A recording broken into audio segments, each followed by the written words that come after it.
on the spoon to get your information. On the spoon to be my pleasure. Spoon, spoon, spoon television. Spoon, spoon, spoon television. Spoon gonna tell you what is happening in Liberia. Spoon gonna tell you what is happening in Morovia. Spoon gonna tell you what is happening in Africa. Just to the spoon, you just spoon you will know. If they can't prepare for starvation, just don't just spoon. You want to get a news update, my brother, don't just spoon. You want to know what is happening, Moravia, don't just spoon. Politicians want to make their decision, just don't just spoon. You want to know what happening in the ministry, don't just spoon. Yeah, don't just spoon. Yeah, don't just spoon. You from Bonjama, Maryland, don't just spoon. Yeah, don't just spoon. If you can get my president, my brother, don't just spoon. You got a spoon TV, you got a spoon radio, don't just spoon. Yeah, don't just spoon. You want to get a news update, don't just spoon. Yeah, Rastafari. Kilibamba, kilibamba, kilibamba. Kilibamba, kilibamba, kilibamba. What you want? Yes, you got it. TV. Yes, you got it. Spoon TV. Spoon. Balabadibadiba. Kididi dabado. Spoon entertainment.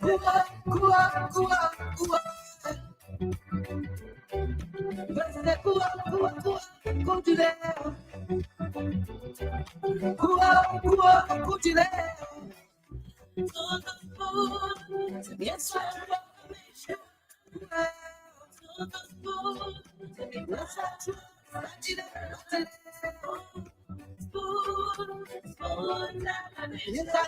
On the video. On the spoon to get your information. On the spoon to be my pleasure. Spoon, spoon, spoon television.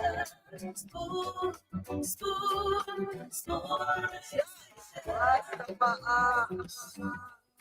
Spoon gonna tell you what is happening in Liberia. Spoon gonna tell you what is happening in Morovia. Spoon gonna tell you what is happening in Africa. Just to the spoon, you just spoon you will know. If they can't prepare for starvation, just don't just spoon. You want to get a news update, my brother, don't just spoon. You want to know what is happening, Moravia, don't just spoon. Politicians want to make their decision, just don't just spoon. You want to know what happening in the ministry, don't just spoon. Yeah, don't just spoon. Yeah, don't just spoon. You from Bonjama, Maryland, don't just spoon. Yeah, don't just spoon. If you can get my president, my brother, don't just spoon. You got a spoon TV, you got a spoon radio, don't just spoon. Yeah, don't just spoon. You want to get a news update, don't just spoon. Yeah, Rastafari. Kilibamba, kilibamba, kilibamba. Kilibamba, kilibamba, kilibamba.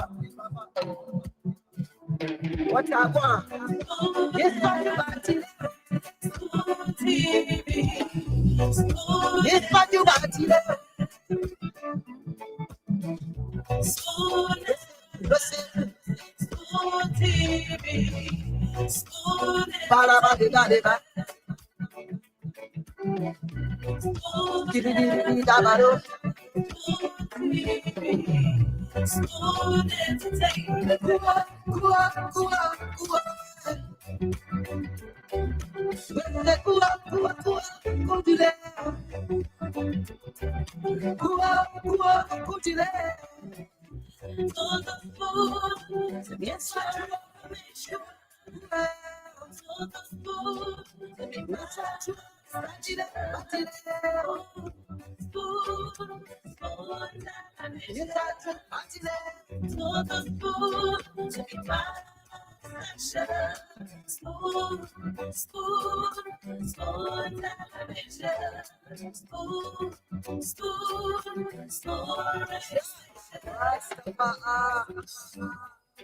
Spoon gonna tell you what is happening in Liberia. Spoon gonna tell you what is happening in Morovia. Spoon gonna tell you what is happening in Africa. Just to the spoon, to the spoon you will know. The children crying for starvation, just to the spoon. You want to get a news update, my brother, to the spoon. You want to know what is happening more than to the spoon. Politicians want to make their decision just to the spoon. You want to know what happened. All right, folks, I'd like to welcome you. Thanks to everyone for joining us tonight. This is Spoon Talk. Live across the Spoon Network, Spoon FM 107.5. We're live on Fabric Radio 101.1 and Super FM as well. Thanks to the many of our folks across the country joining us. We're live on Trust FM in Bomi County, Premier FM in Bong, Trend Radio in Grand Crew, Radio Yalaman in Seclipi in Nimba County, and a host of radio stations across the country that are always relaying the program.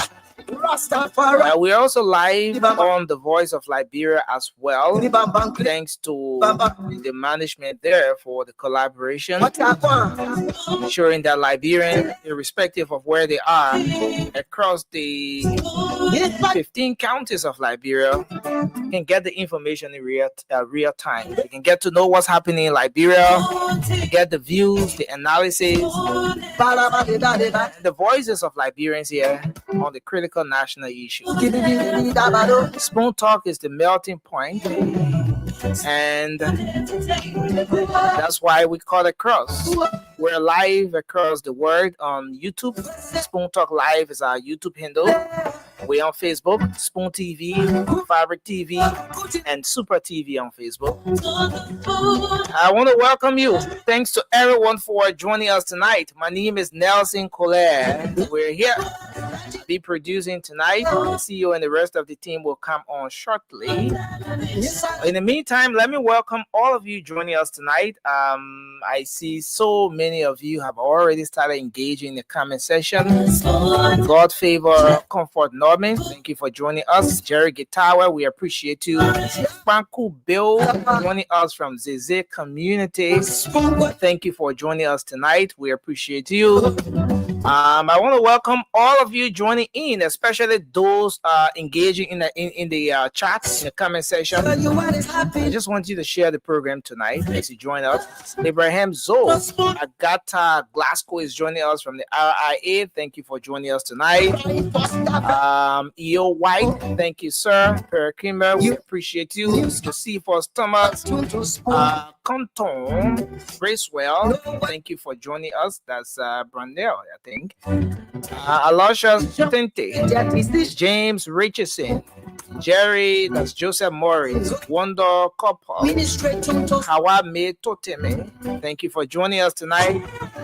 This is Spoon Talk. This is your program, and we want to appreciate all of you tonight. So just keep sharing the program. It doesn't matter where you're joining us from, as we are here tonight to bring you a great show. The CEO will be joining in shortly. We're going to go to the phone lines and take your calls, as we always do. I get to hear from you. What's that issue on your mind? What's on your mind? What is it you want to talk about tonight?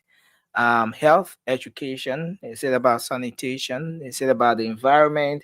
Is it about politics? Is it about politics? Just whatever the issue is, you're gonna have the opportunity to speak out tonight on the first segment of the program. That's what we do here. We make sure that the first segment of the program is dedicated to you, so that you get to speak out, share your thoughts, and as a way of starting the show. So yes, I'm going to turn everything over to you. But just before I do that, there's something that has become almost a normal thing in our country, which I think the Environmental Protection Agency, the EPA, and other institutions concerned will really have to look at. The issue of burning diets, and I know I've listened to very few commercials on the radio, jingles on the radio, calling on people not to do that, but it is almost a normal thing in our country, a usual thing in almost every environment where, especially at this time, you have people burning the diets. You make the diet, you make the trash throughout the entire day, and during the evening hours, you put fire inside. And what is in the populated area, in the residential areas, a lot of people don't really have time for where exactly they're doing it. But the issue of burning dirt in our communities and all of those things has become a usual thing. This is something that the EPA will have to give some serious attention to, because um, sometimes when you live around those environments where those activities are going on, you suffer to catch your breath. Some people will suffocate. Some people inhale everything that goes in the air. It causes some serious health issues. I just hope the EPA can give some serious attention to that. The issue of the burning of garbage across our streets and communities and all of that. But let's go to the phone lines. Let's hear you. What's on your mind? What is it you want to talk about tonight? The first segment of the program is for you. So we take our first caller here. Hello, your name and where you joining us from? The subscriber you. Oh, now I'm calling you. So let me take another person from here. This person. Hello. Yes, hello. Yes, we are live on the show. Your name and where you calling from? Let's hear you. Yeah, I'm Richard now. I'm calling from Peace Community. Yeah, Richard, now go ahead. Let's hear you. What's on your mind? Yeah, just want to know, man. I see your theme song. Who made that song? Oh, you want to know who made the theme song? Yes. Well, we enjoy the song. The song was actually done by a group of guys. But Friday the Cell Phone Man is one of the famous voices on that song. Yeah. Okay. Thank you. Thanks a lot for your input tonight. 0555-101075. Hello, let's hear you. Hello, Nathan. Yes, sir. Let's hear you. Yeah, Nathan, thank you so much. This is Josh Mova from GSA, who Kisikian Motor County. Thank you so much, Nathan. I appreciate you so much. I appreciate the Spoon Network on the Spoon Network. Nathan, the gentleman, I don't want to comment President Baka for a hard working, because the president is working in the country and at the other time, our father in the Republic of the president is working. It's not easy to begin and farm in the nobody like to say the president working. Neither to our committee, the people, what and see what they are all working. All So right. everybody in this country, you in this country, President Baka will go for 12 years. Because we cheer because we see the public strength.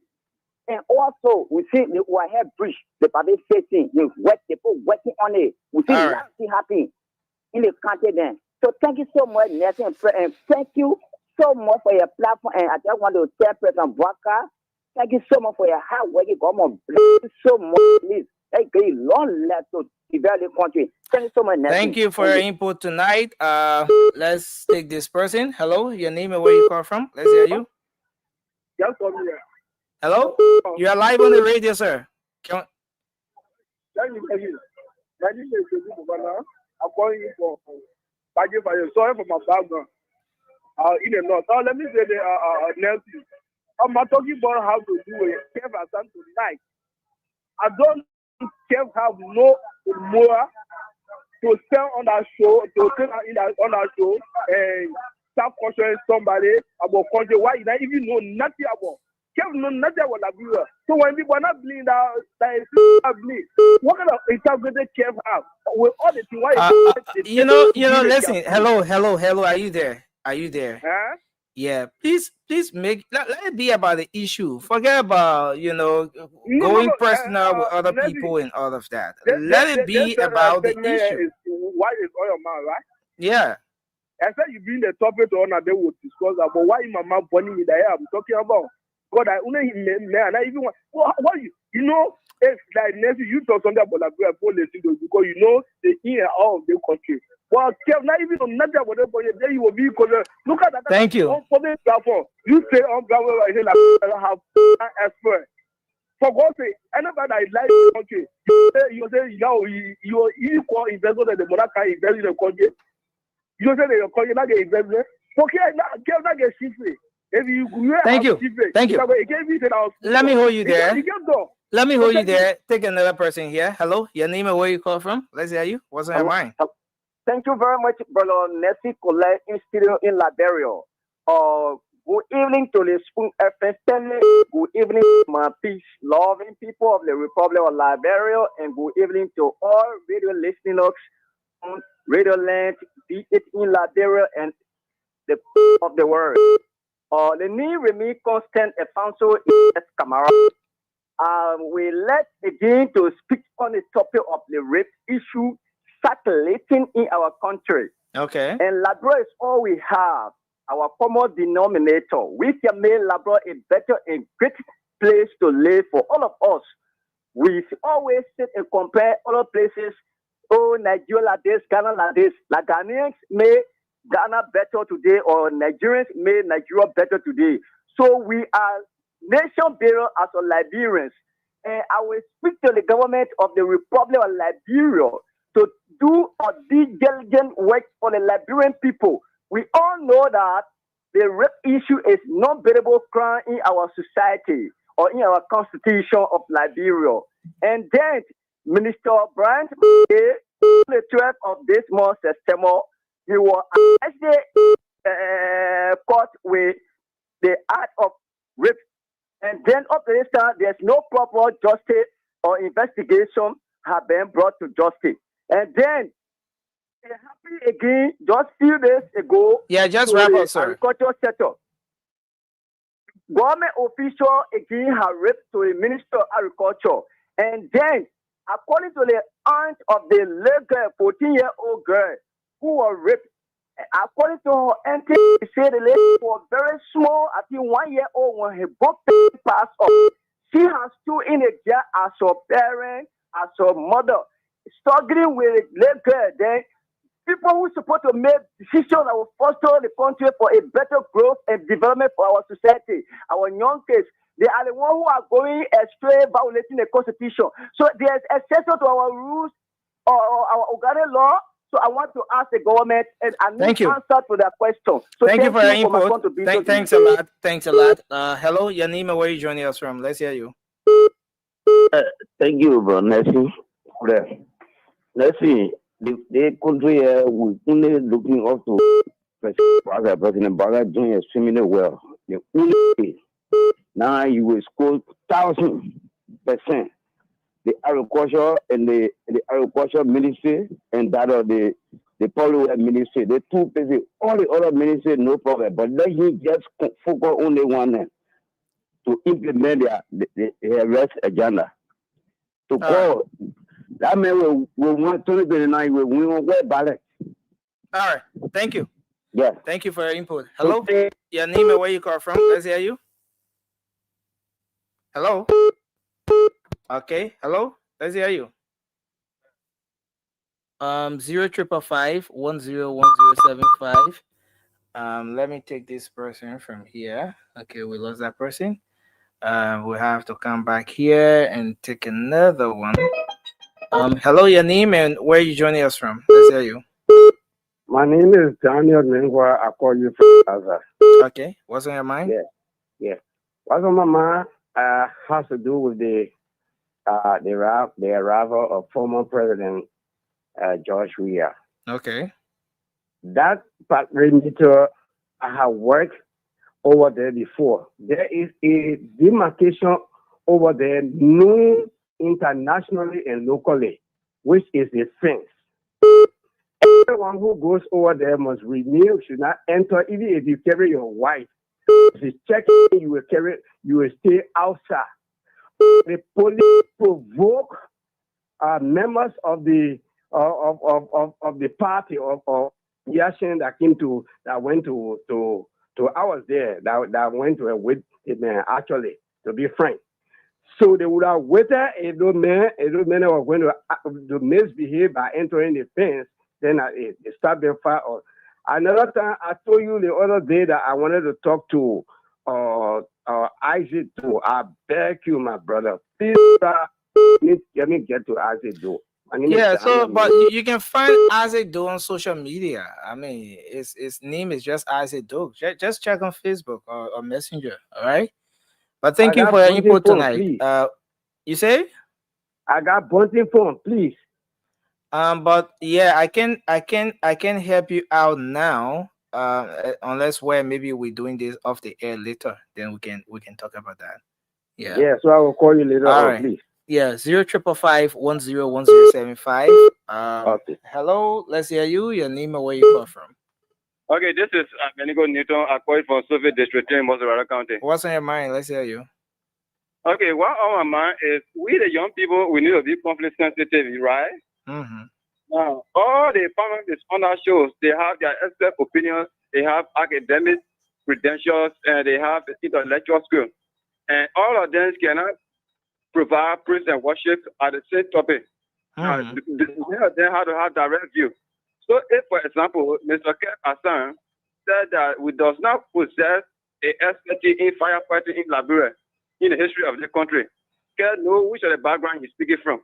So for an individual to call and question the credential and ability of Kev Hassan, I think it is appalling. And with the young people who know about this thing, it is better to go to the disco and challenge the intellectual skills than to go personal. Thank you for the time. Thank you for your input. Hello, let's hear you. Your name and where you joining us from? Hello. Yeah, hello, you're live. Let's hear you. Yeah. Good evening, Nelson. Good evening, sir. Yeah, my name is Uncle P and I talk to you from Broadway. What's on your mind, sir? What's on my mind, I don't know whether the problem will be solved. But I want to say, if the CEO says Spoon Radio belonging to the people, that the People Network. Is it really the People Network? If it is the People Network, you should listen to us. The man called Chessing, what they brought recently on the network, I got silver problem. He make me miserable. He make me, I don't enjoy the show when he's on the panel flowing. And all he does is to bring the derogatory statement against his fellow panelists. And it make me feel miserable. My brain just get tired when hearing Chessing on the radio. And before I hang lastly, I want the Honorable Carlos, former representative. Today, our board is an amplifier set that will amplify the whole of district because you're not coming back again. Okay. I've been following you since 2016. I got 26 different counts on you. You know, incitement, you know, influencing people to cause chaotic situation as well as a university faculty. So I'm using the ballistics missile into the political airspace that you have no learning space. I can't say. Comes 2029. There's no learning space. That's why I deploy all of these missiles to build defensive system. With no more pressure, you're not going to find a way to destroy it anymore. Thank you for your input. Thank you for your input tonight. This person, hello. Let's hear you. Hello. Hello. Yes, you are live. Go ahead, sir. Let's hear you. Okay, boss, you got 40 points. I'm coming straight to the point. What's on your mind? Okay, all the thing you're talking, all is good. Let's look at one thing. the government concealed document Chakla and all the ministers. So let us talk about the rape here. Let us forget what Hassan has said. That's not the issue. But the issue of the state is the rape. President Humani, then a minister for youth development. So he understands to desire you, so he want pregnant youth, 14-year-old girl. Then another man again from the agriculture ministry, another 14-year-old girl. So a plan against a 14-year-old. So let us actually look at this and forget about Pierre Hassan said CDC has done that. But there's a state crime. Let's look at the state crime before we look at politics. Thank you. Sir. Thank you. Hello? Hello? Hello. Yeah, hello. You're live on the show. Let's hear you. My name is Anita Cummings and I call you from Mauritius. Okay, what's on your mind? This is Speak Your Mind, right? What is on my mind? Yeah, right? what's on your mind? This what's on your mind segment. So we should leave what other people saying. That's what on their mind. You will not restrict the people to say what you want to say. No. This is what on your mind. So whatever that is embarrassing, they should say. What on my mind you have to do with the streets of Monrovia. Liberia will not be built or seen by foreigners alone or the president alone. We all can put together to make Liberia better. No one man can make Liberia better. Where you will see people with their dash died in the street, anywhere like for the men, anywhere the men see that urinating, they will just stay, whether they see woman coming or not, they will just and put their face outside and urinate. But hello. Yeah, please be mindful of your choice of words. This is a family show. Thank you. Yeah. They will urinate. So where they restrict people where to urinate. Okay. Because some of us, it kind of embarrassing. Very much embarrassing. What people will that urinate anywhere in the street or they post their cabbages anywhere. But then we cry every day for the betterment of Liberia. People will come in Liberia better. But then we go outside and see the country clean. They're talking and say, we ourselves here not decent. So let's talk about decency first. Thank you. Thank you for your input tonight. Hello. Yeah, hello. Hello, you're live. Let's hear you.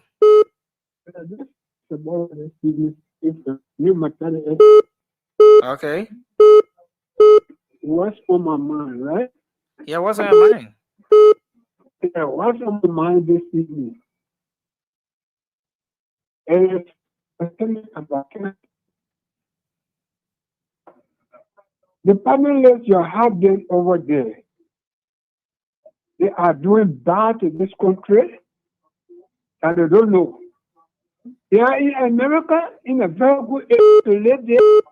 They're not thinking about what we will do to develop this country. For criticism, I really want to to open the wide and we will be able to be communicating with you. But we don't have enough time.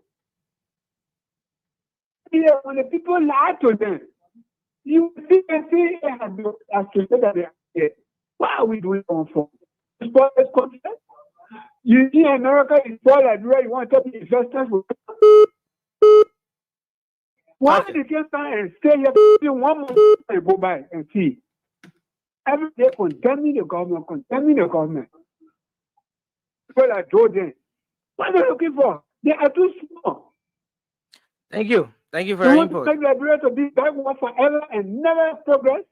They're spoiling this country, that's how it's still a good thing. And I know that because people are ready, apparently not supposed TV. But some of us, I was with Father when spoken before I could join them.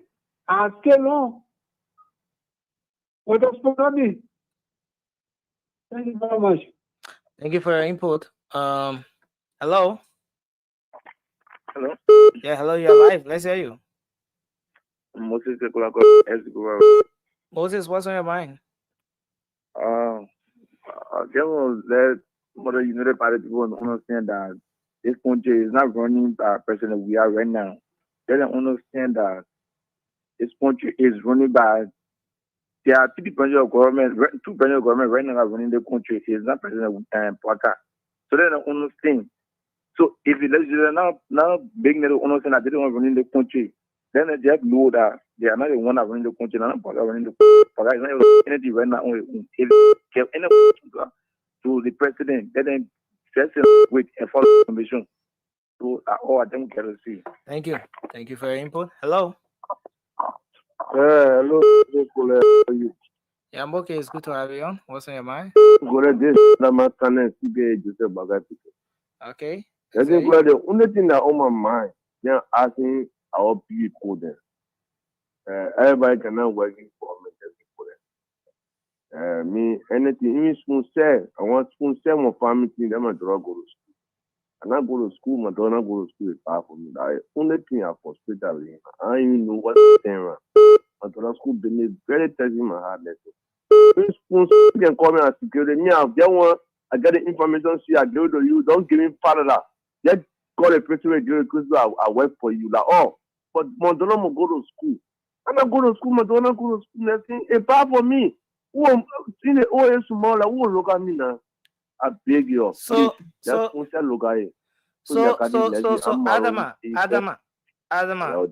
in case someone listening to the show now wants to get to you for the sake of a daughter to make sure she's in school, what's the number that person can call you on? Yeah, 0888 91 38 64. Read the number again. 0888 91 38 64. Okay, thanks a lot. Thank you for your input tonight. Hello, your name and where you joining us from? Yeah, calling from Jakarta, Mami, Samuel Hamo. What's on your mind? Yeah, my own talking point has to do with the common person called I bring the studio. Okay. People are saying that the common person refused the fire experts. But I look at it sounds true. Because when I wanted for them to go back to the hall for the second time, you shouldn't share more with them than when you're ready to go there, you must no more. But because they refuse to do it, meaning that they have something due to that former president, that why they refuse to call out no more. So the assignment look at what they're doing before they bring the former president. Thank you. Thank you for your input tonight. We appreciate you. Hello, your name and where you joining us from? Yeah, hello. Let's hear you. Yeah, you want to be audible a bit? Just put some strength, some life in your voice. Yeah, hello. Yeah, go ahead, sir. Let's hear you. Okay, man. It's better. Let's hear you, sir. Okay, yeah. I can push Abu, please go ahead quickly. Let's hear you. What's on your mind? What's let's say about listening from a president, because no matter what, no valley above the law, and the book can always say executive. So I mean, they may serve this country is a former president, but I always found when he coming back to his own self, there are problems between him and the sitting government actually are for me very, very bad. They're wrong. So maybe like things that they may be busy on, she sharing that with no more because no one for social to go that because the last time we were breaking down the main headquarters, then they go find less they say they found two weapons there. So they will make it amazing. The more they say anytime we are going there, your life so then let me assign people on your but the other they say they may refuse. Yeah. So all right. Thank you. Thank you for your input. Thank you. Zuba DJ Easy, I see you're asking, you want to get the number right from Adama. The last two digits are 64. That's 888-91-3864. So we'll go back to taking more of your calls. 0555-10-1075 is the number to call tonight, and you'll be live Hello, you're live. Let's hear you. Hello, can you hear me? Yeah, my name is Mo Bobo. I'm calling from Coca-Cola Factory. Okay, Mo. Opposite Coca-Cola Factory. I'm talking to and going to some of your panelists. Okay. They working Liberia suffer us for some years. 6 years they suffer us. Moses Scala Gray suffer us for 12 years. Then after do you suffer us for 6 years. Then the puppet are trying his best. Then every time when they that they your target, let me tell you something. Jeremiah, your target, let me tell you something. Your who will be the next president here? You're lucky, you're not lucky. Who will be the next president after President Boagai? Thank you. Thank you for your input tonight. Hello? What's on your mind? Your name and where you joining us from? Hello? Yeah, hello. Yeah, hello. You're live on the show. Let's hear you. Okay, thank you very much. I'm Freeman Bia. I'm calling from Johnsonville. Yeah, what's on your mind? What on my mind now is the coming of president, the former president from outside of Liberia to Liberia. You see, if you live within Liberia and you don't respect the authority of the land, then I don't know why you're fighting for to come, or for somebody to come there so that you can support him. What happened at Rawalpindi that day is the hostility and the discontent that they apply. He can tell you, don't go this way. Be to this point. That international area there. Why you couldn't, you want to do your own thing because you know that you are more serious than the security. If you don't respect security, I think that was the reason Jote used to say police can work according to the behavior of the public. Then they want to say, oh, police. The police was there, Baga came to power, he are not recruited anybody. I think that President, we have recruited more police than Baga. Say he are not recruited anybody to go for training. Then I don't know why you got to be Baga police. Okay. So the next thing is those who went and put a fire along with the community dweller, when they say they are going there to investigate, there are security there. They ought to get in touch with somebody. Why is he say they should get in touch with a solo person? There should be a summon there when you know that it is shocking to you. Let them investigate it and give you the report. But the preliminary report, it was not sufficient. That's what they saw on the. But they got to go in details to know what really was the cause of the fire.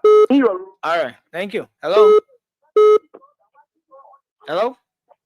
Hello? Yes, you're live on the show. Let's hear you. Yeah, they did a so last vote we Friday. What do you mean? They did a so last week Friday. Call on what? They get a toilet. The last time I said to help.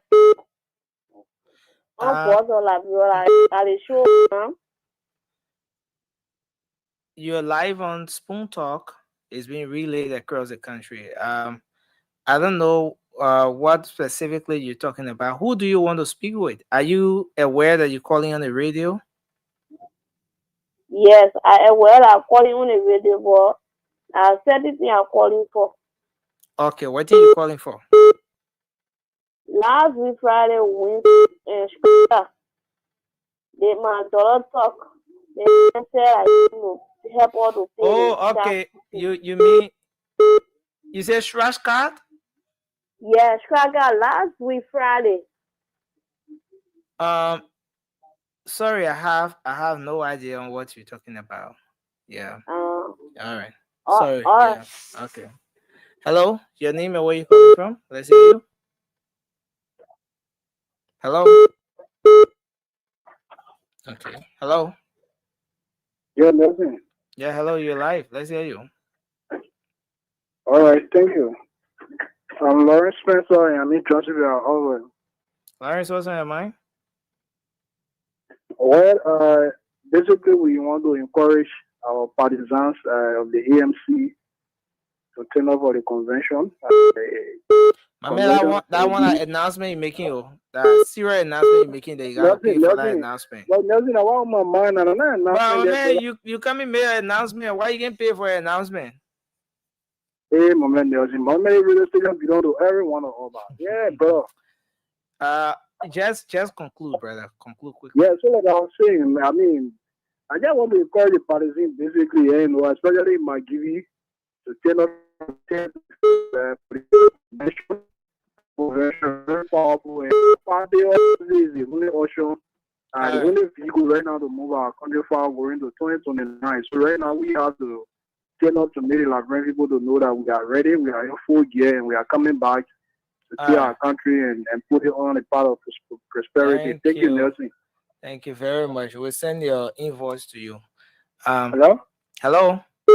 Hello, doing nothing. Yeah, hello, you're live. Let's hear you. Oh, thank you. My name is Moses Sweron in a joint position for district number 6. Yeah, Moses, let's hear you. Oh, my nation, around the GSA Road, the former Mary Broad School, there's a huge debt.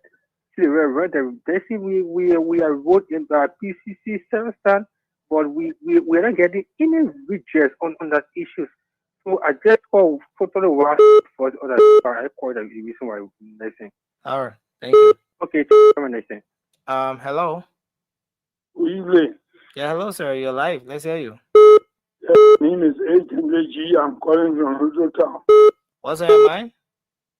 Former President Weah is no more in power. But every night, the United Parties they are many to talk for about what's going on with the government and Weah. And so when you look at it, if we have the government really going against it, but they are not thinking on that.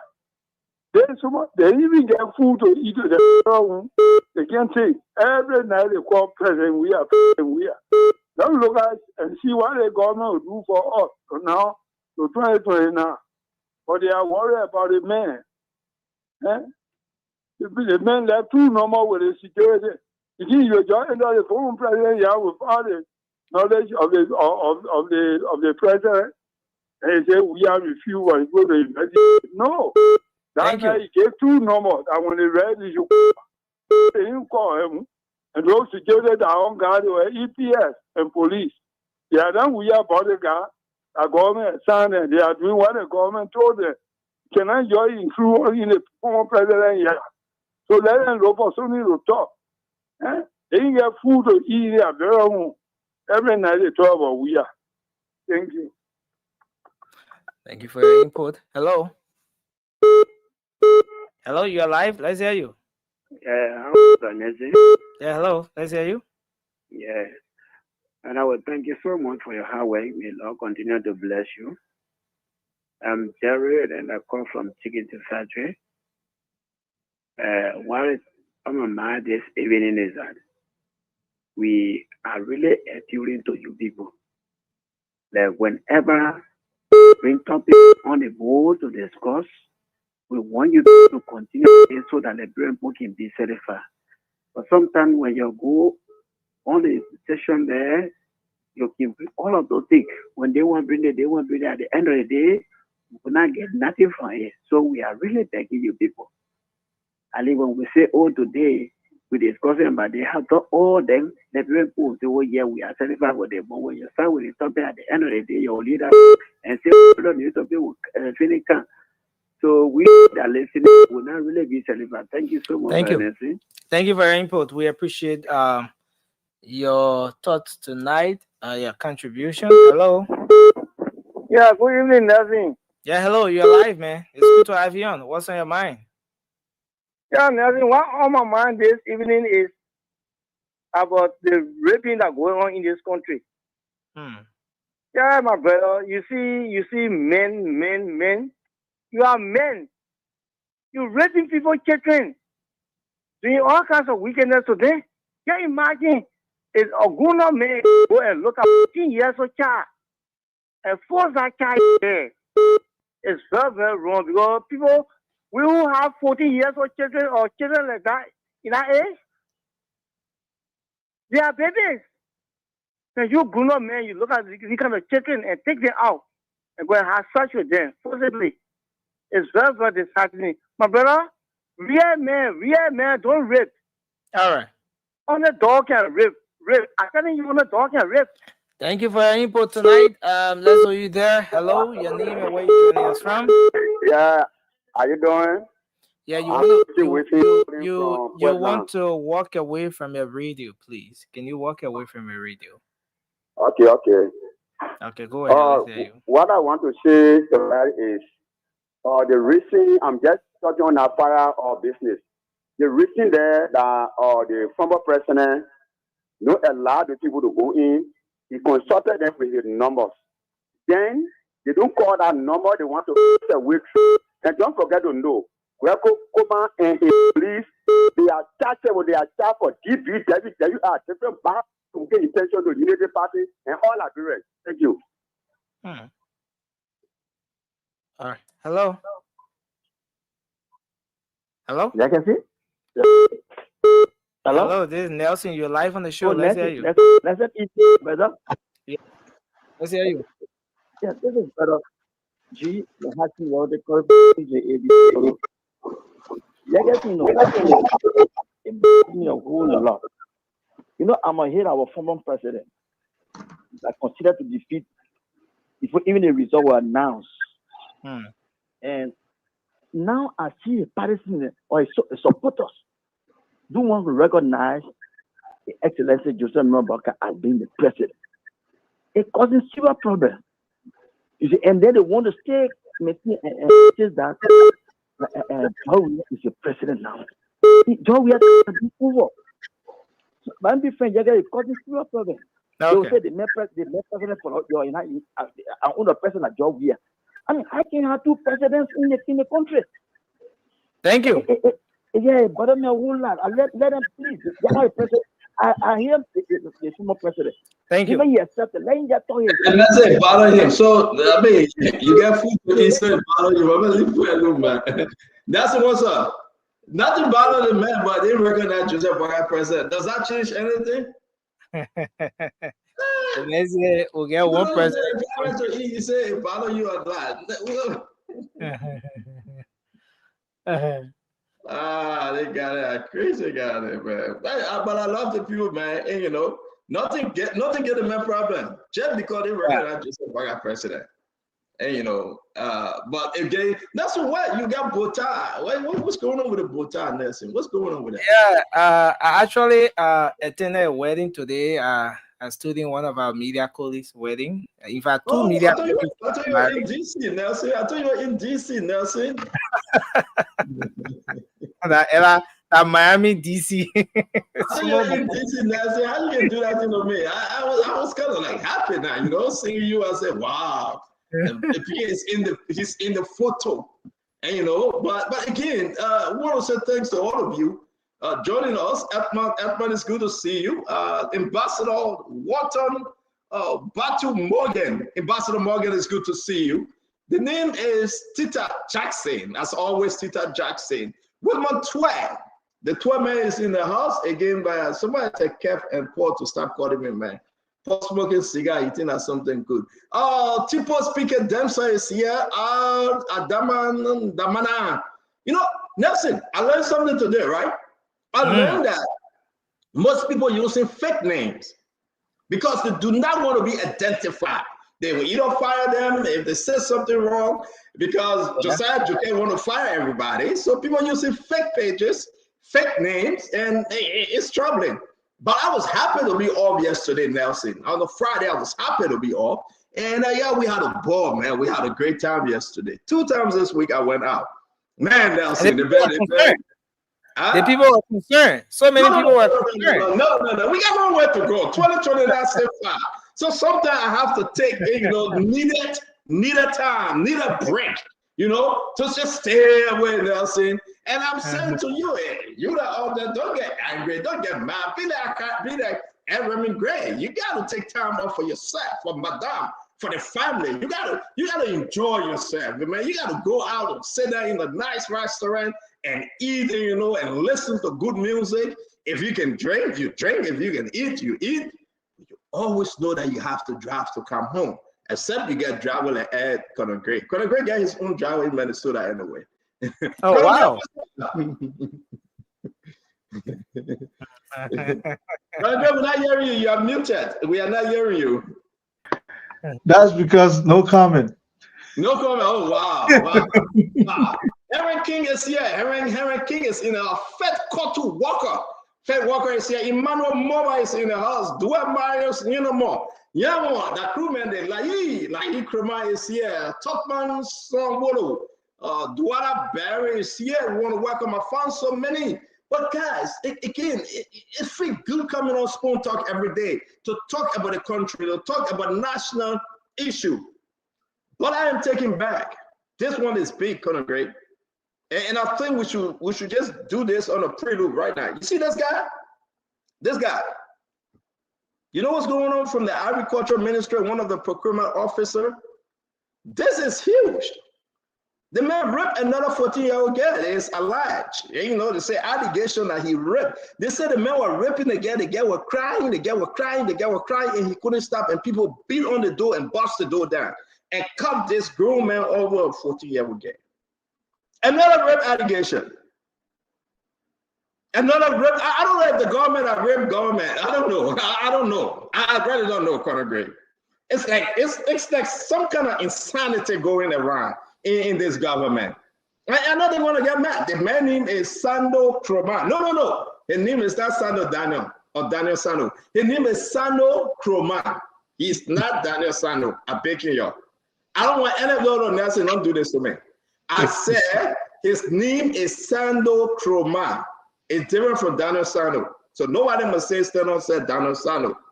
His name is Sando Kroma. But this is bad. These are allegations on him. I understand. The police arrested him. But there's a little twist to this.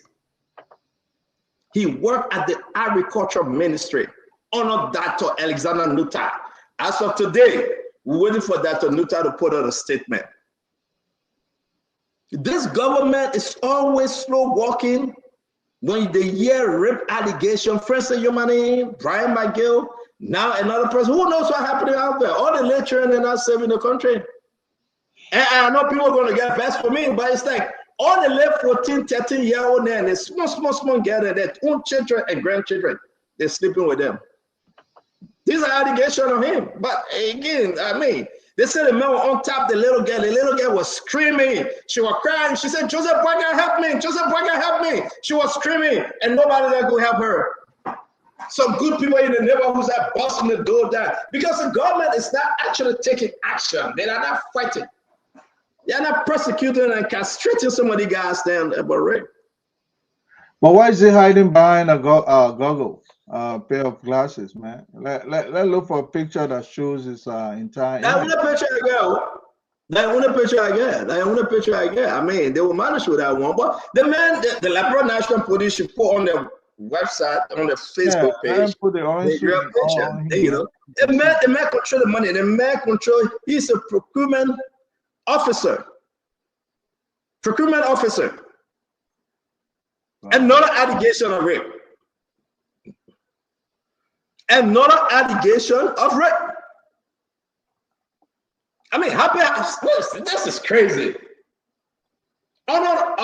President, you know what happened? You know what? And I will say this. He gave me the Friends in Your Money video. The very day that woman cried on that video, and she said that it was alleged that Friends in Your Money raped her. And most people say, oh, that thing was doctor and not true here and there. Since then, people in the government, the raping thing continuing. Everybody rape. Nancy gave me, but Nancy, I gave you the man, never called the man, I hear the man. But they said the man in jail, so maybe he won't answer. Maybe they are releasing. We also can say, well, the government not sweeping anything under the rug. That way coming out. Well, I don't know if you can say that. Not that it didn't happen in the past, but just the government is ready to expose. Well, show me a rape allegation of anybody in the past, Conor Gray. Oh man. Put out a story now, Conor Gray. Let's be fair. Put out a story about in the past. I mean, I know your past is only limited to. It will not come out. It will not come out. Conor Gray.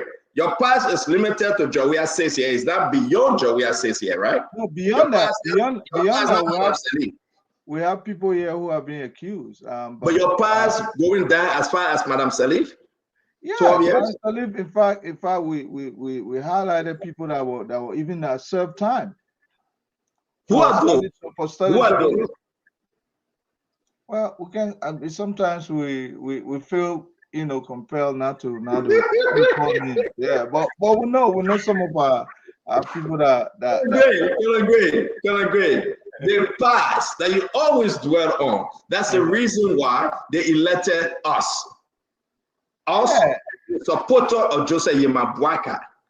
It is not only limited to we are not hiding anything under the rug. Stanton, this thing have been going on for a long time. It's just that we in a government now where they will not hide you. If the minister, they expose him. Yeah. What have we done to persecute? Did they even question Francis Yemani? No. No. That's where I fault. That I fault of the government. Exactly. They should begin to hold people accountable now. Did they even question Francis Yemani? No. Brian, listen. The government said they got DNA machine. All the government should do, they already gotten the DNA from the 14-year-old girl in the Brian Maguette case. Okay. Swap Brian Maguette DNA and do the comparison and tell the nation what you found, right? Thank God. So then what happened? They didn't, up to today, we're still waiting. Don't tell me about Jawea 6 years. Oh my God, we beat on that 6 years and the people listen to you, Conor Gray. After you left ANC, Conor Gray, after you abandoned Mr. Combs, Conor Gray, and you took my side because I convinced you mightily, and you agree with my argument, and we brought Joseph Yema Boakai. Joseph Yema Boakai and make him president. Because they agree with you. They agree with me. So what are we doing now? What are we doing now? Well, we're pressurizing government to take stand. You think in the past, Brown will have been brought to book? Conor Gray, how many cases? But Conor Gray, you said we're in the past. We're talking about today now. Yeah. No, I'm just saying so how many cases? I'm asking you, Conor Gray. Let's have the conversation as we welcome the ANC, Emmanuel George. And I don't know who's the other guy, which party he affiliated with again. Maybe he's a Unity Party man. He pretending he's a Unity Party man. Tamais an ANC sympathizer.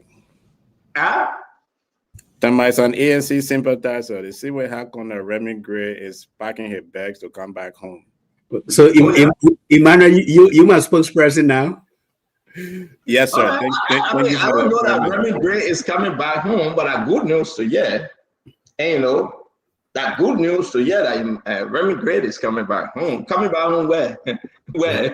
Remy Gray, where you going? He coming back to the ANC. He's getting better vision and better. Well, let me ask you a question. Let's leave the reptile here. We're talking about it. It's one of our conversation. The name is Sandro Kroma. But my brother Emmanuel, my brother.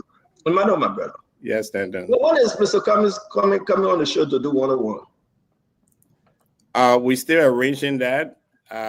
He's very close to making a decision, and I can assure you that very soon, Mr. Cummings will be coming to speak to you one-on-one. Wow, ladies and gentlemen, very soon, we are going to talk again. Hey, very soon, Mr. Cummings is about to shake the nation. Again, I'll tell you something. It's something about Mr. Cummings. He never stopped. He keep on pushing. He's fighting the war on drugs right now, doing it in his own way. And Conor Gray, what do you make about Mr. Cummings' different engagement and fight on this drugs thing? Conor Gray, what do you think?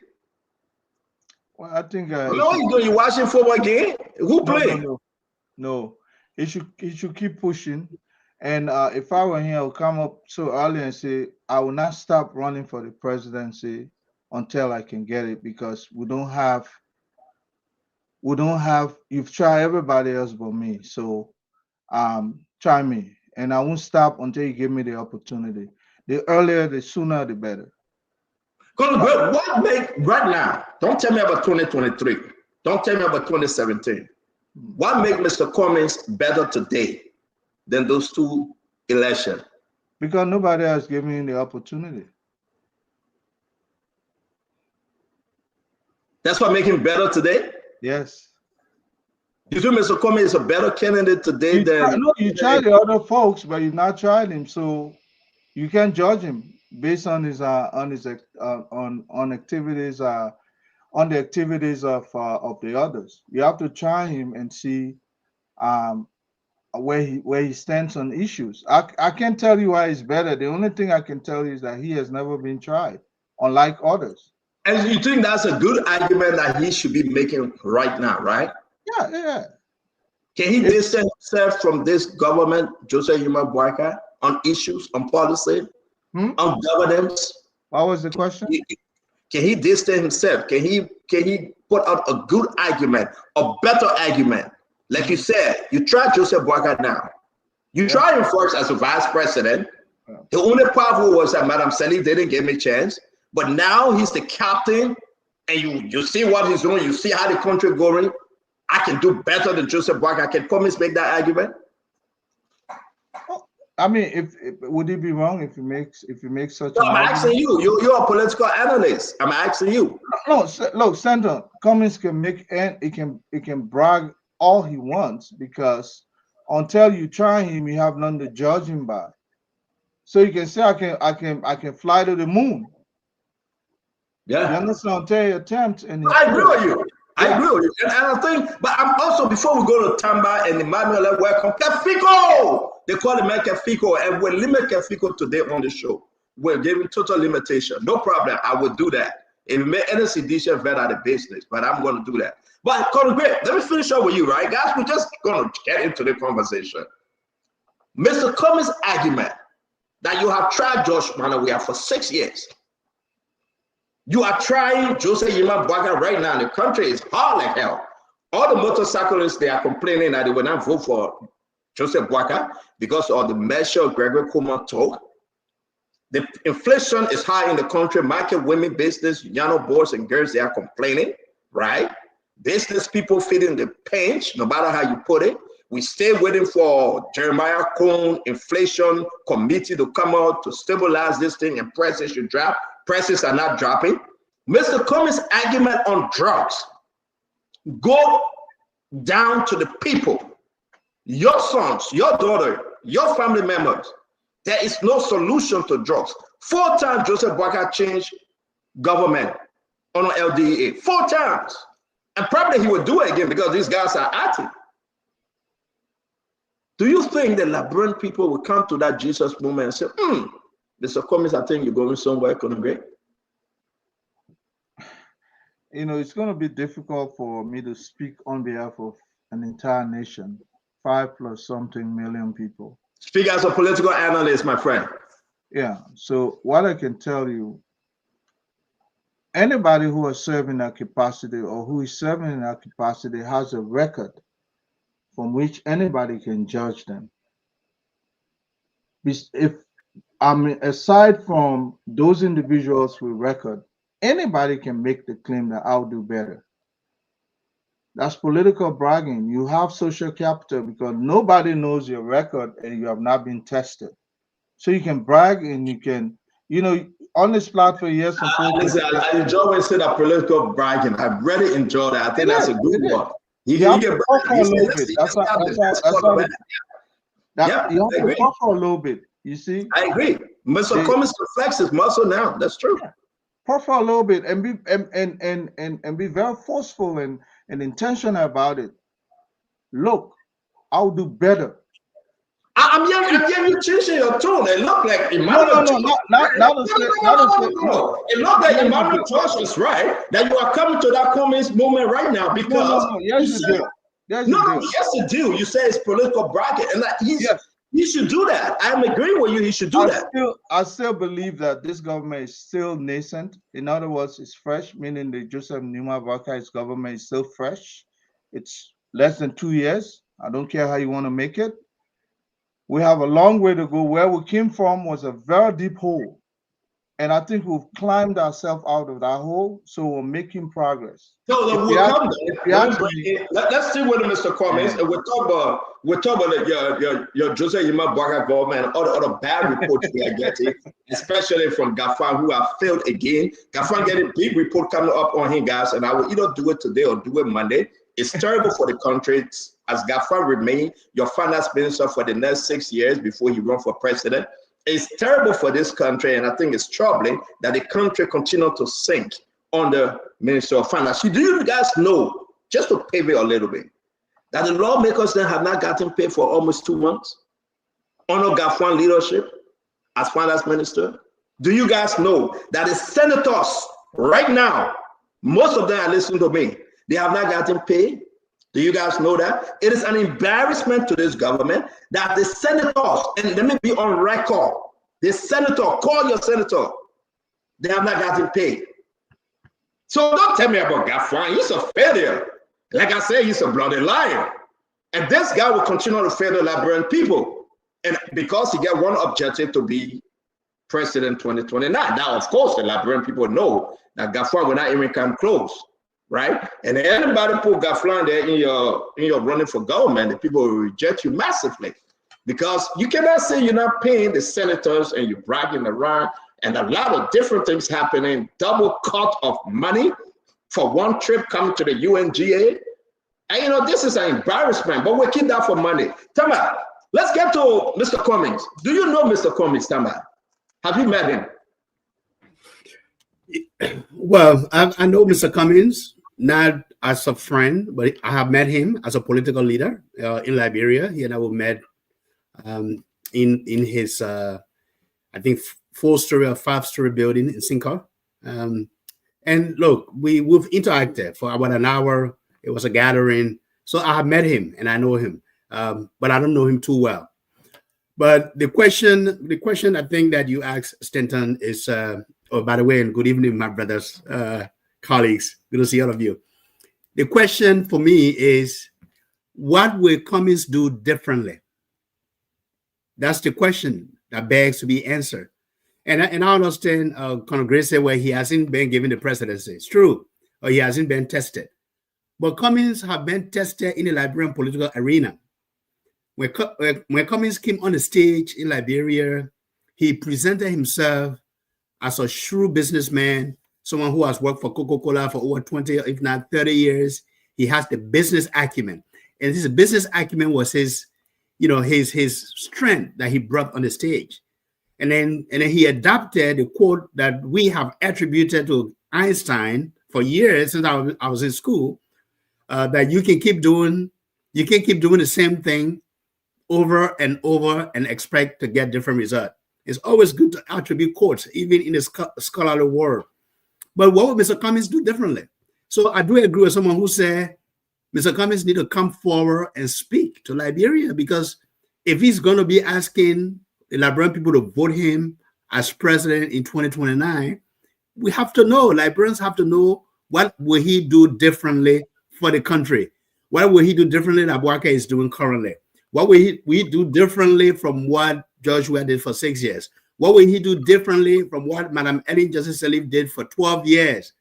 How can he transform this nation within one term?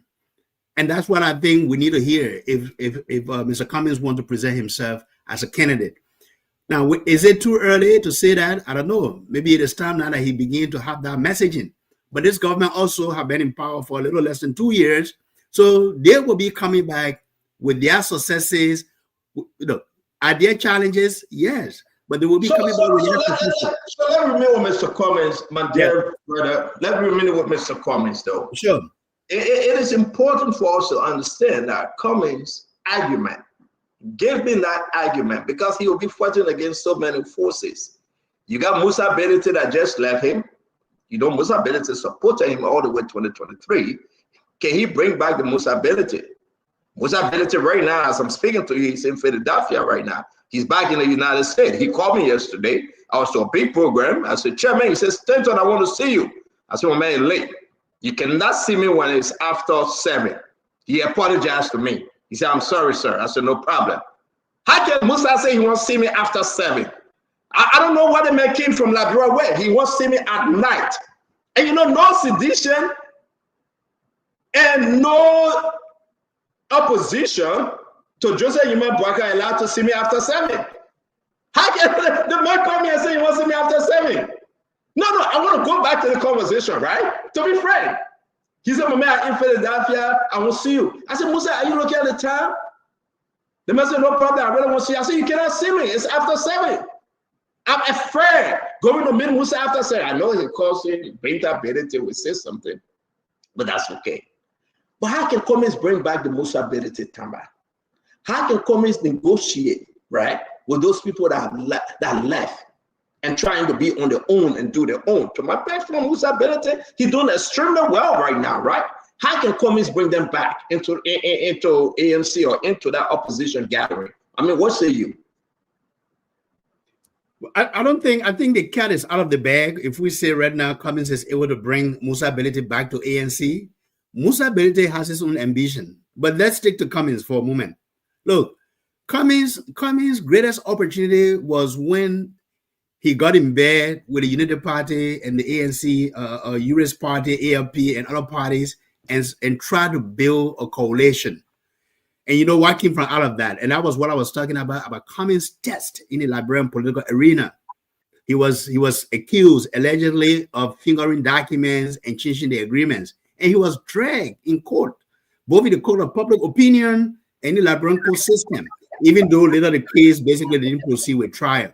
I think that's where, first of all, you need to go back to understand how can he deal with politicians, Liberian politicians who have been on the stage, like Musa Ability has been around, you know, for a couple of decades now. How can he bring his acumen, his business acumen, to the political arena to be able to cross deals or cut deals, make deals with this politician without being taken advantage of? It was seen that he's been taken advantage of because he seems to be naive and not understanding the Liberian political dynamics. So to be a leader of Liberia, you have to break away from the traditional way of doing things in Liberia. It cannot be business as usual. So I don't think Musa Ability is going to come back to ANC. But who else can come and say, okay, I can really build a partnership with to take Liberia forward? Because he had an opportunity with Boakai, President Boakai. He would have become a vice president today. And No, that's not true. That's not true. Just stop that thing, man. It would have shut his path to the presidency. You were there to know the operation, right? Where you may come or going to be vice president. That was the public opinion. Look at that. That's the point you say. But then say vice president now today. You come here and say, if coming were there, you were going to be vice president. Was Musa Ability ever in ANC? Musa Ability was an ANC member. Because it was a CPP. That was a CPP collaboration. Actually, the CPP was well performed dismally, and that's the CPP that politically. Musa Ability took Liberty Party to the CPP, and he broke away now. After they met, they said, listen, this is over, and Musa Ability went on his own. You're right. Let me bring in the AMC, and let's work on Asido first. Asido is powerful on this show today. I don't know why. I'm hearing different conflicting information on my brother Asido. I was told not to speak on it. So I hope God can control my. Listen to me. I pray that God control my tongue for the next 2 weeks because I can't guarantee I will not put this secret outside. I pray. We gave you 5 minutes. I pray that God control my tongue because if not, I will put it in and say, I don't know. Seriously. I'm yelling today because I'm telling you, Colin, I pray that God control. Only God can control my tongue, but I say secret. I get too many secrets on the man. I don't know where the man going, but I'll leave it like that. Let me go to my brother Emmanuel. Man. The people tell me that my man not talking. Maybe I say in Liberia, maybe I say in America. I don't know. That's my business. I say right in America. You see a background, so that's my business. But I hope that God control my tongue. I pray that he control my tongue. But Emmanuel, let's come to Mr. Cummings, right? And guys, all of you that joining us, share the show. It's your opportunity to go on Facebook, right? You got to subscribe to Facebook because we're going to put a thing for you to subscribe, right? You got to share the show. You got to, don't take your cell phone, take your laptop, take something, and go on Facebook right now and share the Spoon Talk. It's going to get juicy. I believe we will be speaking to the 14-year-old girl that this Sanu Kurman from agriculture, the allegation he raped the girl, we'll be speaking to the girl mother today. I'm trying to make contact, and I believe we'll speak to the girl mother. Vanessaki, how you doing, my brother? Vanessaki said the president of his desk is big and get all the Liberian people problem on it. So Joseph Bagana reached it out yet. Vanessaki, my brother, how you doing? And let me bring you in, Emmanuel, Mr. Cummings. And I want to announce also that I don't know if I can because my mom issued to announce it. It wasn't asked though that Emmanuel. Emmanuel, I heard that you're on your way to Liberia, right? Can I announce that? Okay, yes. Okay, I can announce it. So thank you for telling me to announce it. Emmanuel is on his way to America. Just stop telling me your secret. Emmanuel, go ahead. Talk to us about Mr. Cummings. Look, Stanton, during the Cold War, there were two great powers, the United States of America and the Union of Soviet Socialist Republic. Those two great powers dominated the world for a long time. Under the French came up with a new voice called La Voix Troisième. That is the third wave, the third alternative. That you think you can, if you think communism and capitalism is not doing you well, we have a third approach. Mr. Cummings is that third voice in Liberian politics. For 20 years, we have tested the two leading political parties, and we have found them wanting. And this is an opportunity for the Liberian people to look at it, another alternative. And Tama, let me make this very clear to you. The Liberian Constitution and presidential candidate's decision, it is the decision of the head of the ticket to decide who he wants to be his running mate. It is not the duty of Mr. Cummings to run behind Mr. Borka. It's Mr. Borka's decision. And I dare anybody from the Unity Party that can say that Mr. Borka reached out to Mr. Cummings and Mr. Cummings refused to be. You all have shared this propaganda, these lies for so long. Tonight is the time I have to kill this lie. There was never, I think Mariah came and spoke to it, Councillor Yakula. Sorry, she's married now. Came on this network and killed that some time ago. I must repeat it. There was no time. In fact, the only time during the last election time that Mr. Cummings actually reached out to Mr. Borka for them to have a conversation before we could close the doors.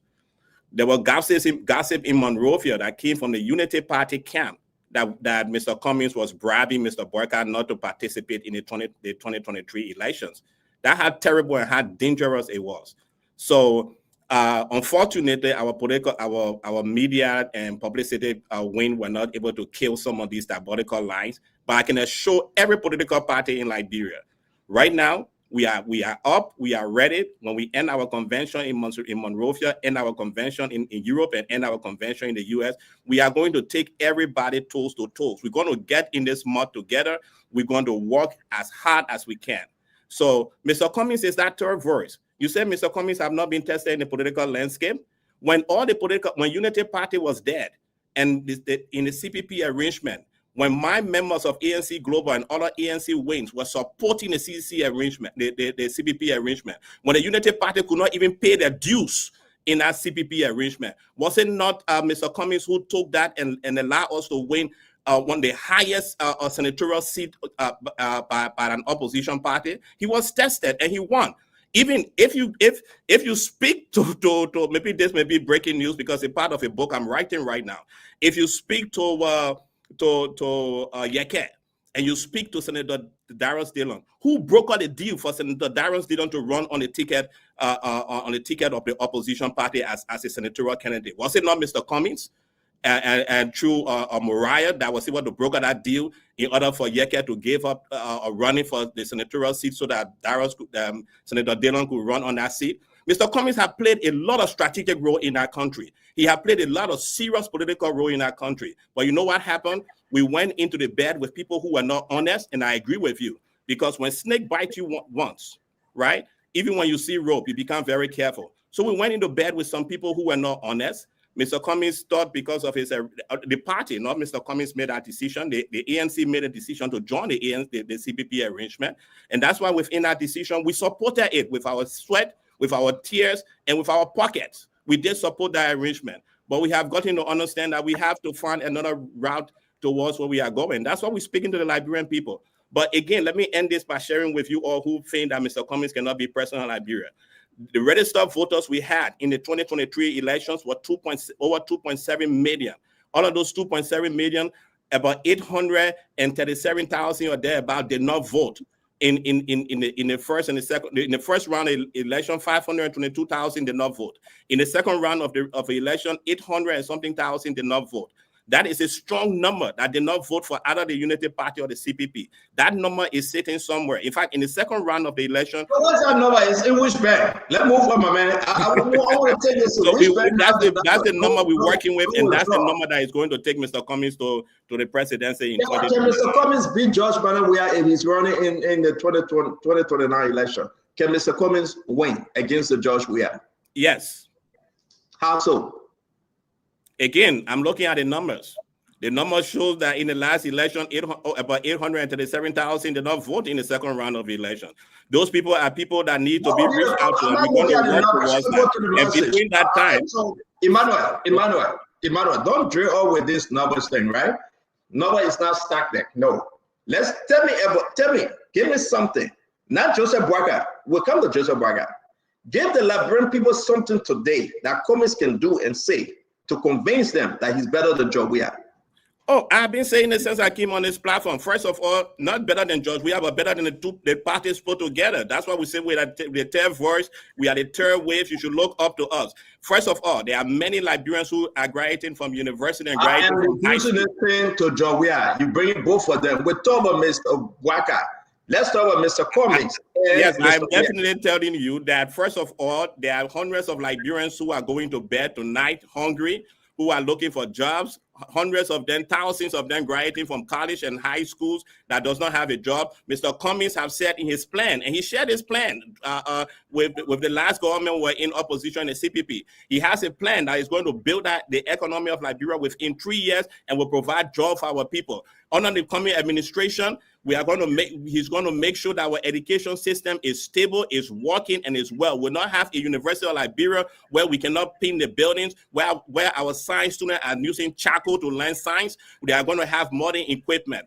Honor in Mr. Cummings' government, the Liberian people are going to see a very wonderful healthcare system. We are not only going to wait for 2029. I assure the Liberian people between now and 2029, when we have come out of our various convention and our leadership is strong and working, you will see what we'll be doing. We won't wait for 2029. I can assure every one of you in Liberia, you're definitely going to see the power of the Alternative National Congress under the leadership of the political leadership of Mr. Alexander B. Cummings. My last question, the guys will come, and Kev Hassan asked to do, and we have Darius Do here. Sir, Emmanuel George, Global Chair. Mr. Cummings, most of the ANC folks are leaving. Most of the people that came and supported Mr. Cummings under the umbrella of the CPP, they are leaving. Most of Musa Berete folks that are supporting him today, we can call the name, Lechinwe Richardson, Manipako Dumont, Sandro Johnson, we can go down the road, right? They are all leaving now to support Musa Berete. How can you bring them back? Convince us tonight. Well, we know why people are leaving. We have a great idea of why they are leaving, but this is what we're doing. Next weekend, we go into convention. We're going to choose a strong leadership. In Europe, we choose a strong leadership, and in the United States of America, we're going to choose a strong leadership. Those leadership will show the Liberian people the determination, and all those who have left our party. Perhaps, I love to research and study the science and study the numbers. Majority of our members were disenchanted when we came from the 2023 elections, and I'm speaking to every one of you out there. You are very right to be disenchanted. Many of you invested your hardcore money. Within Global alone, we raised over $1 million in that political circle. You did extremely well. I want to thank you and want to say that what you did in 2023, we are going to repeat it, but we're going to repeat it better. So I'm asking you to come on board. I know you are tired of going to Liberia several times and we are not winning, but this time around, our opportunity is going to win this thing. Come out on board. Emmanuel, yeah. I'm asking you, people that left, let me hold you because you're not convincing me yet. You're not convincing people that have left. You want them to come back. Like Conagay was saying, you should have a message to convince them and show them the newcomers, right? But we'll come back to you. Let me bring in Kefiko. Kev, seriously speaking, I'm not talking about Joe Weah. I'm not talking about President Boakai. Let's talk about Mr. Cummings. Listen to Emmanuel, my brother, Abraham Great at Washington TV, Tamba Aguilas. What say you? What say you? Yeah. Stanton, let me say thanks and say hi to and everybody. My brother Emmanuel, to be honest with you, if I was in Mr. Cummings' camp, I will put you in the back a little bit because it seemed like you're not getting what happened in the country. Stanton asked you a specific question. And when Stanton said, we're not talking about Joe Weah, we're talking about Mr. Cummings. We're not talking about Jose Imam Boakai, we're talking about Mr. Cummings and Joe Weah. And you stood up and you said, yes, Mr. Cummings, and you go against Joe Weah. You don't get it? You don't get it where Stanton going? You don't get it? Your answer should be the opposition, anybody within the opposition can beat this government. That should be your answer. Because when Stanton asked me that question, you know what I would say? Mr. Cummings is capable. Joe Weah is capable. Musa Ability is capable of ruling this country from this tyranny that we're having in the country right now. But what you're saying, you're going against your own opposition. My brother, and I had and in the past, I had a lot of discussion with Mr. Cummings. You know, he's a good man. He means well for Liberia. If I wake up tomorrow morning and Mr. Cummings is the president of Liberia, I will sleep well. But because of you guys, your target is George Weah, and that's where we're going to go against some of you guys. And Mr. Cummings is not on that line. It's not on the line. Mr. Cummings won the best for Liberia. So to ask you a specific question. Mr. Cummings and George Weah. So to ask you, he testing your IQ. You attacking George Weah? Come on, man. Come on. Are you not seeing the post of some ANC people? Are you not seeing it? We are opposition. Mr. Cummings, so let me say this. Mr. Cummings, Musa Ability, and George Weah, they are capable to rule this country and do well with this country better than Jose Imam Boakai. Because if the choice for Mr. Cummings and Boakai, I will be on the front line for Mr. Cummings. So Kev Hassan, we agree. If the choice listen to the question, front line. My man, listen to the question, my man. Listen to the question, Kev. So you feel, talking to, I know you're supporting Money Kishen. You want Money Kishen to win. That's why you're always attacking Emmanuel George. That's okay. But let me come back to you. And it's only fair to say to you that Mr. Cummings, I'm not talking about anybody going against Joseph Boakai. The question was, can Mr. Cummings beat George Manneh Weah? Mr. Cummings is not running against George Manneh Weah. He's running against Jose Imam Boakai. So will George Manneh Weah be in the race? He will be in the race, but he's not running against George Manneh Weah. He's not the president. If George Manneh Weah is in the race, can Mr. Cummings beat George Manneh Weah? Mr. Cummings is not running against George Manneh Weah. As simple as ABC. That's not simple as ABC. It's not running against George Manneh Weah. It's emotional than ABC. No, it's Mr. Cummings running against George Manneh Weah. Kev, I beg you, my brother. I beg you. Just take a moment and listen. You are telling us that Dr. George Manneh Weah will be in the race. Yes, sir. In the race, you're going to have so many candidates for that one seat. Yes, sir. If we narrow it down between the George Manneh Weah, and I'm going to include my best friend Musa Ability, that of Mr. Cummings going against Mr. President Jose Imam Boakai, that would be four-way. Can Mr. Cummings win George Manawea 2029. Mr. Cummings is not running against George Manawea. He's Who will be running against? Jose Imam-Bokar. He's the president. The seat will be vacant. Not everybody for themselves. No, he's running against Jose Imam-Bokar. The seat will be vacant. He's not running against President Weah. Okay, all right, Kev, thank you. All right, Kev, thank you. My Liberian people, your desire, yeah?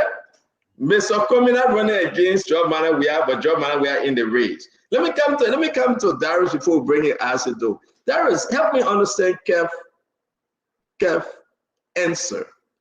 Is George Manawea in this race 2029? Will he be in this race? It has been made clear, and it is written all on the walls that the former president will be on the ballot box 2029. And so if you should ask me the question you asked Kev, I would tell you President Weah will beat everybody in that race and emerge victorious. Will Cummings be running against President Weah? Obviously, because he has a party, he's a standard bearer. President Weah is a standard bearer. Differently from Kev Fico, right? Come back. You are giving a different answer to what Kev, as how he answered the question, because Joe Manawea will be in the race, and you're a sedition sympathizer. Can Mr. Cummings beat George Manawea? Can he win Joe Manawea 2024, Darius?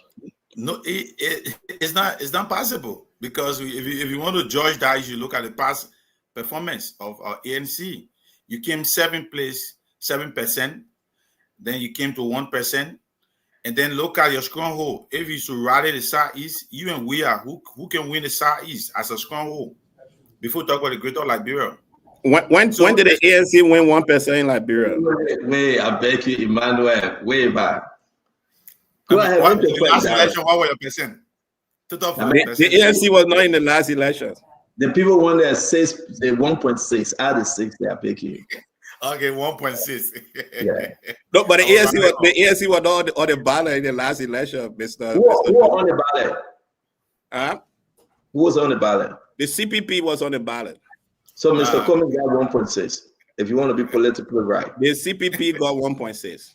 Who was the stand-up bearer for CPP? You want to spot it internet, Emmanuel? I'm waiting to have the conversation. I'm waiting to have the conversation. I'm waiting to have this conversation because I would like you to listen to Kev and Conor Gray. But go ahead, Darius. Yeah, so the issue is the CPP, we know that Liberty Party broke away and Unity Party broke away. So the standard bearer of the CPP, that just tells you what ANC standard bearer that ran on the ticket of the CPP.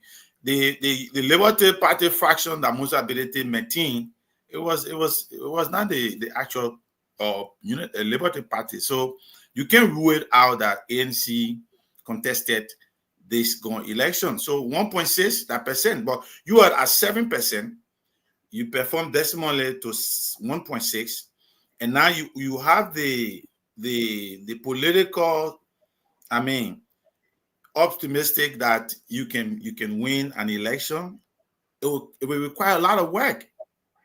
It will require a lot of work, because even in Maryland, President Weah beat you there in Cummings' home.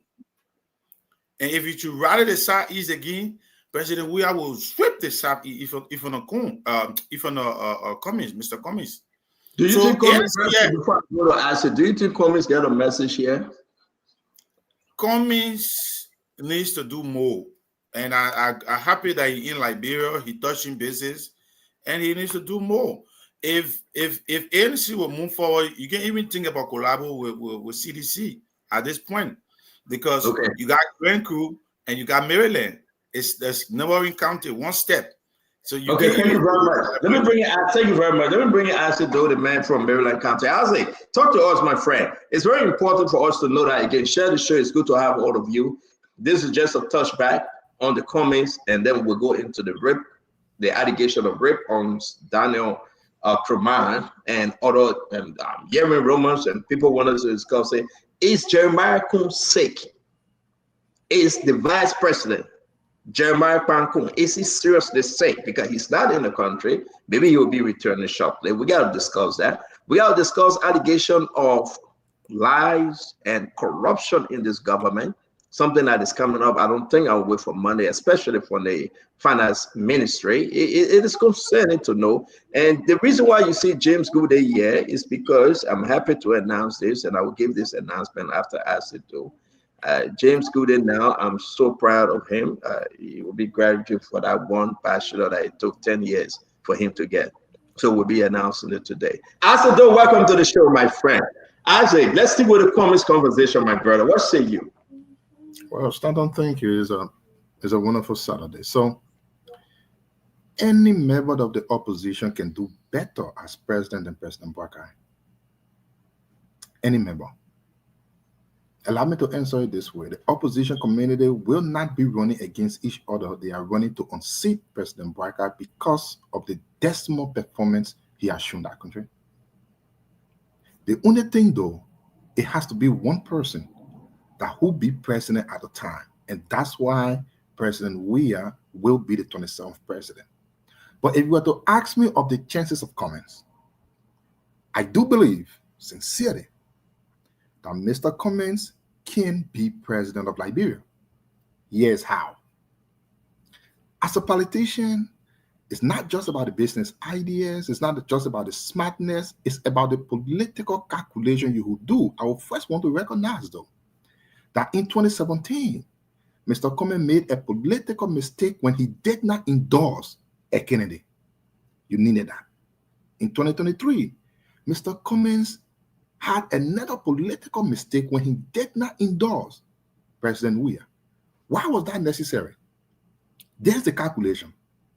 If you make Boakai president, your chances of becoming president push back a little bit. If you make George Weah go for second term, your chances of becoming president after Weah is shortened. Where do you want to go? Now, how can Mr. Cummins become president? Let's not forget that President Boakai became president at age 79. Mr. Cummins is 68. 10 years from now, he'll be 78. 1 year below when President Boakai became president. So it's all left with the political calculation he can carry on. Give all in now for George. Wait to be 79 too before he be president? No. He will be 78. 1 year below. But first off, I'm one person that will be sympathetic towards the Cummins presidency. I wouldn't have a problem with that because Mr. Cummins is someone that I like. I mean, a Liberian who came from nowhere and became one of the highly respected executive of one of the world's 500 Fortune company. I think it's a thing to achieve. But although there's a little difference between being a for-profit entity manager than a governmental or entity manager. I mean, there are differences. You need to understand the terrain and do stuff like that. But to sum it up, in my mind, anyone from the opposition can do better than what we have in Liberia now. The only thing we need to have one before two. President Weah will be the 27th president. That is no argument. That is no discussion. Now, how do we go beyond that and look at Mr. Cummins and other people? And I was in flight before you came in. These are realities. If Mr. Cummins will win 2023, that means he will get more vote than the amount of vote President Weah will get. He will get more vote than the amount of vote United Party will get. I don't know the possibility. The only thing I know is inauguration day, President Weah will be inaugurated president of Liberia. Mr. Cummins needs to look beyond and take a risk political calculation to ensure it comes to him. If Donald Trump, if Joe Biden, if Joseph Boakai could be president at ages 78, 80, 79, and he will be about 77 going to 78 at that time when his presidency, depending on how he plays it, could be closer to guaranteed. I think it will be a good political calculation for him. He needs to come around President Weah.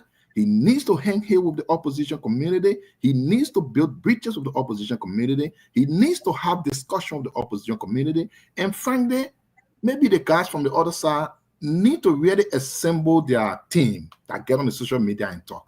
Who understand? The politics Which between understand you're talking about? Yeah. No, what I mean, like for instance, we get Dr. Richardson on the show recent. We get Mr. Josh here and some other opposition guys. When they come on the show, they tend to focus on the opposition than the ruling party. I don't know what opposition does that. Probably they need to have something of big meeting and have a little bit of training session on opposition and imposition politics of the nation. When you come on the show and leave black eye and want to tend to I don't know how is that helping you, because So we have people with the people you deal with. Let us go ahead. I won't bring in Manuel. Then we'll go back to James. They bring in. Well, thank you so much. That I just love my friends. You know, when we're in the opposition with the United Party, they say, see the conversation that we have. Oh, Mr. Cummings is good. Mr. Cummings is a great leader. He will be a good leader after him. Then we come to our friends in the CDC now. Oh, Mr. Cummings is a great leader. Kefiko, were you not here last week Friday when Maxwell came here call on this show? And it was this opposition solidarity where he told us pleading on this show that 2029 the ticket will George Weah will be on the ticket. It is I love your opposition solidarity, but your solidarity want to put your interest ahead of the interest of the Liberian people and the ANC. And I come here on different approach. I come here saying that yes, we are all opposition and we want one term for Mr. Joseph Boyka. And we are all opposition. We should look for who the best candidate among us to lead our country forward. And in my mind, the best candidate to lead our country forward is Mr. Alexander B. Cummings. Oh, yes, I love my brothers in the CDC. And Kev, you always say this and your people get behind me. I have never said on this show, I did not say anything negative about President George Weah. Please don't keep repeating that. Well, I came on the show and I told you that I stand. If there is an election between Mr. Cummings and Mr. Weah, Mr. Cummings will win because I'm going to vote for him. And that's what we're going to make differently. So we have to stop. Yes, we are opposition, but we should not be an opposition where you instead of all being equals, you are saying that, oh, we are all opposition, but this person will be the candidate for every one of us. Which sense does that make? When we are in this thing to win the election, so we can come together, we can agree together, and we must say together that if the opposition are coming together, then we should all work towards having who will be the better candidate for us in 2029. It's the same thing we did with the Unity Party. We all agree. We agree with a document that will go to a convention to select who will be the candidate. But then when it was time for the election, they started to smell our character, take us to court, to the point where President Joseph Boyka, who went to school at the College of West Africa along with Mr. Cummings, stood up in court and said he have never heard that name before. He don't know Mr. Cummings. He had no relation. The president of Liberia, the current president of Liberia, lying in court like that. And other than that, he perjured himself. In fact, he should not be president because he lied to the court. But we come in the same enrichment. You are coming to tell me tonight that I, Emmanuel George, a strong supporter of the Alternative National Congress, an added supporter of Mr. Alexander Cummings. I should come here tonight to be clapping that Mr. Cummings will be number second, as I say when he's 78 years old. No, I'm not in that business. I'm in the business of setting Alexander Benedict Cummings, who is the best candidate for Liberia. That's my business. That's the reason I'm on this program. Thank you. Thank you very much. We got to move to this rape issue, but let's hear from Colonel Edward Gray. Colonel? You know, Stanton, politics can be deeper for most people, and people should be very careful about what occurs behind the Iron Curtain. I know of credible people who reached out to Mr. Cummings during the 2023 election to go with now President Boyka.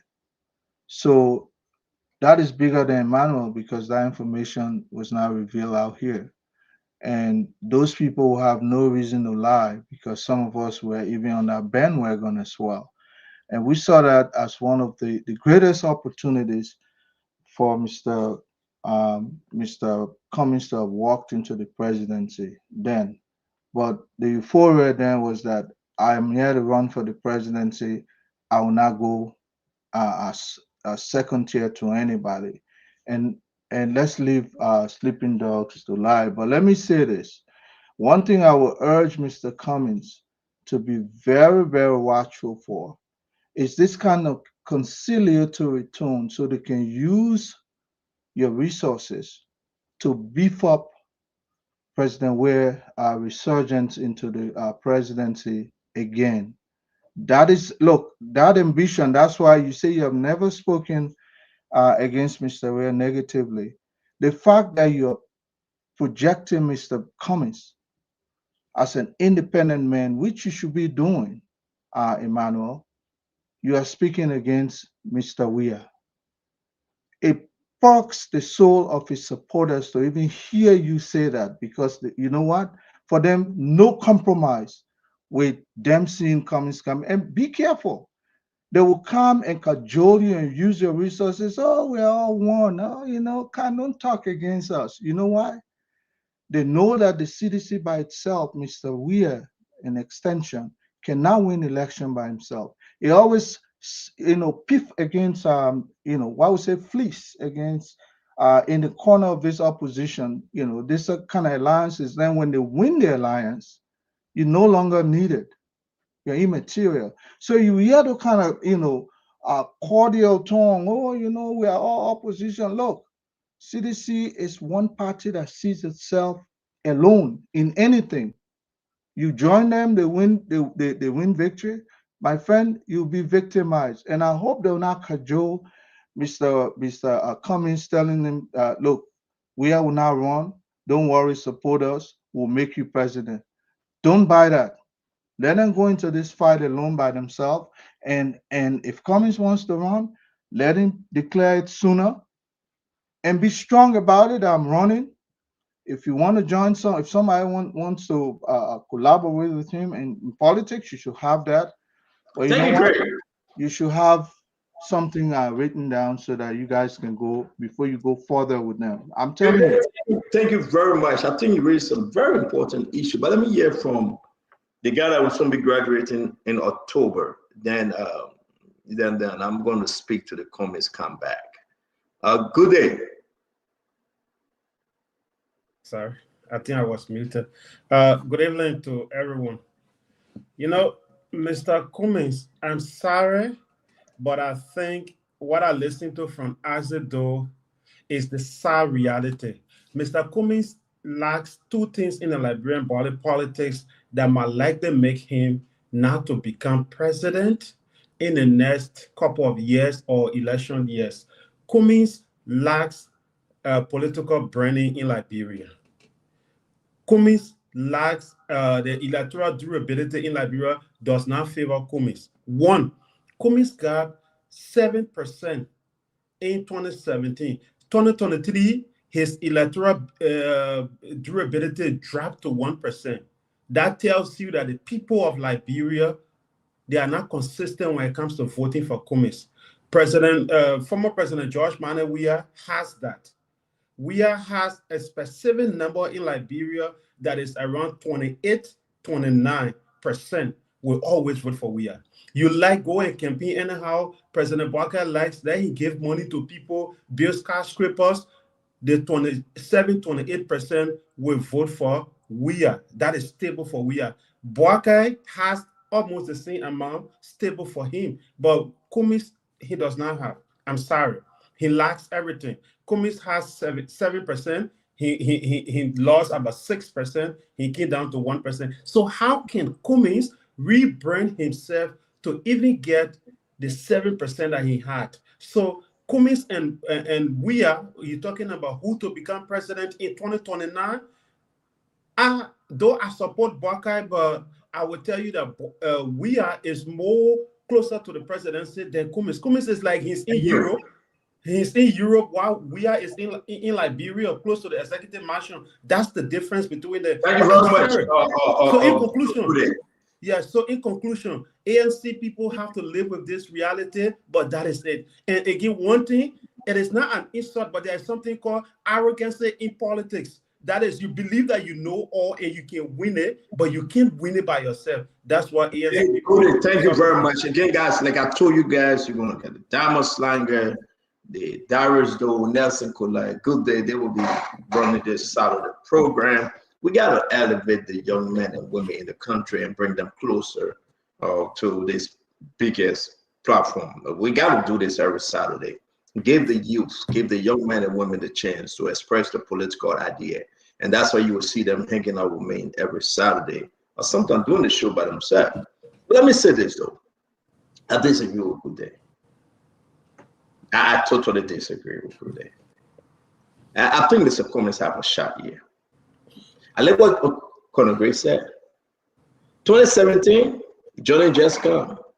Mr. Cummings was trying his luck. And he was trying his luck, running against George Manuel Weah and that of the vice president at the time, Joseph Yema Boakai. It was rough. He was trying his luck. 2023, the same thing happened. The momentum shifted. After CPP knew that Cummings was the man, and he was going to win this thing under a CPP umbrella, and it broke CPP apart. Seriously, I know, Tamba, if CPP were to go for convention, you remember when we were talking about Cummings got audio money? Great, you remember? We were discussing. Ben Ayo was afraid of Cummings. The United Party, Joseph Boakai, they were extremely afraid of Cummings. I'm serious. I know. This is not something, I understand. Cummings had the chance of winning CPP at the convention. Then what happened? Politicians came together and said, no, we got to leave. We got to leave. If we remain, Cummings will be the standard bearer for CPP. So we got to leave. So the Mango, they send the surrogate, they did everything. And we all were part of it. We did it, Mr. Cummings. We did. From start to finish, man, we strangulated Mr. Cummings. We had the bat on his neck, on his jugular vein, sucking the fresh blood from his heart to the brain, from the brain to the heart. And guess what happened? We dismantled Mr. Cummings and dismantled CPP. That's the only way Joseph Yema Boakai could have won the election. That was the only way. We never had the money. Boakai never had the money.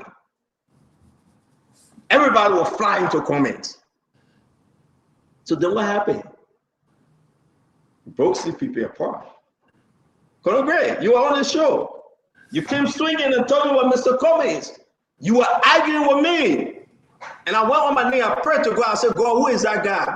Giving a chance how to support Joseph Boakai. And you did.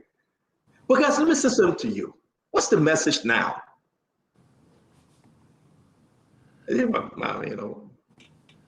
James Goode say, Cummings is in Europe, Joe Weah, close to the executive mansion.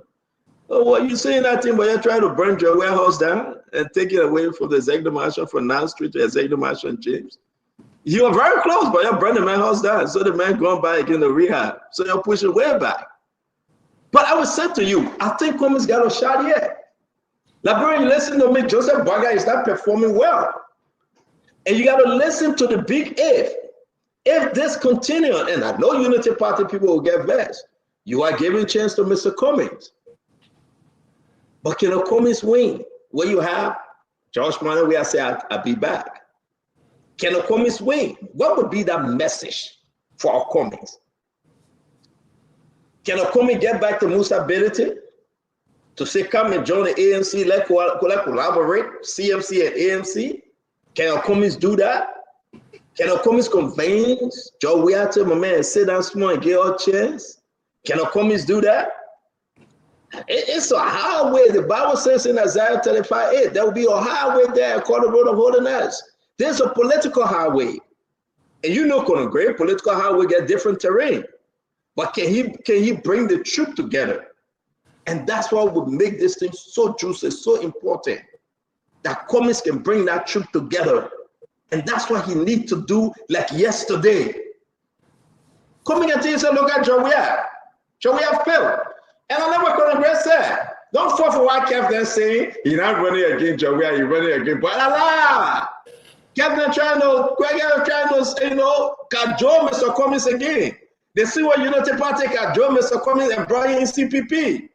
Great, you're right. They're trying to cajole Mr. Cummings, and at the end of the day, they will drop him. If Cummings said he's running, Leave no stone unturned. Run against Joe Manawia. Run against Joseph Imabwaka. Run against anybody you see in the race. Run against them and make your case to the Liberian people. If you go in a collaboration with Joe Manawia, it's what Joe Manawia said. All people say only Joe Manawia we respect. So I like what you said, Colonel Gray. Cummings should speak that Joe Manawia failed the Liberian people on drugs. Joe Manawia failed the Liberian people, and Joseph Boakai is failing the Liberian people. Cummings should speak that Joe Manawia failed on education. Joe Manawia failed the University of Liberia. Joe Manawia failed the university, and Joseph Boakai is failing the university.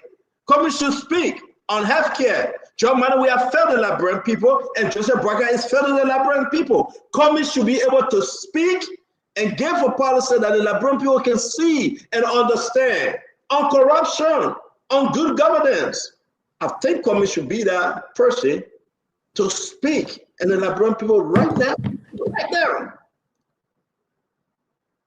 They want to listen to a speaker that will be bold, brave, determined to transform the country. That if Joseph Boakai continue on the track, there's a pathway for the new leadership. And that's my closing on this. I'm saying to all of you, nobody should count Mr. Cummings out. I believe Mr. Cummings is there. I believe Mr. Cummings can come out with a strong and powerful message. I believe the group that destroyed Mr. Cummings, the Darius DeLong, the Yomde Kanga Lawrence, the Joseph Imabwaka, the Bernard Ure, when they came together on the CPP and they left, they set Cummings up. Will the same thing happen on a Joe Manawia collaboration? Will Cummings be allowed that they're going to set him up again? Cummings should go alone and fight for the Liberian people alone. Whether he win or he doesn't win, he should fight alone. He should bear that pain, that burden, that suffering, and he should go into this thing and say, I'm here for the change, and I am that change agent. He should do it alone. You don't want to join me, join me. If you don't want to join me, the Liberian people will join me. And I think that's the best thing. And if Mr. Cummings want to cause Shaka to do a deal with Joe Manawia, then we wait and see. So but can you please? I'm done. No, I want you to cancel me. You said I was wrong. No. You're scared. I want you to give. No, let me get 2 seconds. No. You're finished talking. Let's move on, man. No, you. I said you should talk, not me. Oh yeah. Okay. I need 10 seconds. No 10 seconds. Yeah, give reasons why I was wrong to say Cummings. No. Good day. I am sure. When I hear, I am sure. The issue is that great. These people talk. Snap thought they were talking for a while. But Stanton, let's get to this second. Let me get to this second. I appeal to you. I take the Liberian people appealing to you. Let me get to a second. Let me say this, right? I listened to Good Flomo. I don't agree with him 99%, but he's correct what he was saying on his statement, right? When you look at the political arena in Liberia, the only person who can take on Joseph Imabwaka is George Manawia, right? And that is carved in stone, right? I'm not going to take away from Mr. Cummings. I will not denigrate Mr. Cummings. I will not. But what I'm saying is that when you look at the political arena, if election today, George Manawia will be in the second round, we are even campaigning. So we have to understand that. We have to understand the map. We have to understand that. So and I'm just going to buttress what James Flomo is saying. He's correct. I just want our opposition member to understand that. So thank you very much, Kat. Let me say this. And I will go back to Colonel Gray. Come back, Emmanuel. Before we go to that rape allegation thing, right? Mr. Cummings can do himself a favor, and I want all Liberians to listen to me. If he remains Mr. Cummings, Darius, you get what I'm saying? Whether Mr. Cummings wins or whether they beat Mr. Cummings in 2029, Mr. Cummings should hold himself responsible. Mr. Cummings should go into 2029 as Alexander Benedict Cummings. If you want to join, you join Alexander Benedict Cummings ANC. Enough is enough. George Weah failed the Liberian people and they removed George Weah. There will be no ANC member should be afraid to talk against the failure of George Weah. If you do that, you are doing disservice to ANC and to the Liberian people. None whatsoever. You guys should be telling George Weah not to put forth in the race. Because the people know George Weah. There's a story in the Bible. The false prophet wanted to cast out demons. And the person that had the demons in him, you know what the person said? Jesus, I know. Paul, I know. But who are you? And that should be the question. We know George Weah, he was there 6 years. Colonel Gray. We know what happened to the country in 6 years. We know Joseph Yeman Boakai, he was there 12 years as vice president, but he saw the message as a park car.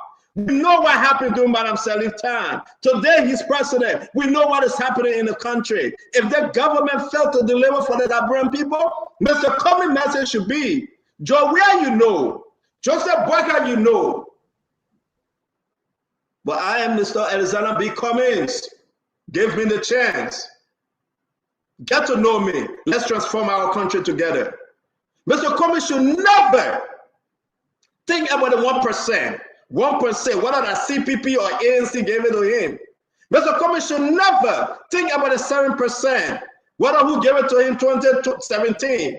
Mr. Cummings should think about the fierce urgency of today that children cannot go to school while school open, that the University of Liberia is still begging for money.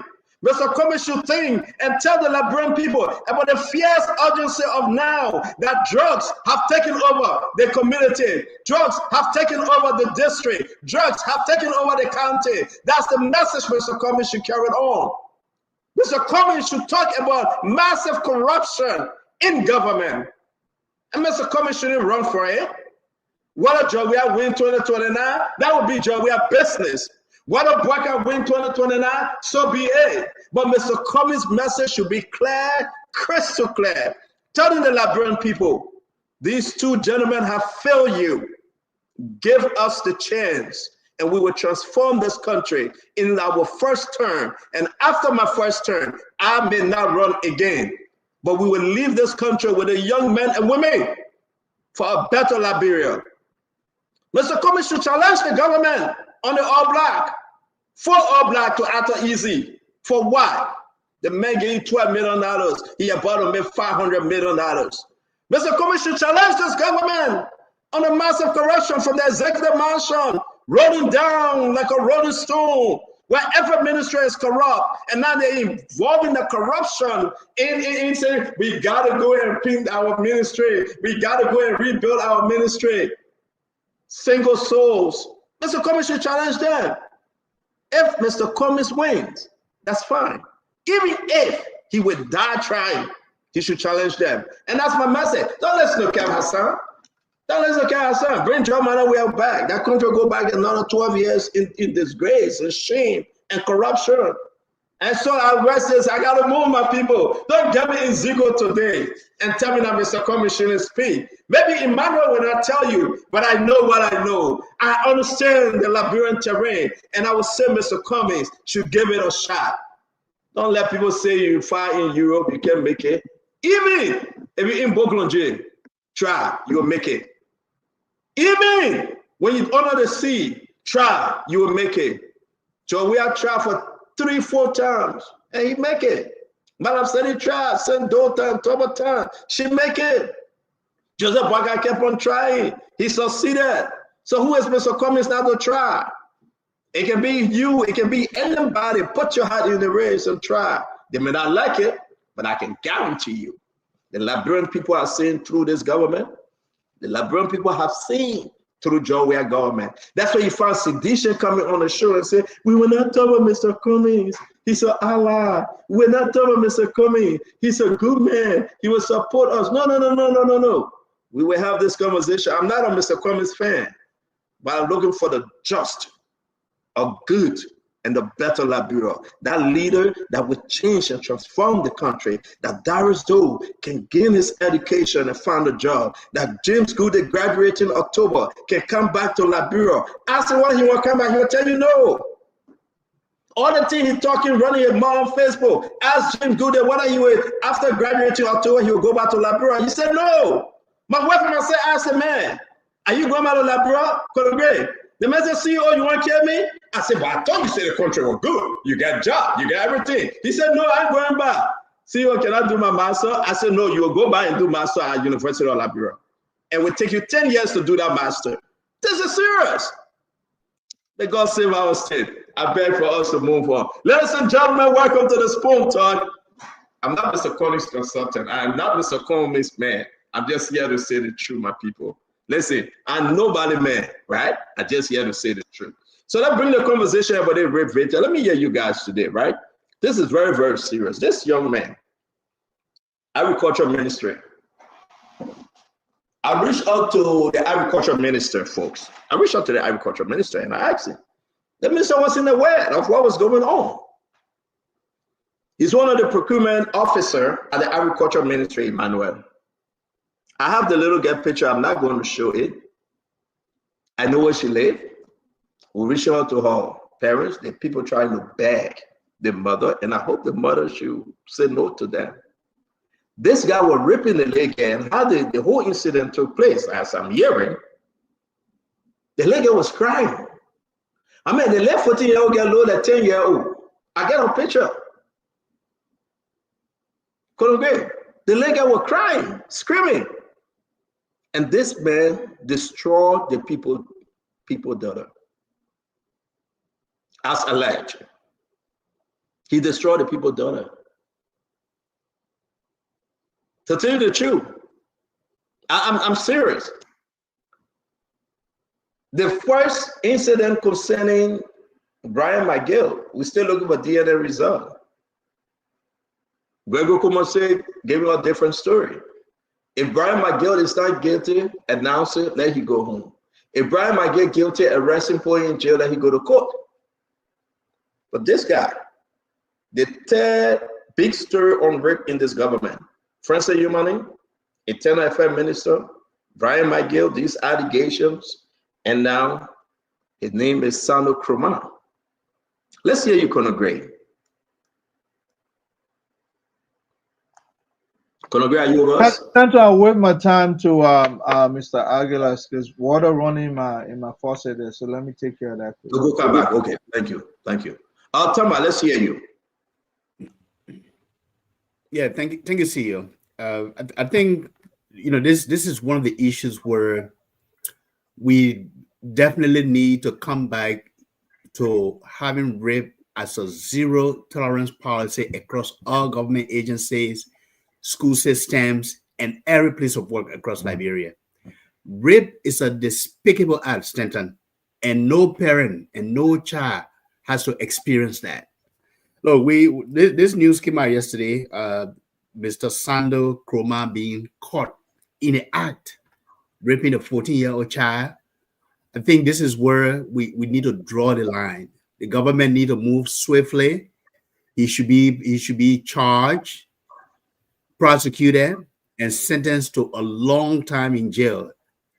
If even rape could face life sentences, I think that's what we should be thinking about.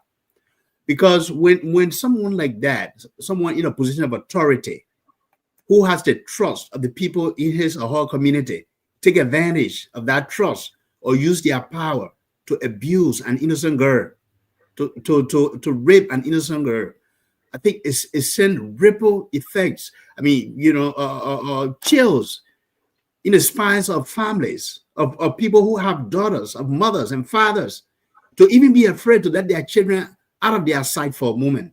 It's despicable, Stanton. So look, I know that the Brian McGill issue is still pending, but we need to also get to the bottom of that. Why is it that it's taking so long to get this DNA test? Because as long as the rape victim has made himself available and they have sought help, and that sample have been taken from them.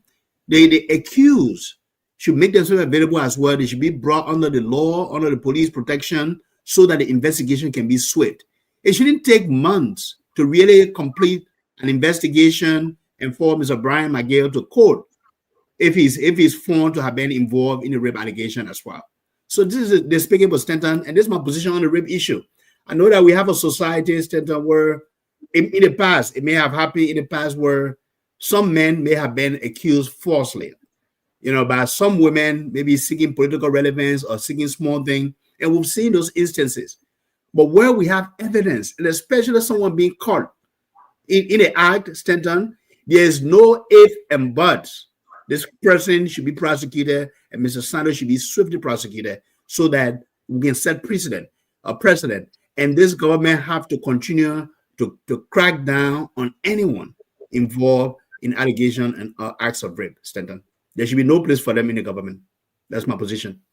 Thank you very much. Thank you very much. I'm going to bring in Emmanuel George, and then we'll bring in the mother. Nelson, when you're ready, let's bring in the mother, please. Emmanuel, we can interrupt you once Nelson is ready to bring in the mother. But let's hear you. This is a terrible thing in this government.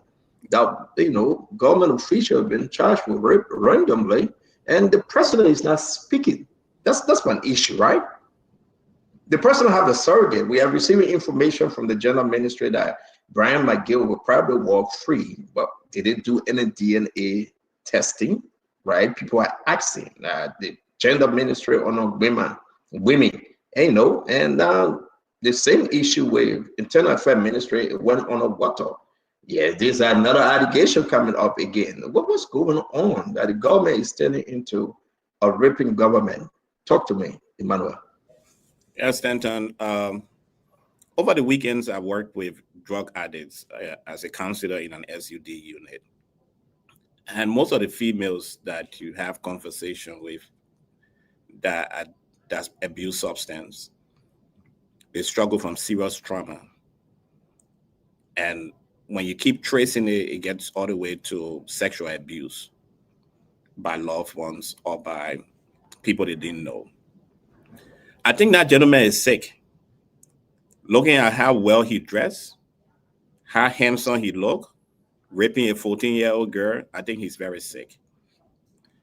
And this government, we should take this serious because of the psychological trauma that these young ladies are going to face for the rest of their life. They would never be the same. They will have to go through a lot of counseling, see a lot of different therapists to help them through the situation. Many people today are homeless and they are on drugs just because of these kind of things. And in our society, we try to overlook it.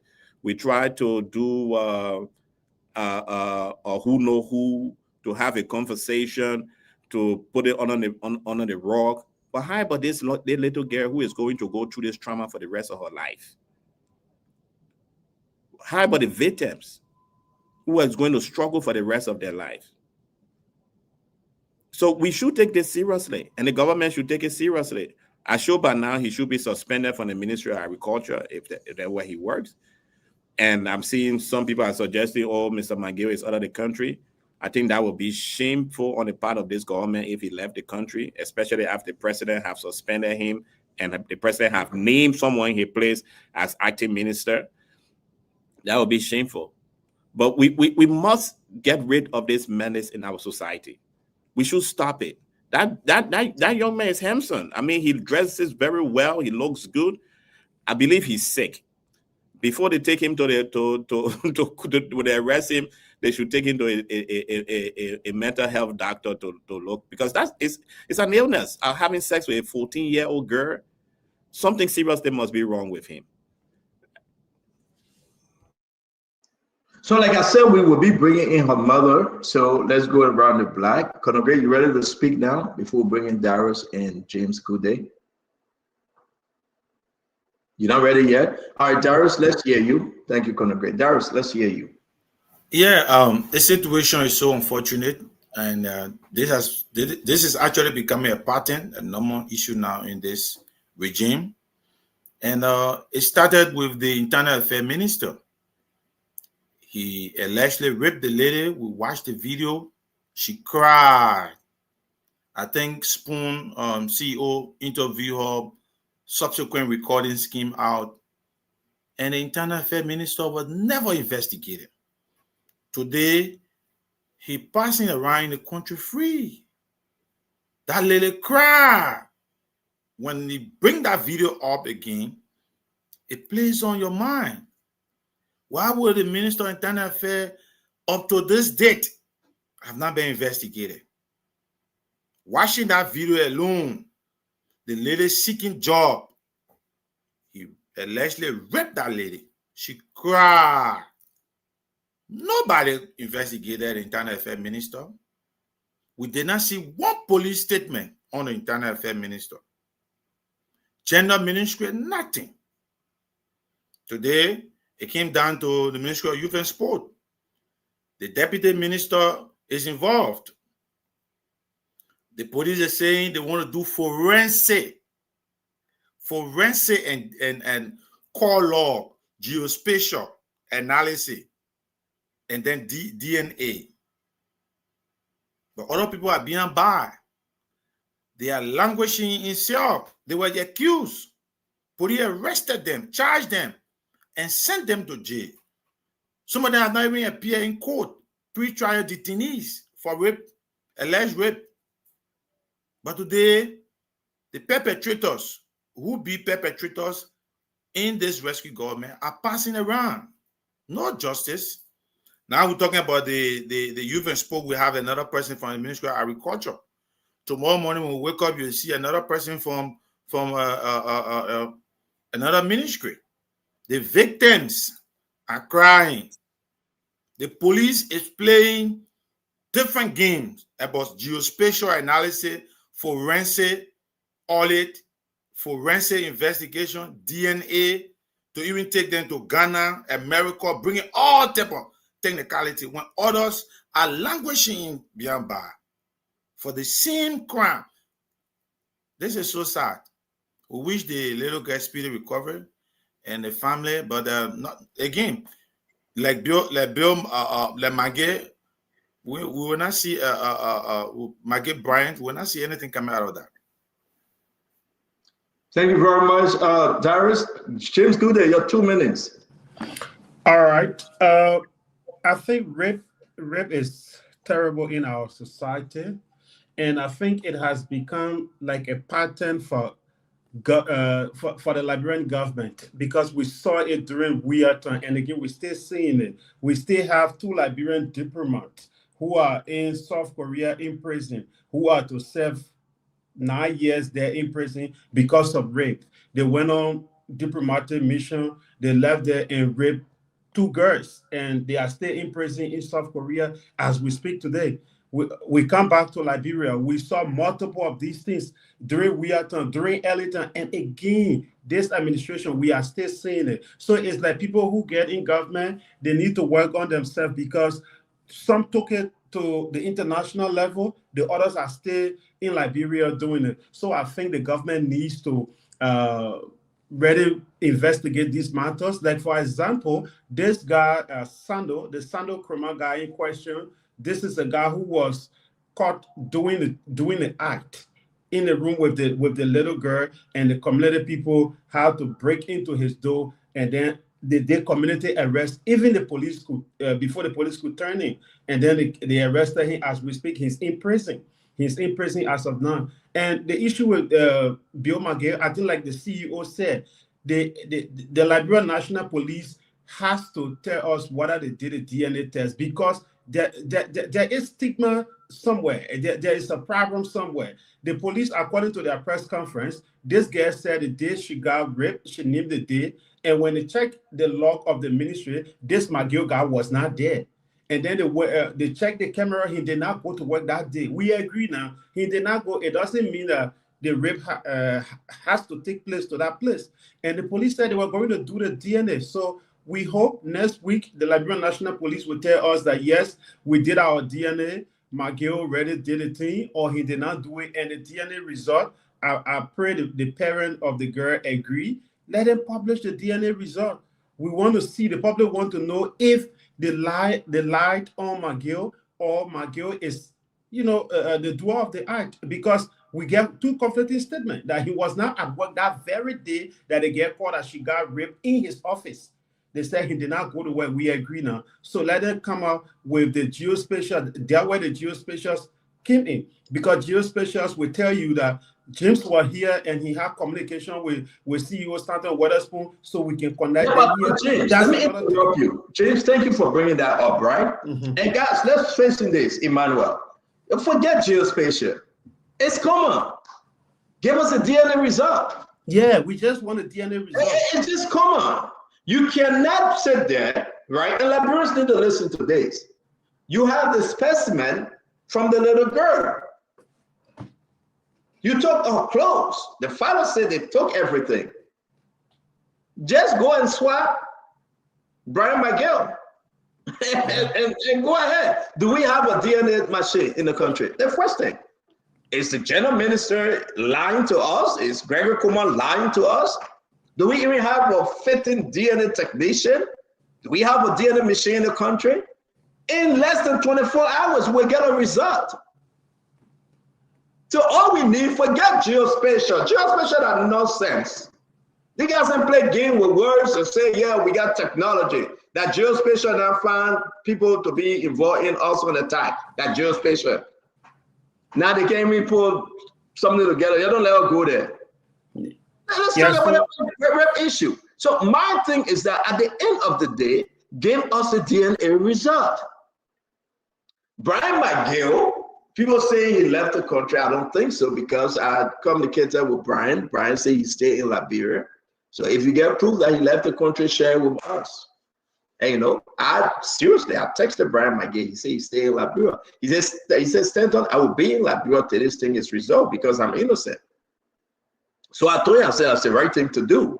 Because if you leave, you are guilty. But can Gregory Coleman and the general ministry and the Women and Children Division under Gregory Coleman, can they just go ahead and just give us a one DNA result? I mean, what are you giving this? I mean, the same issue with how you call him internal affairs minister, a left-wing chick. Nothing. The man went back and begged the woman, the allegation that he raped the woman. Then he went back, he begged the woman to forgive him and let it go. Now, Brian McGill. If Brian McGill didn't do it, give us the result. Give us the result. This government is rape number 3, allegation of rape number 3. Who else raping in this government? Who else? Nobody 14. The first little girl was 14-year-old. This guy said just targeting 14-year-old at the age range. No, Emmanuel. That's all that 14-year-old now. Yeah, I mean, that's the thing. That's why, I mean, people are wondering why we say the person is sick. I mean, sex. I don't know the time in Liberia, and I just want parents to know I'm going to say something. Sex is something that is made for pleasure, for partners. I don't understand how you can have sex with someone crying on you. Something seriously must be wrong with your head. It's a mental situation right there to force someone to have sex with you, and the person is crying under you. The person is younger than you, a tiny little girl trying to have that. I mean, it's sick. It's sickening. Anybody who find themselves in that situation is sick. That's what I can say about that. And again, the government needs to be fast in deciding these cases, because the accuser and the accused, they both are going through psychological challenge right now. If Mr. Brian McGill is saying that he is innocent, and we continue to call his name on the show as being guilty, we are saying it because the government have not concluded the investigation. I know his children will also be listening to this. The children will be traumatized when they go to school because their friends are going to talk about it. Anywhere he walk in right now, people are going to lift their eyes, their heads, look at them, and he will be wondering what they're talking about on the table, that I'm talking about this allegation that is going in the media about him. So that's the reason why we should be able to bring this thing to a conclusion as fast as possible. If he's guilty, then let the law take its course. But we cannot be dragging issue like this for so long when people are going through personal challenge, emotional challenge, they are being stressed for it. Again, I would say to you, right? Let's take politics out of this, right? I try to do this, and I hope it's allowed. Forgive me. So I have to cover the 14-year-old face. Now, my fellow Liberians, if you're watching this show, seriously speaking, she doesn't look like she's 14-year-old. Even if she's 14-year-old, man, how can you do this to the baby like this? How? This is bad. This is wickedness. Who does that? Honor of Joseph Yima Bwaka government. Men are raping. Men are sodomizing.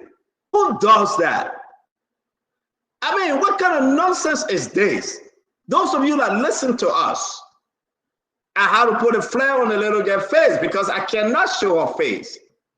You call yourself a well-educated man running beyond a baby. And this little girl was crying in the room, yelling, screaming for ma and pa. And this guy, mentally, I believe when you say, Emmanuel, that this guy is a devil, he's a demon. I don't think, I mean, so you know what? Nothing came out of the allegation from saying money. Nothing came out. People say that the video was edited. Darius, can you send me the video? I don't know where I put it. I'm looking for it. People say it was edited. Now it went to Brian McGill. We don't know whether we get DNA machine. If we get it, it's not working. Maybe it's Paul. And the DNA machine not getting nothing. Gregory Kuma bluffing. I mean, what kind of nonsense is this? Joseph Bwaka government should be rescue government. Are we not rescuing the babies in the country? Mothers, you guys are up there. Are we not rescuing the young men and young women? Though we are not rescuing them from drugs, but at least can we rescue them from rape? Can we do that? Colonel Gray? Are we not rescuing them? Colonel Gray, talk to me. If you available to talk. Senator, I think a little bit better now because I had to change position or location. But this is a perennial old problem. It's a societal problem. That's why I'm not going to be looking from specific government to government. Number one, there is no deterrence in place because you stop this if people start serving lifetime, some chunk of their life in behind bars. I remember in the gun regime, there was a lawmaker who was involved with a 13-year-old. There was also a 3-year-old who was allegedly raped in Papalo County. Okay, that same regime, we had the chairman of the ruling establishment pointing finger to people exchanging sex for job and so on and so forth.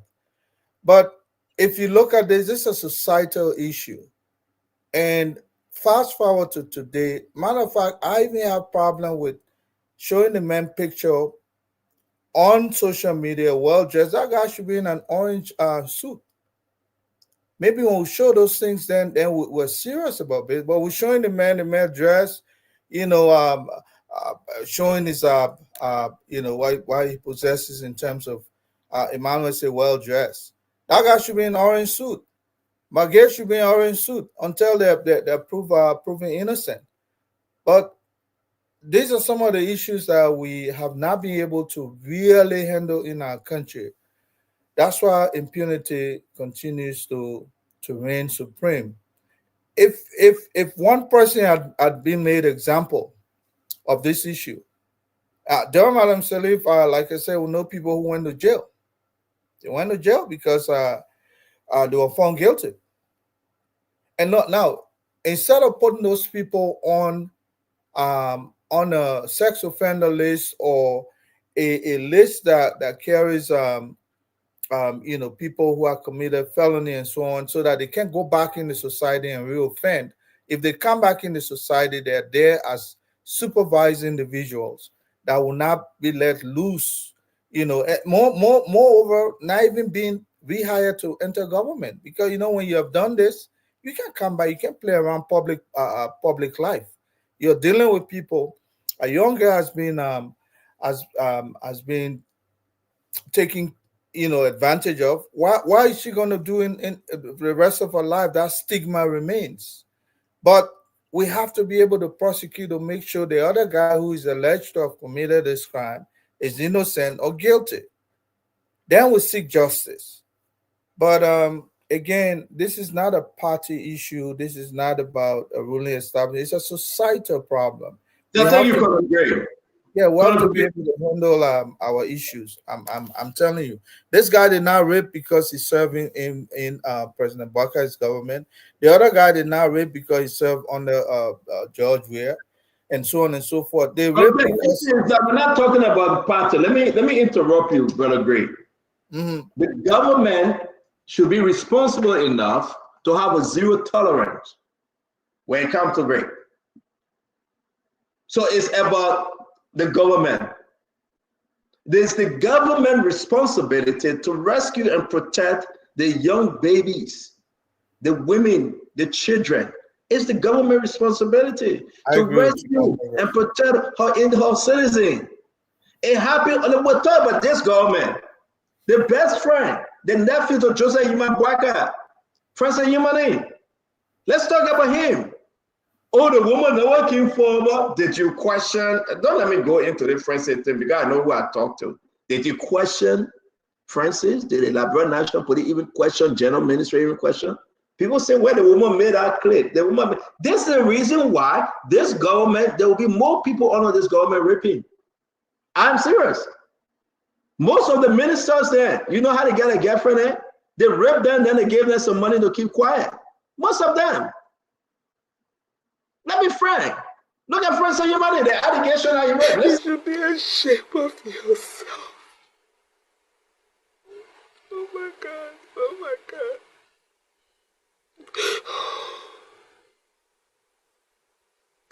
Why did you put it like this? Only medicine. And imagine he putting his pants on. Again, the allegation yielded nothing. People, the video went all over. President Yuma is still working. 466,000 was given to him to renovate the Internal Affairs Ministry. He put a part of that money to his nephew construction company. Well, I mean, where are we with this nonsense?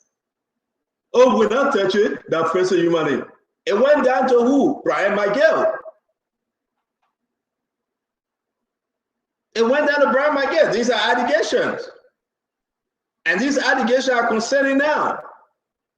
Do we have a DNA machine to Jamaica Hospital, JFK Hospital, whatever it is? Do the test and give us a result. If it is not Brian Miguel, let the man go in peace. If it is him, prosecute him. And here we are again, right here in Agriculture Ministry. Tama, I mean, how can we do this, Tama? Right here in Agriculture Ministry. The man molested, raped, sexually abused, disgrace, mentally destroy the young child. And what's the government saying? I asked Alexander Nuta, he said, my brother, I don't know nothing about this. I about to inquire immediately. Alexander Nuta here in America. That guy, this guy, he worked at the Ministry of Agriculture, procurement officer, this guy. Within this government, what monkey see and what monkey do? And President Bwaka failed to act and defend the women and the girls and the children, to rescue them, that such an individual will not molest them, destroy them. They will do it continuously. How many men in this government don't go on trip and carry their girlfriend in?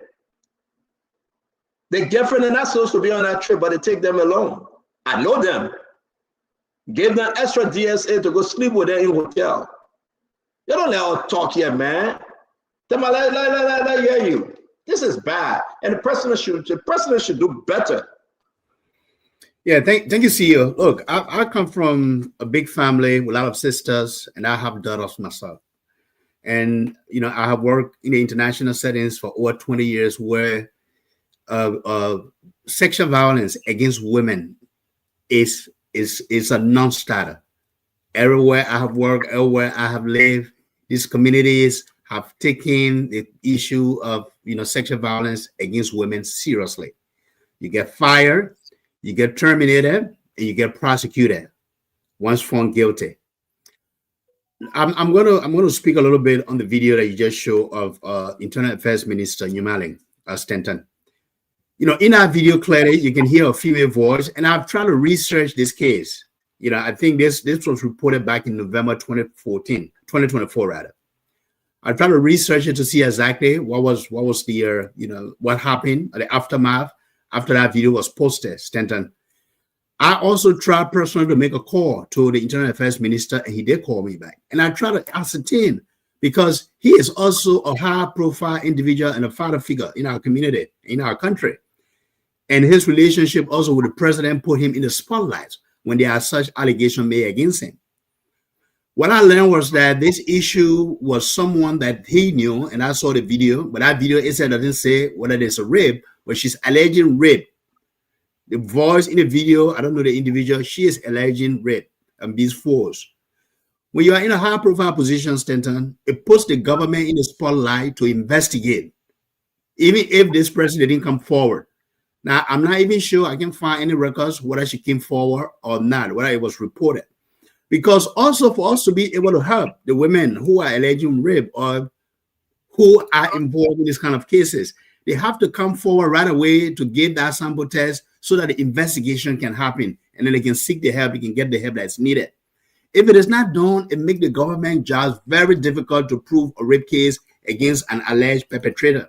And this is why I'm saying on the Brian Magee case, it's taking too long to get this sample. If it's in this country, the police should have gotten that sample from him ever since. And then on the Sanders issue, Sanders was caught in the act. So that should be like a no-brainer. He should be prosecuted right away so that we can set the tempo and let these people know that there's zero tolerance on rape. But we have a society also that's gullible. No one should use the offer of a job or because you want something from someone to come forward and make an allegation against them, because it tarnishes the person's reputation. But there's that stigma when that allegation is not against you. It stays with you for the rest of your life if you're not careful. And I talked about this last night. And I called certain names and say, oh, I'm accusing them. So I'm not accusing someone. But if you are in government office and there's an allegation made against you, you have to make sure that it's investigated so that you clear your name, especially when you say you are innocent. And that's my position on this, Stanton. But there should be absolutely zero tolerance against rape in our society. We should end Thank this. you very much. Good day. Let's hear you. We'll be speaking to a mother. Her mother is getting ready to come on. Okay. Yes. Good day. Let's hear you.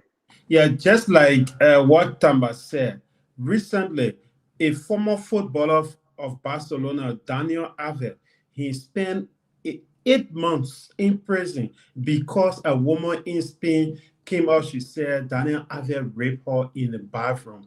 They arrested him and placed him behind bars. He spent 8 months. Just a few days ago, they found him not guilty. So what? Now people are asking, what's going to happen to the lady? She's going to walk away free. She's going to walk away free. They are not going to put her in prison. But Daniel Alves, his football career got damaged. He spent 8 years in prison. So, like Tamba said, people should not just come out and say, "Oh, Goode raped me," and then they grab. Goode will know better. Goode, you and Tamba will know better. We are not saying grab Goode and put Goode in jail and do not investigate. That's not the argument. When we're discussing this rape allegation issue, we should empower the women to come forward and talk. If we go with this spin and say, well, the person not guilty, so go by your corner and talk, then we are suppressing our advocacy. Today, in Liberia, they should do the DNA test. I agree with Gregory Coleman, 24 to 48 hours. It's long enough. When the person comes forward, do the DNA test. The DNA test will give you the first clue whether Peter was involved in this allegation hold water. But for us to say because the Daniel Alves or what his name is was free, so therefore we may all be careful, we want to silence them. And that's why as men on the show, we should be very careful. So they accuse you of rape. Yeah, you were feeling good there 1 minute. If they accuse you of rape, Like Tamba said also in a part 2, go to the police station, say, let me hear. You please take my DNA test and get my result. I didn't do it. And that would be better. But continue, good day. Yeah, so to my point, recently in Liberia, Spoon, we covered that. There was a lady who said another guy raped her daughter. This guy went to prison. They went through the case and he was found not guilty. The court said there was no evidence to back it. It is good. We encourage women and girls to come out when people sexually harass them. Let them come out and report it. But we are saying that if you are coming up to say it, know that you are coming to get somebody to go to prison for not less than 5, 6, or 20 years, and also know that if you lie, you are spoiling the character of that person, and it's going to take them their entire lifetime to rebuild. We have some former government officials and present government officials who can never rebuild their character because of allegations against them relating to a sexual harassment. They can never rebuild it. The population in Liberia is gullible. When people say you rape, they don't care whether you did it or not. People will call you rapist. They don't even want to investigate you.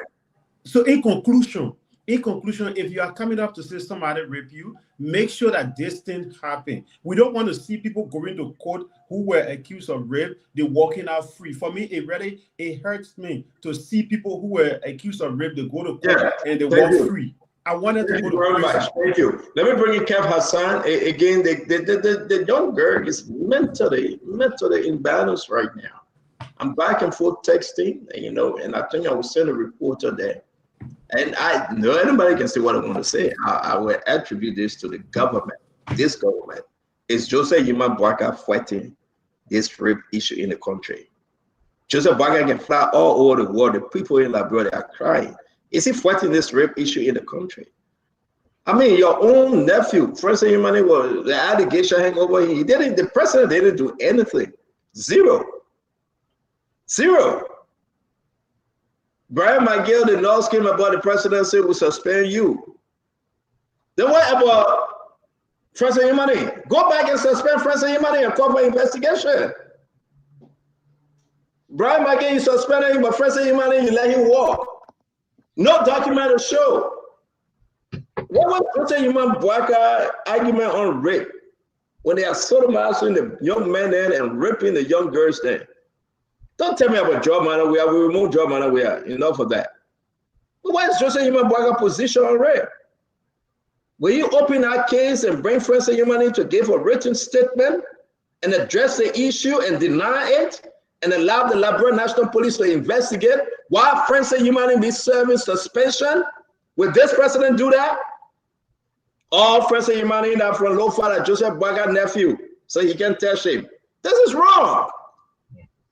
I mean, how can you present yourself to the UN and say we're fighting for women's rights, we're putting 8.3 billion, and your own nephew, Francis Yimani, alleged rape? I mean, what kind of nonsense is this? No, to be frank, this is President Boakai saying that we are protecting women and children, Emmanuel. But your own nephew, Francis Yimani, is on video putting his pants up. You call for no investigation. Joseph Boakai got to explain to the people. Liberians, you got to understand. We need fairness, transparency across the board. Don't cherry pick. But when it came to Brian McGill, you suspended him. But Francis Yimani is state minister walking Pokoloko. What's going on in our country? Kev, let me hear you, man. Let me hear you. We got to bring the mother on. And it's very disturbing, though. Let me hear you, Kev. Yeah, Stanton, there's a two Liberia. There's a one Liberia that if you from the surrounding of Joseph Yima Boakai and you're from the same, not per se Lofa, but if you're same that Foya region, you can do anything you want to do. Anything you want to do. You can corrupt, you go free. Let's say, look at what happened in the UN. Someone fella is sitting on the right side of Jose Imam Boakai. He campaigned against Thomas Fala, and he said Thomas Fala is the worst lawmaker. They should not vote for him. He campaigned for Francis Imani against Thomas Fala, but Thomas Fala supported him. Thomas Fala issue, get his video camera, but let's finish on the rape issue, please. Yes, sir. So I just building that thing. Francis Imani is you show the video. He raped allegedly, and the person is crying, right? It's not concerning to Jose Imam Boakai, because Jose Imam Boakai is our time here is a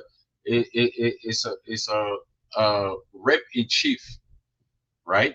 He will, so long you on his side, you can do anything you want to do, Stanton. You can do just anything you want to do. You can rape a 14 years. I don't know what's wrong with what's going on with 14 years old. You can rape anybody. You can do anything.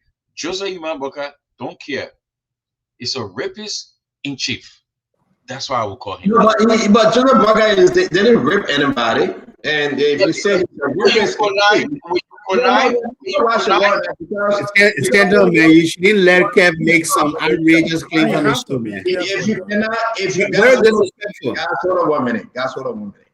If you say Jose Imam Boakai is a rapist in chief, I can beat him for not speaking against Francis Imani. But I would say Joe Weah is a rapist in chief too, because it's evidenced by all those Joe Weah rape, and you know that, I know, and we can say these are allegations. So you got to understand that you have a precedent, right? No, Kev, hold on now. You finished talking. Hold on 1 minute.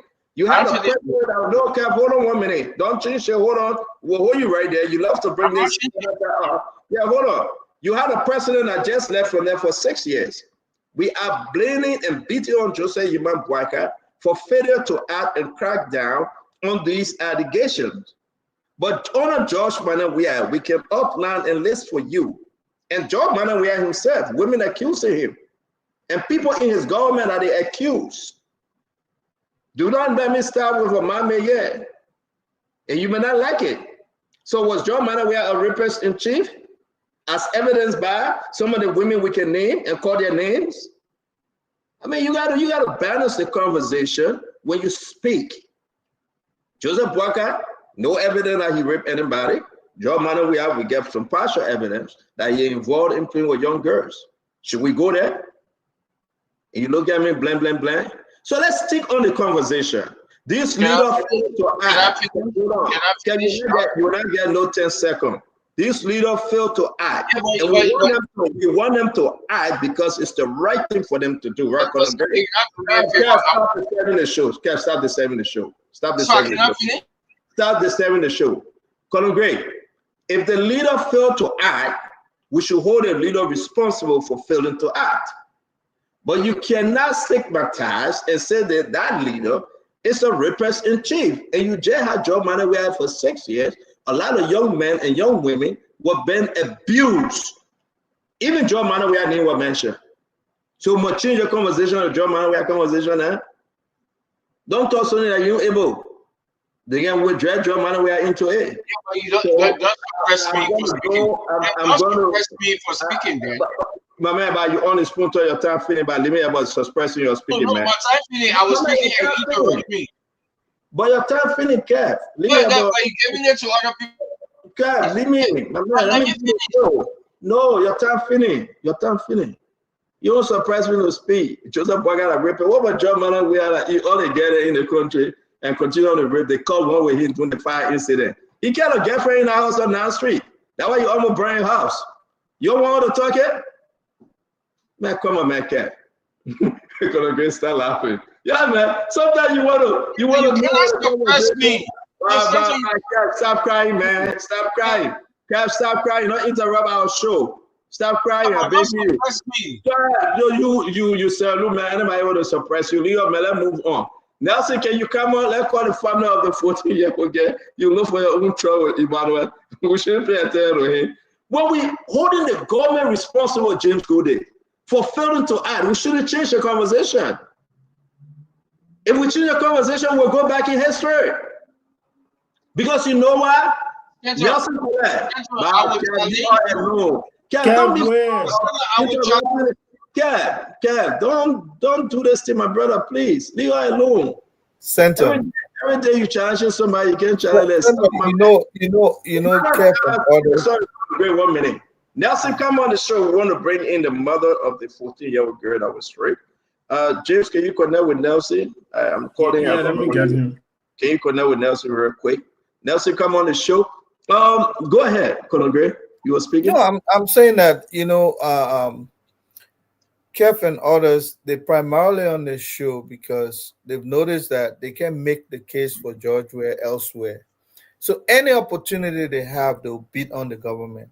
Whether or not there are more pieces of evidence to show otherwise on the other side. But, that's why I say, thank God I didn't follow Kev when he was vehemently trying, because his duty was to break down the platform, since this platform making too much case against his government.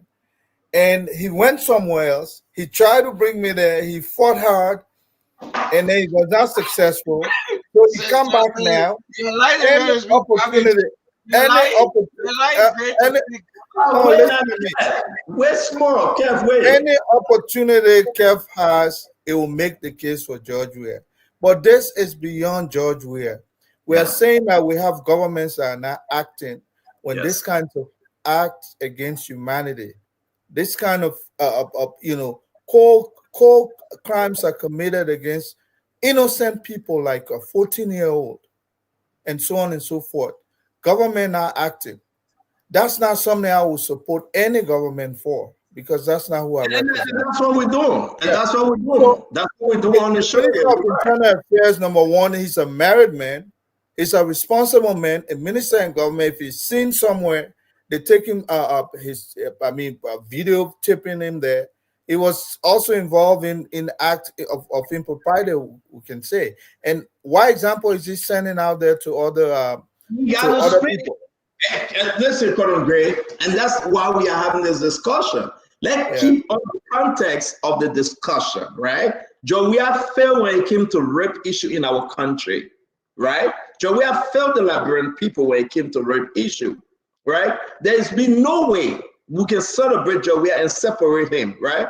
Whether Joe Weah was directly or indirectly involved, Joe Weah was eating all his chairman too. One of which he was caught on the night street with a girl in his bedroom, right? He let the girl go quickly when he tried to burn his own room accidentally. Joe Weah didn't say it was on fire. Joe Weah was in the act operating. We understand that. So for us to come out, can we say that Joe Weah was ripping the leg girl? I got no proof. I cannot say that. Right? But for us to don't interrupt, you have your time. But for us to come here and you say Joseph Yima Boakai a rapist in chief, then you got a problem. The problem you got here is that there's no allegation. Kev, you will wait. You will wait, Kev.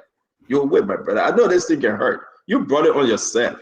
We're talking about government being proactive, right? Emmanuel George, right? And you came out to accuse Joseph Yima Boakai, not because I'm beating on him, then you can fly with that one.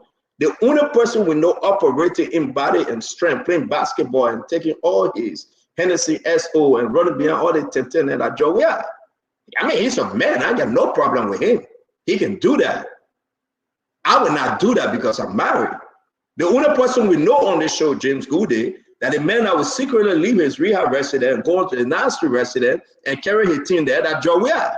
The only person we know in the out of operation, he almost burned his house down, that Joe Weah. Give me any proof, any evidence. Give me any proof. About it as well. Yeah, but give me any proof, Stenton. Any proof. Show any proof. All right, so what we do on this show is that when Kevin does speak, he will speak. But you cannot go ahead and bring Joe Weah and say Joe Weah is innocent. Joe Weah failed the Liberian people on the rape issue, Emmanuel George. And this is why we are making this case. When it comes to rape, who in the position to make the perfect argument?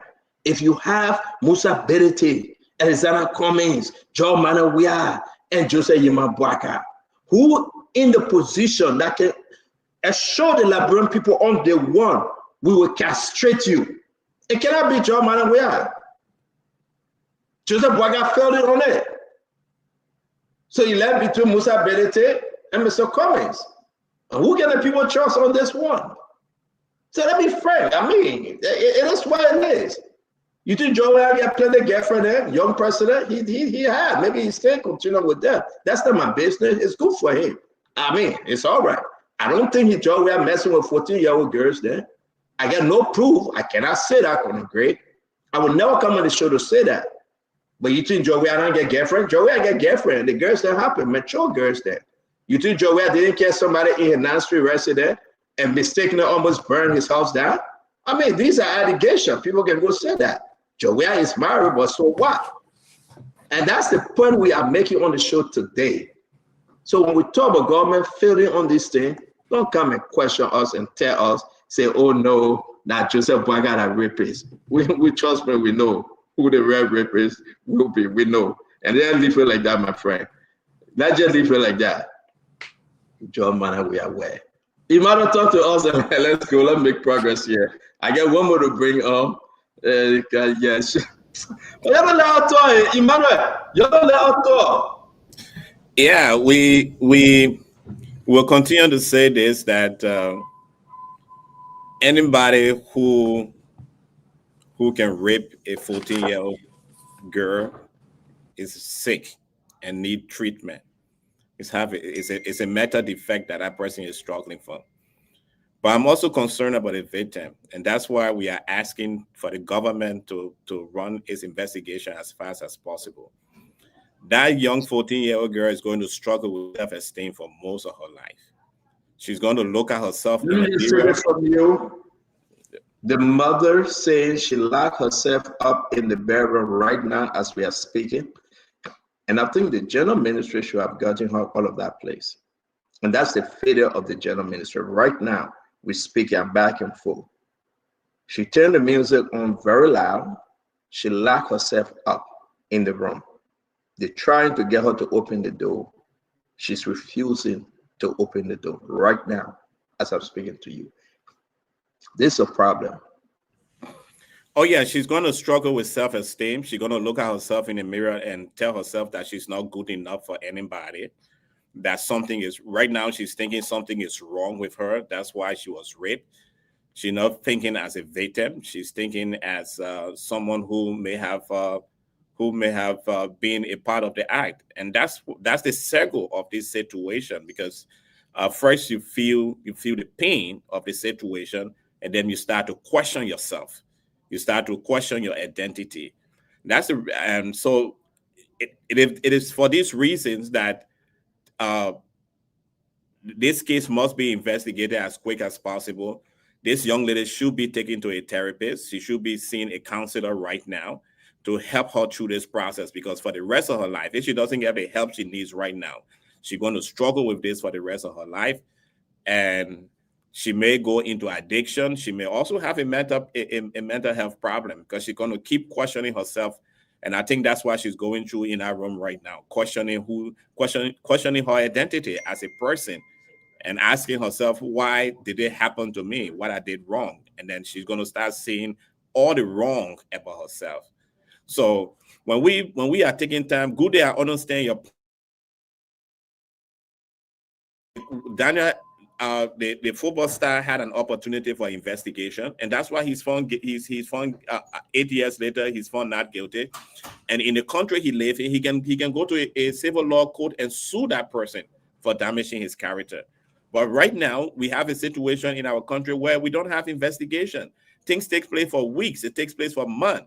The victim is going through psychological pain. The accused is also going through psychological pain, and yet we are playing with these issues when people's lives are at stake. And that's why the government should take this seriously. And I agree with you, Stanton, on this point. The government of Mr. Alexander B. Cummings, by this point in time, who have the general minister who have made sure that we bring this case to the court, and everyone will have to account for themselves. Because human beings are involved in a situation. The longer we take, the more that young lady is going to struggle with her life. I hope we can get people to start counseling her and talking to her, trying to Bill, I don't know whether we have those specialists, and I think we have those specialists in Liberia. If some of them could volunteer at a time to just help her through this initial stage to get over it, that would be great. I think the general ministry is feeling seriously on this issue. The general ministry is feeling seriously, and it's even more concerning for us to sit here and believe that they are even working. The general ministry is just a UN trip, and, get DSA. They are not being proactive. For the girl to still be at that place is concerning. They are not being proactive. Isaac, you want to weigh in on this thing? We see you smiling. You want to speak to this, Isaac? Yeah, so Stanton, I hear you calling George Weah name big. You always talk about proof. What proof do you have? That all you want to say? No. I got 2 minutes. I'm asking you. Oh, so you want me to answer now? No. You will bring it up. You always always answer. Okay, so finish now. Are you ready for the you always come up with proof. I wanted to ask Tamba and everybody else something while we reserve it for the future from the back door. I'm not asking on the show here. But I know every time you don't call.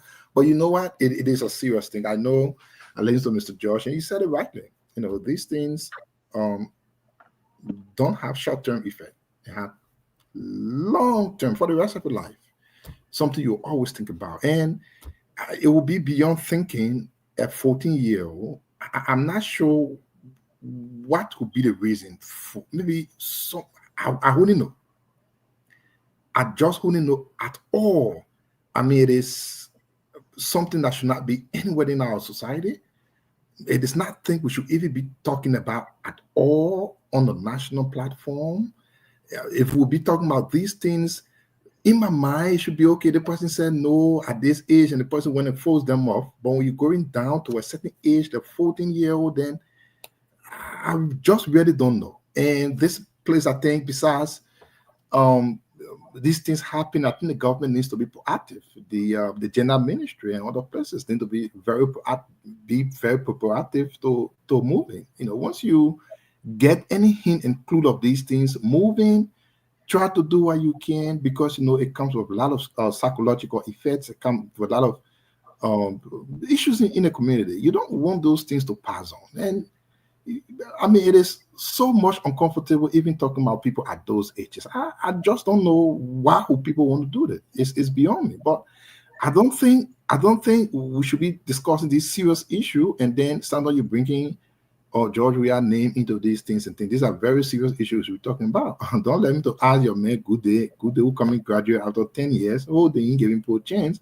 to ask him some questions. But in my mind, these things should not even be a discussion. Unfortunately, it is where we are as a nation. It is sad. Thank you very much, Isaac. Thank you very much. So where I spent 10 years. Wait. Isaac, you asked a good question though. We were laying an argument, and whenever you come on the show, you leave to go finish cooking, and you miss part of the show, and you come back. I can be listening to the show. The only person I can be listening to good at that man they call Tamak. So we're laying an argument here, Isaac, right? And your brother Kev Hassan brought in the president, and he said the president is a rapist. So how to debunk Kev Hassan? Because I think he was in error. The argument from one government to another government, they are not doing more than enough to protect the women and children. Well, and that's, let me finish now. You say you wanted to use all your 2 minutes. And that's where it came from, right? So if you point to Joseph Yeman Boaka and say he's a rapist with all evidence, we can point to President Weah, and you know that I know, we know all his chickens.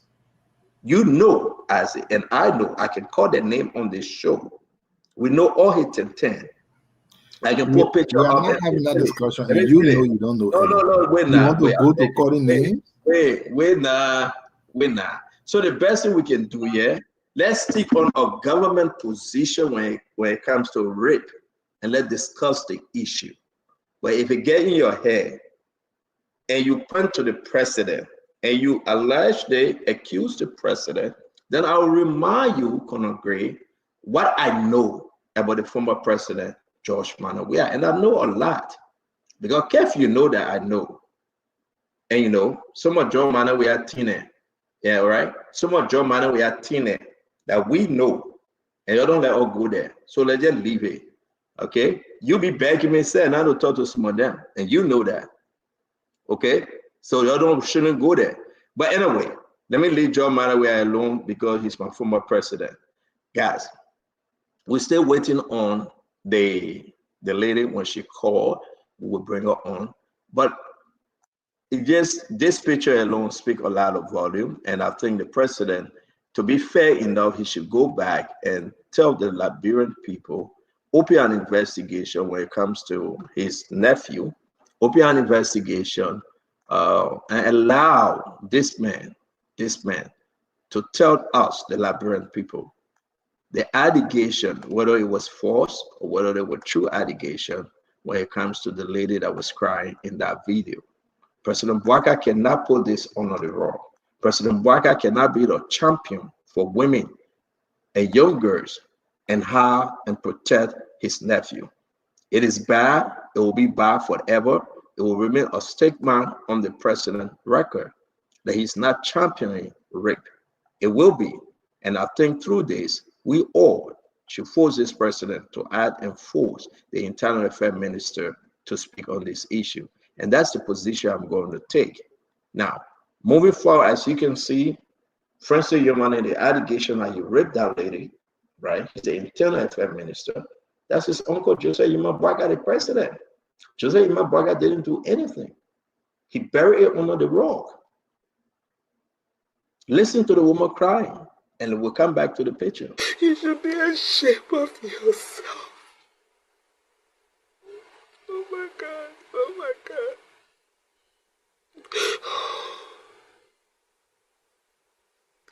Why did you put in my face? Only medicine you're in and raping somebody for what? What is this? So whether the woman lied, whether she was telling the truth, Joseph Bouaka yet to question, or call the Liberian National Police to question, or call the General Minister to question Francis Yemane. There's no statement, one you cannot find. And Joseph Yema Bouaka is still hanging out with his nephew, Francis Yemane. This is concerning. That's not a fight against rape. It can never be the fight against rape. And therefore, we should speak on this continuously. But let's move forward while we kind of close the show down. Musa Belete is in the United States. I want to ask you one question. Yes, sir. Did this lady in question, the alleged victim, she reported the case to the police or the general ministry? She ever went to them? And they did not do anything? But I don't know where you were. With photo spoon, we ran with the whole story.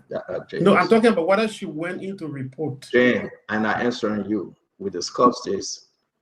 We found a lawyer for the lady. She ran away to Ghana. Francis Yemane calling her continuously. There's a lawyer, I'm not calling the lawyer name, a female lawyer. He started to beg, and I'm going to leave it like that. The government didn't open investigation. There's a reason why I'm leaving it like that, because this lady, like Emmanuel said, up to today, listen, he promised the woman a job and told the woman, meet me in the restaurant at the hotel. Emmanuel, the woman went for that job interview, and the rest is history. And then when the woman said she was reaching out, they threatened to kill the woman, to harm her, and she ran away. This video and the explanation, I spoke to everybody in government, from President Joseph Yema Bouaka down. They don't let us to start the story again. So the issue is that they intentionally cover up this story. And that's wickedness. And that's wickedness. Well, let's move on. Let's move on very quick. We've seen a lot of stuff happening. Musa Belete, CMC political leader, is in the state. Like I told you guys, he called me after 7, and you know I cannot leave my house after 7. He begged to see me, but as my friend, I'm speaking to him back and forth while we're on the show. He's how you call it? He's in a very, very strategic meetings, a lot of stuff happening right now. Musa tried to get these people in Philadelphia. He was in Philadelphia engaging folks. And to tell you the truth, I think he's trying. Musa Belete is here, and he should be going back next month, I believe next month. But a lot of people ask the question, who is this lady Musa talking to? Any one of you know her? Musa is involved in a strategic conversation with this lady. I don't know her. I don't know her. Musa is in a very, very strategic conversation with her. And maybe Musa will tell us, but Musa is in the United States. We want to welcome him. His first engagement is to personally convince this lady and answer her question. Okay? We want to say, Musa, welcome to the United States. And I will be meeting Musa shortly. He should be going back to Liberia next week because they are on his back for his oil, something, the inputting lesson, He's on the back. So we want to say, Musa, welcome, CMC, political leader. I think you are doing extremely well. Another person here that I think I want us to talk about is Thomas Falah. And this is what Thomas Falah said in New York. Kev, can you unmute yourself? I try to unmute you, but you are muted. Just leave it there. Yeah, just leave it like that. Liberian, yes. But the new Thomas Falah is being very authentic this time around, I believe. This is the right path. This is the right path. I must support this woman. I must support this regime. I must support this government. And I'm not a party president for now. No, I'm not a party politics. I'm an independent and authentic free thinker. Yeah, so notwithstanding being authentic, being a free thinker politically, it doesn't negate the fact that I have my right to support whatever I want to support. So I support His Excellency Joseph Yuma Baka. I support his agenda. I support his government, his policy, and I'm going to help to drive it. And that's why I'm not just saying it, but I will get involved. That's why you see my involvement everywhere you go. Mind you, I come with 20 plus years of experience in national governance. So Falah is not just an ordinary guy. I have managed, I tasted the level of opposition for 12 years. I managed, I tasted the level of ruling position. And now I don't know my position. I'm free thinker. So what do you make about Thomas Falah? Let I ask you, Colonel Gray. Thomas Falah in New York. I didn't see Darius DeLong. Maybe he was there. DeLong told me that he was coming to the state. By the way, he told me he's still now be in America. And I was looking forward to seeing DeLong, but it's something happening that I didn't see DeLong. But Thomas Falah, say he's a free thinker. Thomas Falah saying that he supports Joseph Yuma Baka. Talk to me. Well, free thinker like some of us are, Stanton. A lot of people think being member of a political party is like having a religious organization that you're part of to worship God. Some folks who, if you don't have a party, they just think you're a pagan. But that's not what it is. Sometimes you can remain in the middle and become something of a free thinker that aligns, yourself with whoever. So Falah has a right in this capacity. It should not be good only when you identify with us. It should also be good when you identify with somebody else. But if you ask me, that is the struggle we have in our country. A lot of people will go where the pasture is greener. And that's their right to do so. Because politics, the number one endearing flavor of politics is all about interest, contending interest. So if you can win somebody to leave one political party to another, hey, you're doing a good job. But is it the most moral, upright person that should be ranking with anybody? I would say I have question to that.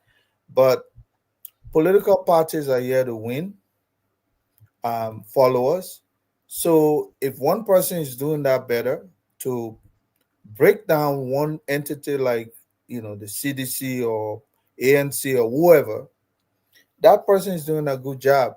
You who losing those memberships, in other words, you're telling me that you're not doing a good job. Because you know what? You should keep those who are with you and try to win others to come on board. But if you're losing them, the equation does not seem to be balanced. If you're losing key members, there is the Sir Joseph, there is the Thomas Fowler, there is this, all these folks are leaving you. It doesn't look good for the other side. But meanwhile, I can say the Unity Party maybe is doing a good job. And so is Musa Belte as well. So let people step up and win new souls. My brother. Thank you very much, Colonel Gray. Thank you. Let's hear from Kev Hassan on this further issue. We'll go back to Emmanuel George, Asido Tamba, and good day. Kev? What baffles me is that we were on this platform 2020 and the leading up to 2020 election. Thomas Fowler ran under the CDC ticket. Joseph Yuman Boka was on the CPP at that time. Called Thomas Fowler a criminal. Joseph Yuman Boka called Thomas Fowler a crook. He said Thomas Fowler is the worst thing that happened to Liberia. Don't vote for him. Vote for Darius Dillon. Joseph Yuman Boka attacked viciously from 2020 to 2023.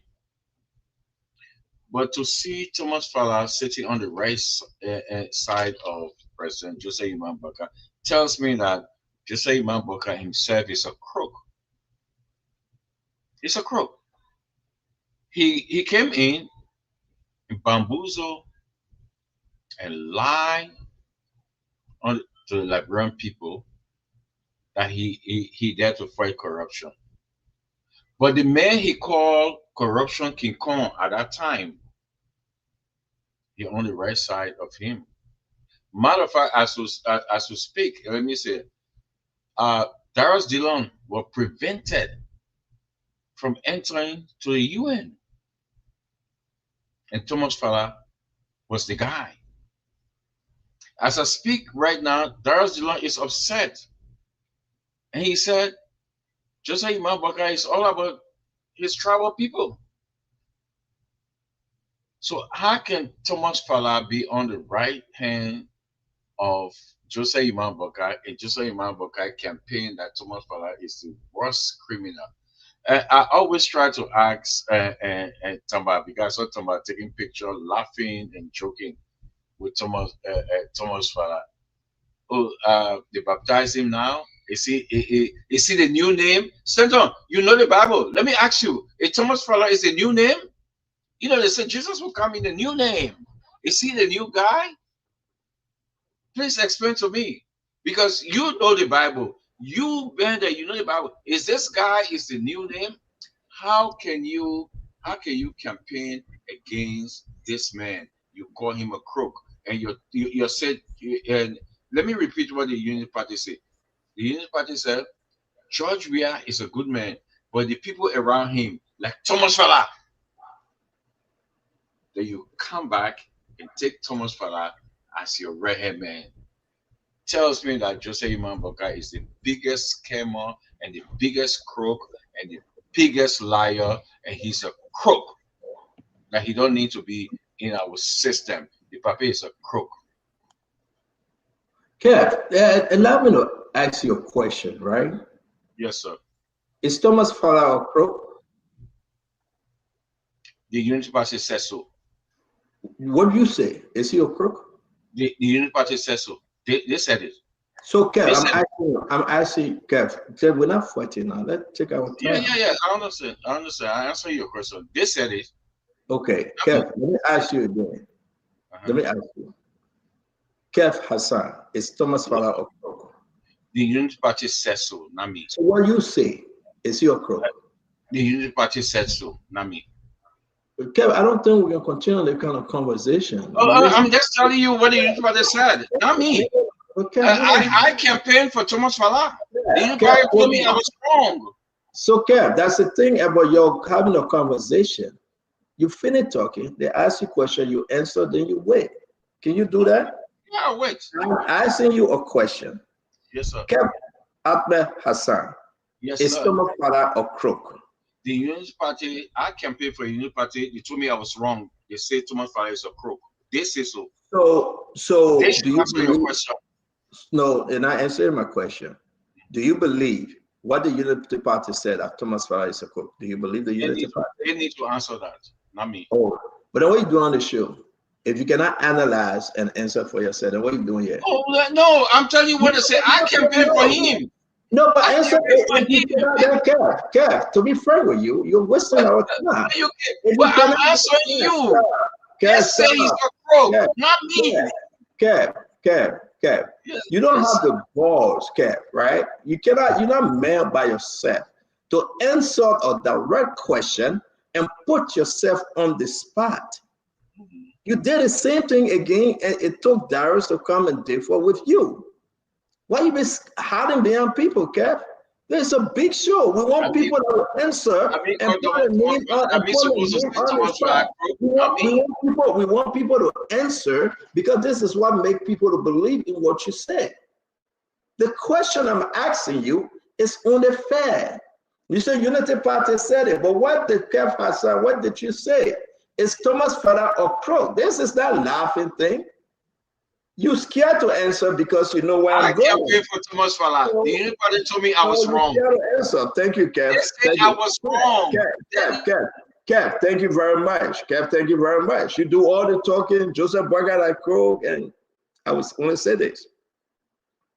If we cannot come up and look in this camera, Emmanuel, and speak what we do believe, and try to hide ourselves and our talking point, then we're not being genuine. Is Thomas Fala a crook? Unity Party said he's a crook. What did you say? Is he a crook? If you answer that question that he's not a crook, then Joseph Boakai is not a crook. If you answer the question that Thomas Fala is a crook, then it means that Conagry, Joe Manuel was crook too, because Joe Manuel worked with Thomas Fala. Am I correct, Conagry? Right? So let's just set it straight. You cannot play games, Joe. We gotta move on. We gotta move on. You play too much again, and we got tired with it. You gotta speak truth to power. But let me bring this up, and then we'll bring in our brother Emmanuel George.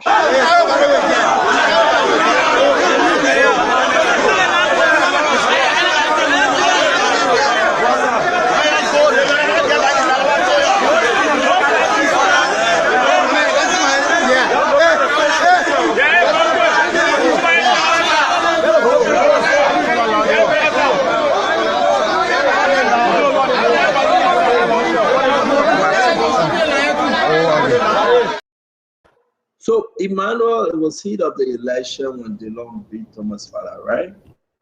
A lot of folks came and said, well, Thomas Fala is a criminal, Thomas Fala is a crook.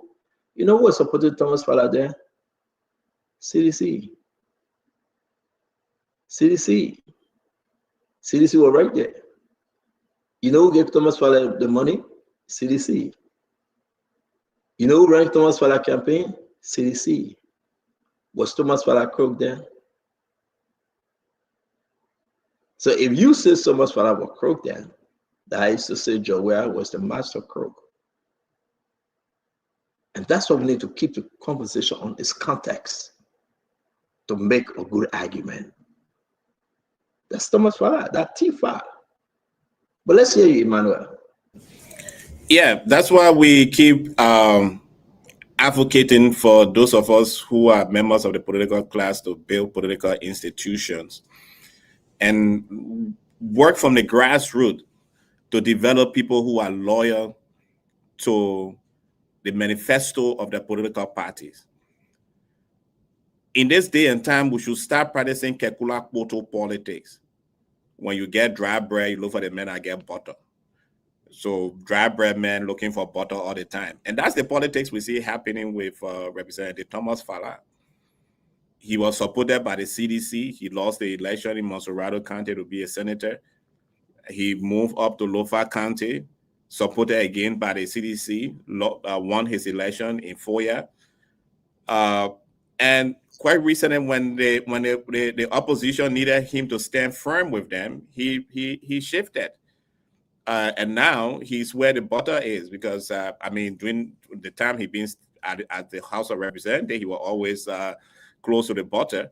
So so we have to stop that kind of politics. We have to have loyalty for our political institutions and our country. I mean, our country and our political institution. I may put it in that line. But we have these politicians who have no loyalty for anything. Or the philosophy of Kekula Kpoto continue to be in their minds. If you got dry bread, look for the men that got butter. And that's what we're seeing today with Representative Falai. I know he had been either expelled or suspended for the CDC, but that's the party that made him. That's the party that lifted his hands up for over 12 years, successfully back him. But today he's on the other side when the party needed him the most. Backstabbing his boss. When former Speaker Fonante Kofa went to the level of being Speaker, he brought him as his deputy. When Fonante Kofa was in Rome praying with the president, with his eyes closed, the president was plotting his downfall. While they were praying together with the Pope, his eyes was closed praying, and they were plotting his downfall. And Thomas Falai was part of that. So again, we must start working towards developing political institutions and our politicians. It's not all the time you should take your dry bread to where butter is. Sometimes when you get dry bread, you eat it with sugar water. It tastes much better than looking for where the butter is. Thank you.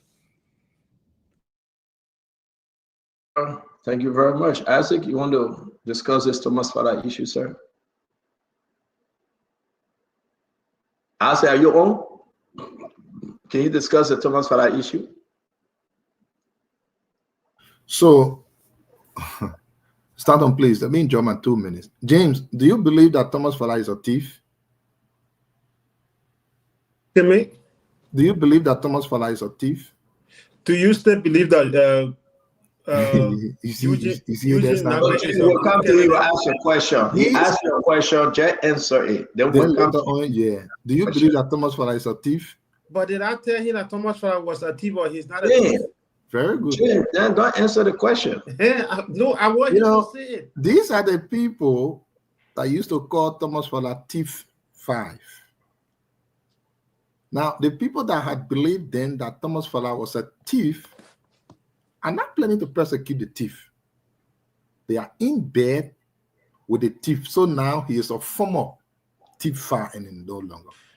A former thief 5. He is no longer thief no more.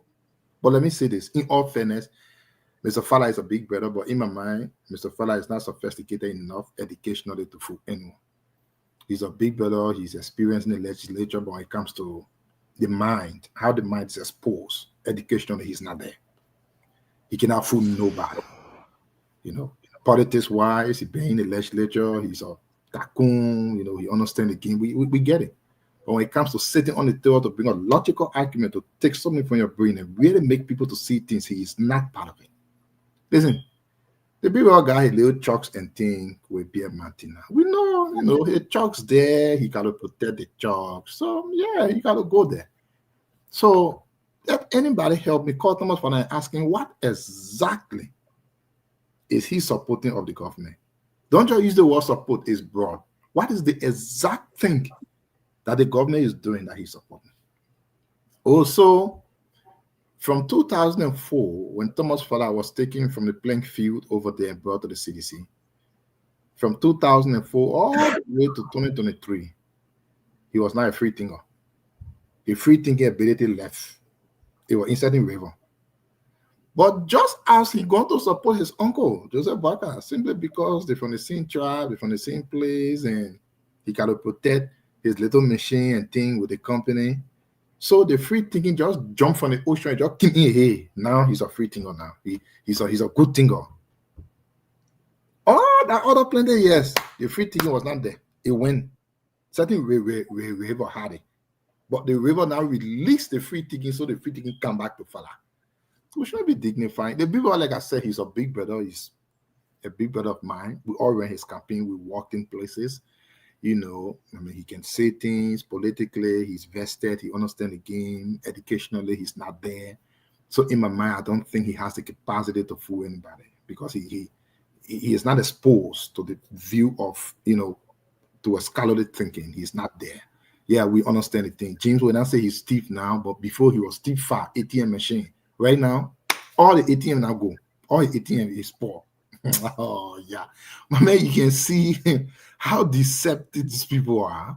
When someone follow us, they may not call him for the ATM machine, tip file. They even made a song of him, a song. He and what his name, or he and or Kun or VP Kun. Someone for that row, Richard Kun row, that guy from the legislature. But today now, Charles Brown. Yeah, right now Thomas Farah is the civil, is the man of integrity now. They are the leading voices of the integrity in our system. Why for Joseph Boakai? Yeah, Thomas Farah. Yeah. So, oh no, he has no motive. Let us say, in truth, we've always said, United Party believes once you support them. You know, if I'm like, for example, me, I don't talk of myself, I don't care. But hey, you bring United Party, all United Party people, you put them, so you put me here. They can be equal to the record of anything. The record that exists. And the way God make our brains, it can work very smartly, very quickly, they can. But they will be causing me say, oh, dog, man. Because what? Yeah, they will come tomorrow and say, I leave CDC, I join UP. They will say that I'm more than Sir Isaac Newton. But this is why United Party, that's the nature of United Party. So Thomas for that thing he talked, that's his own thing now. He just got to say it because he have microphone, but I'm not sure he even understood exactly what he said. If you ask him right now, he only repeat it. So it's just a matter of protecting his little machine, his little businesses will be mounting. So he got to do it. So we should understand. We should understand that. I said, thank you very much. As I said, the same question, you can choose to answer either or. Is Thomas Farah a crook? You know what? We've never called him a crook. United Party has always called him a crook. So if you ask me, Stanton, the best people that should tell us what they believe, that those who have always called him a crook. So is he a crook? So you work with Thomas Farah. I have not made an assessment of let me finish. I want you to tell the Liberian people your independence analysis. It's very important. Mm-hmm. United Party call him a crook. Right. You ask it, is he a crook? That's what I'm telling you. I have not made an assessment. So do you believe what United Party say? That he's a crook? They now need to tell us what they saw at the time they called him a crook. If that thing still exists today. I'm asking you, is he a crook? I say, well, if they can tell me, then I will look into what they say. So and decide if it's a crook or not. So they said that since 2020. So if I call President Boakai a crook, you tell me I would list reason why to convince him. No, I'm just saying you must be having a convincing reason. That's not a good question. Hold on, Isaac. You just did. You said they will call you Sir Isaac Newton, but I will call you Sir Isaac Doe because you're very smart guy, right? I know you don't like me forever, no matter which side I go on. So fucking well. No, to be frank, right? My question to you: can CDC come out and tell us who is Thomas Farah? We agree that Unity Party took their position and said Thomas Farah is a crook. What is CDC position? So you represent sedition, yeah. Is Thomas Farah a crook? It's a fair question, Stanton. We know Thomas Farah to be a Liberian. We know Thomas Farah to be a lawmaker. We know Thomas Farah to be someone who has helped people who is there. United Party has always known him to be a crook. United Party has always known him to be a thief. United Party has always known him to be corrupt. It is United Party now who should be telling us if they believe that the Thomas Farah they knew a few years ago who was a thief, who was a crook, who was corrupt, if he still remains that person. Or maybe they got a cleansing, whatever the cleansing no longer. He is no longer a crook anymore. They need to tell us. We can't, unless you want me to go in and head of United Party and know what is going on. Without watching the show, and this is how we do it. Tamba. There's a reason why sedition cannot take a position on Thomas Farah, Tamba. There's a reason why they will circumvent the question and they won't answer the question, right? Because they are hopeful. They are hopeful Do not be on Thomas Fala for too long. Maybe he's serving as CDC agent within the Unity Party and he will come home someday. So they will never call him a crook. Okay? Let's hear you, Tama. Yeah, thank you, CEO. Look, I have listened keenly on this conversation. The question for me, you know, I met Thomas Fala the last weekend in Philadelphia. You are helpful. Please don't interrupt, Kev. Go ahead. Don't interrupt, man. It's very disrespectful when you do that. We don't do that to you. You know, the likes of Kev, you know, you don't have the character or the temperament to engage in meaningful debate without insult, without personal insult. You don't even have the intellectual wherewithal to go 5 minutes without calling someone crook, without calling someone ripper, without evidence. Thomas Fala is a sitting lawmaker. Thomas Fala was with the CDC for 18 years. Thomas Fala rose from the ground up with the CDC. Today, CDC is regretting their decision to expel Thomas Fala, and they are batting their fingers. Thomas Fala sitting as a deputy speaker of Liberia. You see, in politics, there are no permanent friends or permanent enemies. That's politics. And in fact, in Liberia, we have seen politicians switch political parties every political season. Some of you have switched parties in the past, right? So if Thomas Fala today has decided that, given the fact that he's been expelled from his party, that he's won all these elections on, to now think country first and to put his support behind the president, President Joseph Numa Boakai, who is promoting the Think Liberia, Love Liberia, Build Liberia agenda, I think we should employ his loyalty to nation, not loyalty to party. And Emmanuel, when you say, you know, we should be loyal to our party, then to our country, then you say no to our country, then to our party. I think, look, I like participation in party politics, but as Liberians, our loyalty should always be the country first. You know, when you are more loyal to your party and some to even individuals or political leaders, then I question your patriotism. So Thomas Fala's decision to support the president agenda is a good decision, and we support that decision. Thomas Fala spoke at the Jumpila America convention. He was a keynote speaker, and Jumpila is a Kisi organization that brings the Kisis from Liberia, Guinea, Sierra Leone into that association. He spoke on the issue of reconciliation and unity. We understand that when it gets tough in political seasons, sometimes even the tongue and the teeth that sit together can fight, but they will always try to find a way to coexist. It got tough. We understand what happened in Lofa County and Foya District, and we mourn for those young people who lost their lives when that battle was between the CDC and Unity Party for supremacy. And we hope that we never return to that kind of time again. But the CDCians on the show have no moral rectitude to call Thomas Fala a crook, because he was with them for 18 years.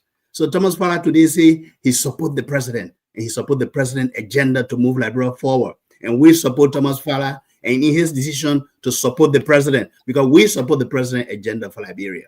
Politics in Liberia, we understand how it is, but let's always put country first, and we'll see what 2029 brings for us. Thank you, Stanton. Is Thomas Fala a crook to you, Thomas? I don't believe so. I have no evidence. I haven't dealt with Thomas Fala for Thomas Fala to crook me or, you know, dupe me in my business. I can't call him crook. I cannot. It's very simple. Thank you. So, stand up. I beg you. Can I ask Thomas one question? After good, I beg you. Yeah, please. Oh, after good day. Oh, good day. That is school day. You want to? Oh, good day. You graduated with. Oh, this good day, boy. Go ahead. So, you know, the issue here, seditions are like the ex of like your ex-girlfriend or the ex-boyfriend. When you are with them, they will not know the importance of you. When they divorce you, that's the time they will come and say, oh, or, you know, they will say everything now about you. Thomas Fala did not leave the CDC. Thomas Fala got expelled from the CDC. Fala moved in and found a new home. His new home is, I am independent, but I will support this president. You know, let me take our minds back. A few years ago, about almost a decade ago, we listen to Eugene Nangbe and others. They say Weah legs were smarter than his head. Today, where are they? They are with Weah. Today, they are working with Weah. In fact, you cannot talk anything. You have to go through them. Weah believe in them. Do you still believe in those guys? Yesterday, they were with CDC. They left. They went to Unity Party. When CDC won the election, what happened? Eugene Nangbe came back to Weah after he insulted Weah. In fact, he did. There was this fire incident where he claimed that seditions attacked him. They wanted to kill him. The CDC still accepted him. So why did you accept Eugene Nangbe and others who insulted Weah yesterday, who called Weah criminal, and who said Weah was not fit to lead Liberia? Yesterday and today, you are still working with them. In fact, Eugene Nangbe is your leader, Kev Hassan and Azedo. You believe in Eugene Nangbe just like the way you believe in Weah. So what is wrong with an opposition who campaign against you coming back to say, oh, I never believed in your agenda. I believe that you were going to be a terrible leader, but now with my assessment, you are a good leader. I can work with you. I think there's nothing wrong with that. So in election seasons, what people do to sell their market, that is to push their agenda, to encourage voters to vote for them. So Unity Party supporters, some of them who call Father Crook, they were doing it because they wanted for their candidate DeLong to win Fala.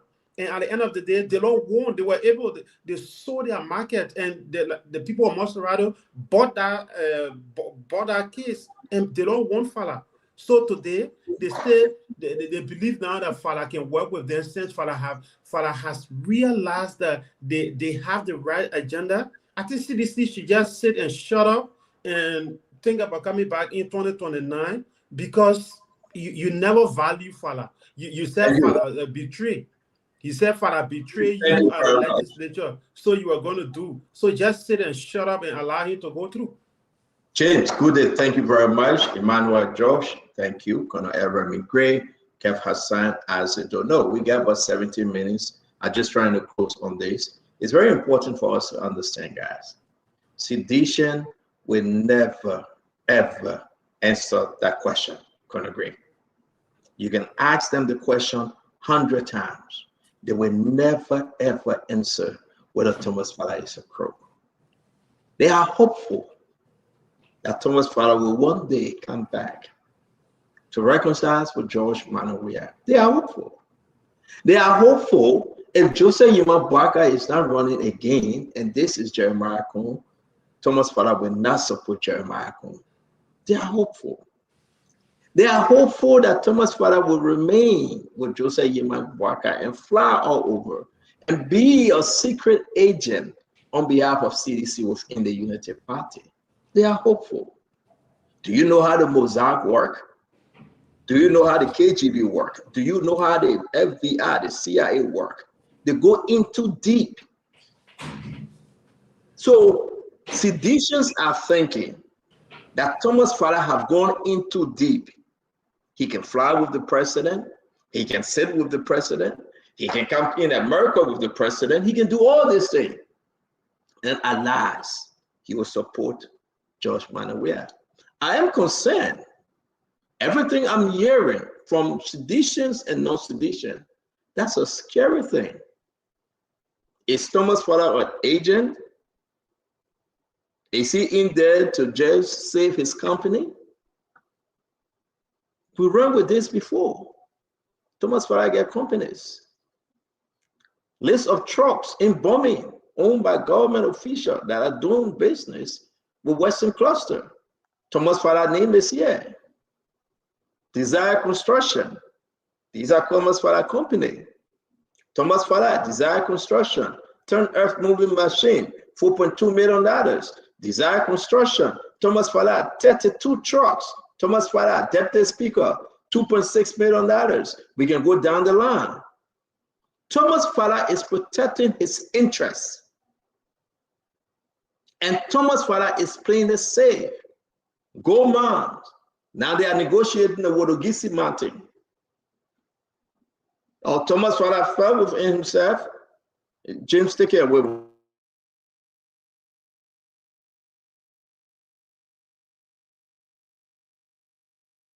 I'm sorry. So he said I should take it away. Let me end for him.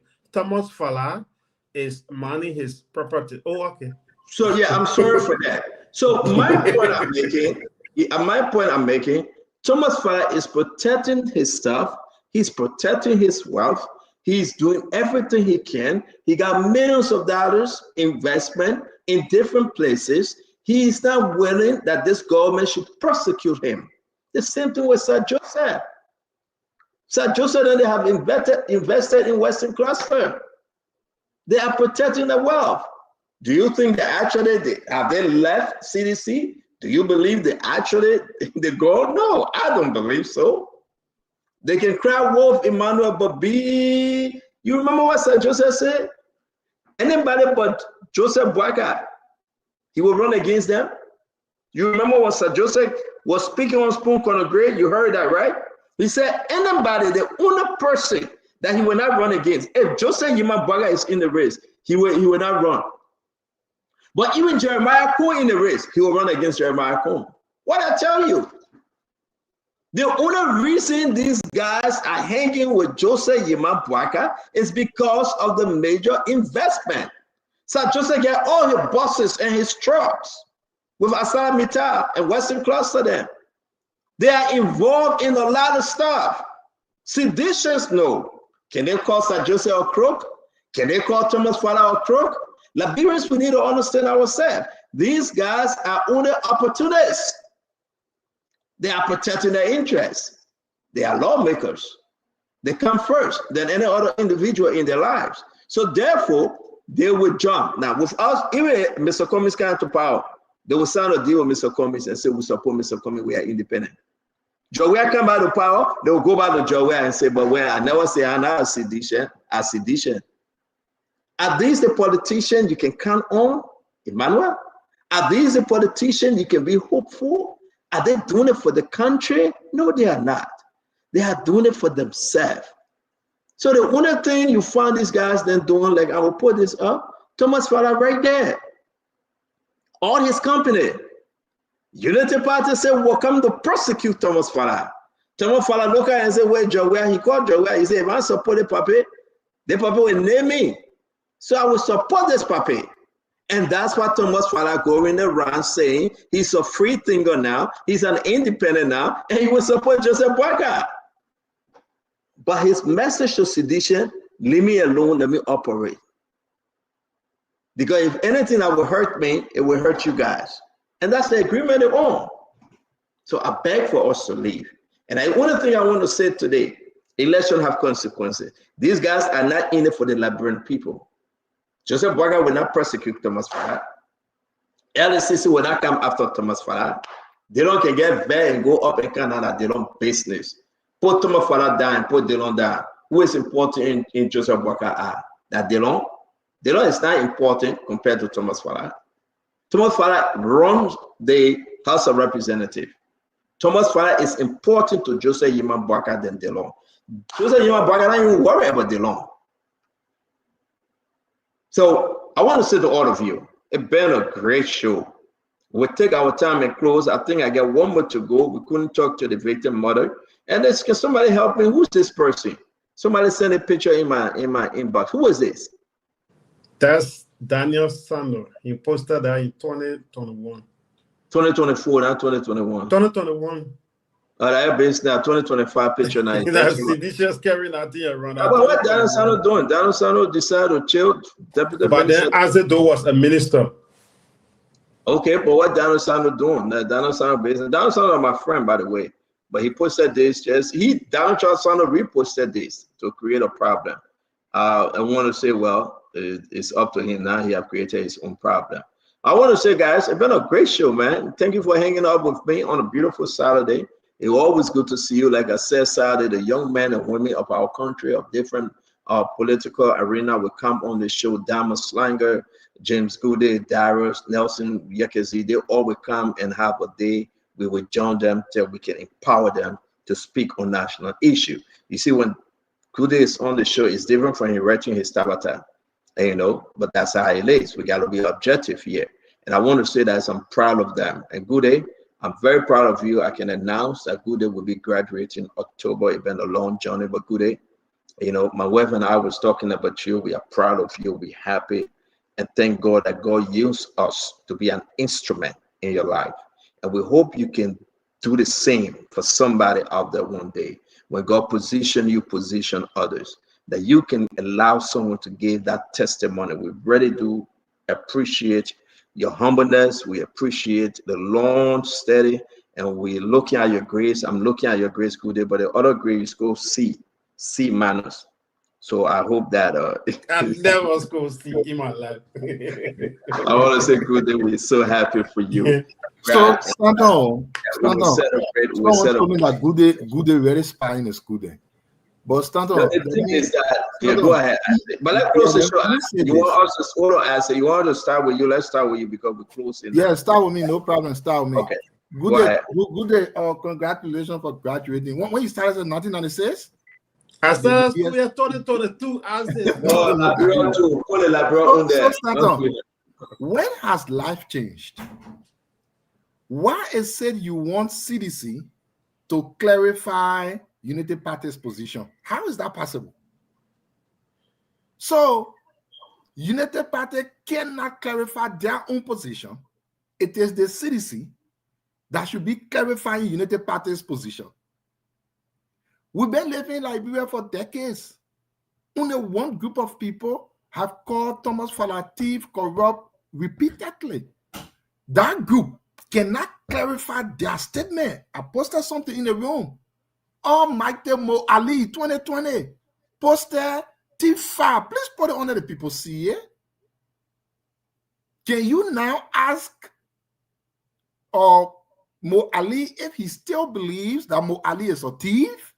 But you want me to be the one clarifying what Mo Ali said in 2020? How is that possible? I didn't think I went to that level of school where I would be the one clarifying everything that Tama believes in. Tama should be there to clarify in his own position.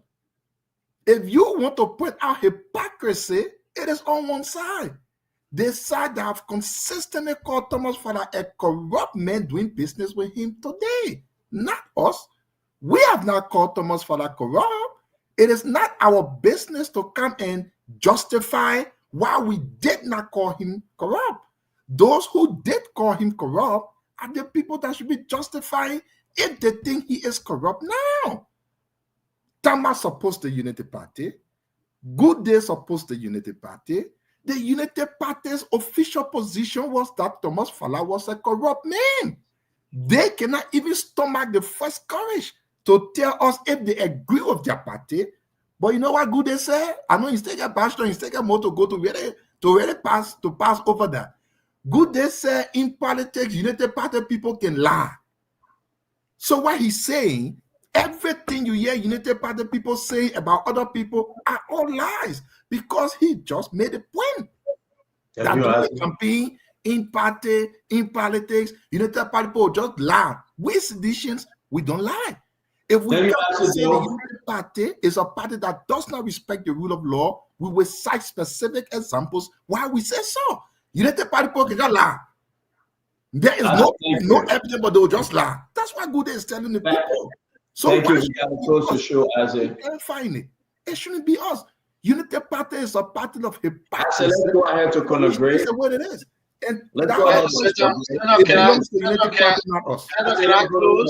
No, Cat. I agree. Can I close? Because no, Cat. No, not after Isaac. Please, I beg you. Okay, that's fine. Gonna great, please. Let's hear you. Yes, Stanton. Before I close, let me send out a shout to Emmanuel Massacre of Columbus, Ohio. He celebrates his birthday today. Happy birthday. And my friend celebrated anniversary a few days ago. Nestor Sunday. I think he's in North Dakota. Delaware, right? Minnesota. I think he's in Minnesota, right? He was, but Nestor left. I think he has relocated to Dakota. Yeah, he called me the other day. Thank you for reminding me. Yeah. Yeah. But while you do that, let me do mine real quick too. I will send a birthday shout out to Pius Snedagwet Jr., my childhood friend. Tomorrow is his birthday, September 28th.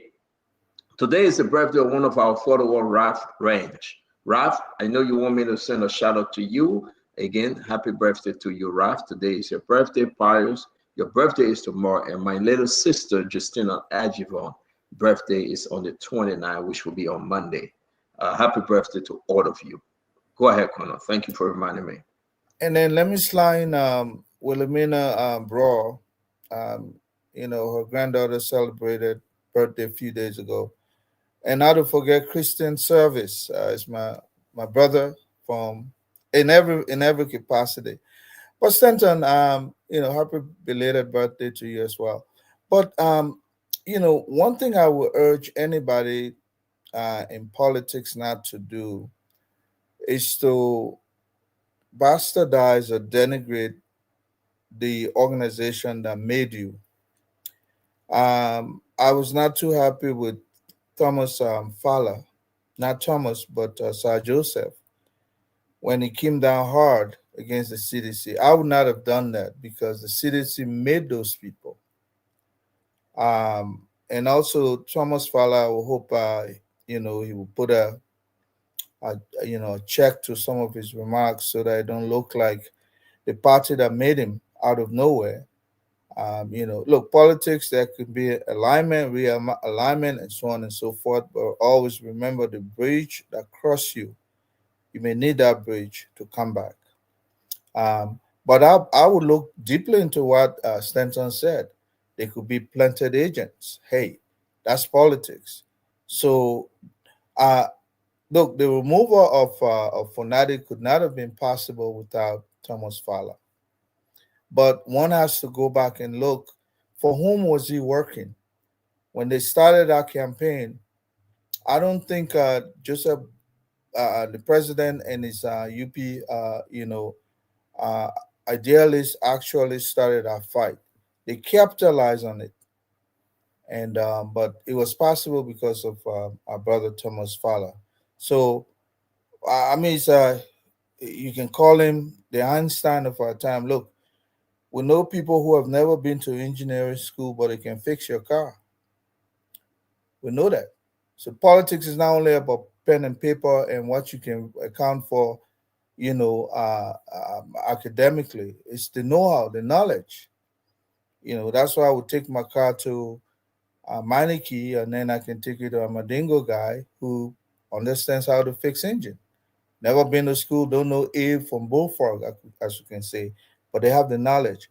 So hopefully those individuals who are crisscrossing parties can always think about the bridge that crossed them to where they are today, and don't try to break that bridge down. And look, when I came up here on Spoon, that was a crossroad, period. This platform, of course, we came at a time probably when we needed to contribute our quota. And so we follow our political persuasion up to the end. But when it came to that crossroad where the Unity Party was going against the CDC, I felt the CDC did not do a good job. So as a result, I felt Ambassador Boykai then, who has served as vice president, has never been given the opportunity to serve as president, could do a better job. And I still hold that belief. So that was where we crisscross. Some of us are not wishy-washy. Definitely, Mr. Cummings was no longer in the race. It was between two individuals. And those individuals were the ones that made it to the runoff. By our own consciences, love for country, we have to choose a side. And I remain on that side because I want to see a logical conclusion to the end of this administration, more so when they're only 2 years in power. I think they can do more. I've seen some signs, I see some good things moving their way. And that logical conclusion will come to an end and become a fallacy if they don't perform to expectation. Then, by conscience, I'm compelled to move on. Stanton. That's my position for now, my brother. Man, I like your last statement, Conagray, because it's unique. And indeed, everybody watch you and watch us. It was time in this process that people move, like the Fadiga, and other people that came with that agenda, but they pivoted because they looked through and saw reason to support President Bouaga at the time. But yes, clearly, people are concerned about Thomas Fada engagement. Is he a secret agent? Can Joseph Bouaga really put all in him and later on he flung? Look at what Sir Joseph said. I will remind people, if Joseph Bouaga is not in the race, he will run against whosoever. So the issue remains that are these guys not really there for the Unity Party? Are they there for the country, or they're only there for themselves? And maybe they are agents from CDC. So be careful how you beat on them, saying that you want to defend CDC. I would be very careful, because I think at the end of the day, these guys then will go back home. Emmanuel, George, let's hear you, my friend. Thank you, Stanton. And I also want to thank Conagray for that deep logical closing. And I'm extending my hand of friendship to you, brother. Welcome. You are welcome back to where you came from. There's a lot of room in this house for you. I also want to thank the rest of the panelists for the conversation we had. It was robust. And those of you who have been listening to us for over 4 hours now. Look, this platform is a microcosm of the Liberian political landscape. Those of you who come every evening listening to us, you who have been hearing this story, this man thief is not my thief. My thief is this other man thief. That's the crisscross you will hear every time we come here. Because someone have decided to somersault each time. Each time, if you watch them, they don't move to the political opposition. They move to where the butter is. They move to the political party in power. That's where the movement is. And I know that young man, those young men who lost their life in Foya, the blood is bleeding out because they thought they had someone who was engaged in the same political party they were. But as you listen to these two parties fight on this platform, whether this man thief yesterday is man thief today, and man thief today is this man sin yesterday, I give you a third choice. I want to introduce you to the Alternative National Congress and its political leader, Mr. Alexander Benedict Cummings. There were two sons of Liberia who grew up from the slum. One was born in Point Four, and the other the first time I agree with you, you introducing someone, and the other one was born in Gibraltar. These two sons were blessed by the higher power to raise to become millionaire because of their talents. One of the sons came back and you elected him president because you saw his growth. The second one is back. And he asked you to also look at his growth pattern in making Liberia a name on the world stage. And his name is Alexander B. Cummings. From the slum of Point Four to the ballroom. That's a great story. Please, as you listen to my brothers fight here every evening about the thief, I offer you, Mr. Alexander B. Cummings, and an opportunity for a greater Liberia, a wonderful, peaceful Liberia, a country where we all will call home, a country where we live in peace and we retire happy. And your children will have a great future, a country where you won't come on this platform to hear every evening, this man was a rapist during this administration, this other man was a rapist during the other administration. Because when you elect Mr. Alexander B. Cummings, this nonsense will come to an end. You will never hear of any of his government official raping 14-year-old girl. So do have a wonderful evening as you go to bed tonight and dream about Mr. Alexander B. Cummings and the future of Liberia. Dream about the beauty of our country called Liberia. Dream of the multi-purpose highway, wonderful hospital that Mr. Alexander Cummings will give to you.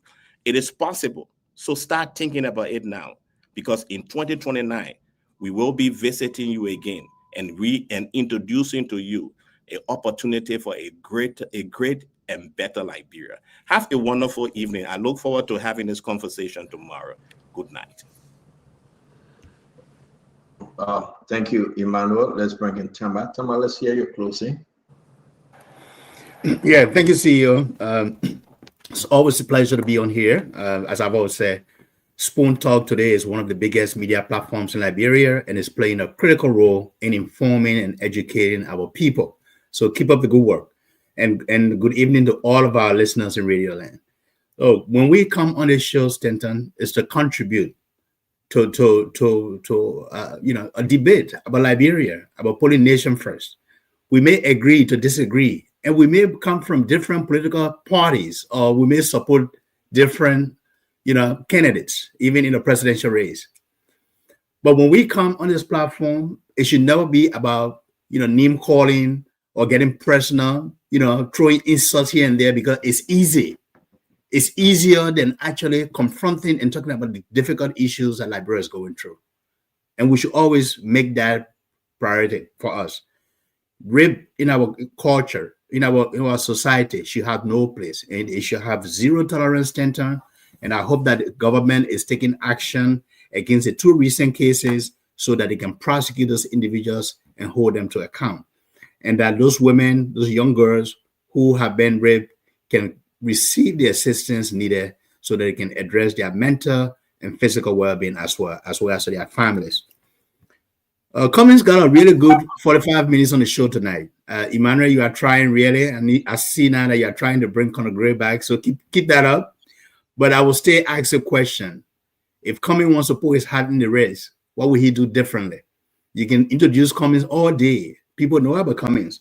What will he do differently? And that's what Liberians are concerned about, or will be interested in. Even as our brothers from the CDC try to, bring the line and say CDC is coming back, CDC is coming back. Coming back to do what? What will you do differently? That's what we are interested in. Not just throwing rhetoric and say, well, I want to be president, I want to come back to the presidency. What will you do differently? This government of President Joseph Njoman Boakai have made some inroads and is making progress. Is everything rosy? Are the streets of Monrovia, lined up with gold and diamond? No. We still have challenges, but we are seeing the progress. The roads are getting better. Electricity is becoming more stable. I can remember electricity, leaving my community for more than 10 minutes in the last year or two. So gradual improvements are taking place. Despite the challenges, despite the few bad apples that are still not understanding that it is about time to put nation first. So when you come in 2029, I'm sure President Boakai will be coming with his track record and his accomplishment to say, Liberia, this is why you should give me a second term, right? So you'll be ready to come with your record, your track record, and your vision to say, what will you do differently? And that's what we want to know. But we should always put country first. If we put country first above party, above political party leaders, you can be a member of a political party. You can support a political leader, but your loyalty should be to your nation first. When we do that, Liberia will be a better place. It's always be a better place. So thank you so much, Stanton, for the show. It's been a pleasure, gentlemen. Thank you very much. You're welcome, my friend. Kev, let's hear you. Stanton, thank you. It's a very good show, and I will give you thanks for this platform that you fought hard for us to have our voices, and because of the platform, some of us, what we had in our guts, the Liberian people heard us. So I will say thank you, and I will say this to you, Conor Gray. I have a lot of respect for you. You're a stand-up guy. You're a good guy, despite the differences that we have on the platform. I will salute you for going back to your party, the ANC. I will salute you for doing that. I will salute you for coming back to, because that is the better side of you when you're speaking from point of view of the ANC. When you flip and start speaking for the Unity Party, it come out the worst of you. It don't represent you. It don't represent you. So I will urge you to stay to your party, which is the ANC, because you're a decent man. That I will say that on the show. You're a decent man, and you have a good family. You know, you're doing well, but stay with your party, ANC. It bring out the best of you. You understand? But I will say this to Tamba. If you're a man of integrity, you will call out Thomas Falah, because your supporter, folks that you support, the Unity Party, your standard bearer, called Thomas Falah a thief. He campaigned against him in Foya. He called him a rogue. He called him the worst thing that ever happened to mankind. But if you differ with him, with your leader, you should call it out. Say, I don't agree with Joseph Imam Bakar. Joseph Imam Bakar was wrong. So if you're a man of integrity, you should differ with Joseph Imam Bakar. And I think you should do that. But if you don't call out Joseph Imam Bakar and differ with him on calling Thomas Falah a thief, then I think you compromise your integrity. Because for me, I supported Thomas Falah throughout his run. I supported him. I don't call him names, because I supported him. And he came in and he's one of the founding members of our party. But when we speak out for him, people threaten our lives. Why I say that?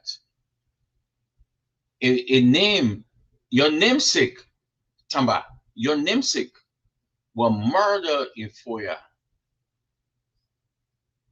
by the Unity Party, Tamba. Your namesake. There was another gentleman who was murdered in outside the fence of Thomas Falah. I brought Thomas Falah on Spoon. I threw my phone with Thomas Falah came on Spoon and said that. I did that.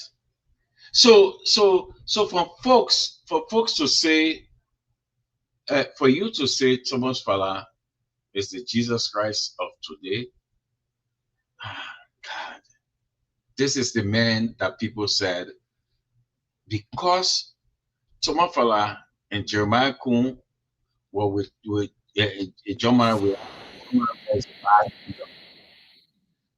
So how come now you're dining and whining with those people? Anybody who does that, you don't have integrity. You don't have integrity.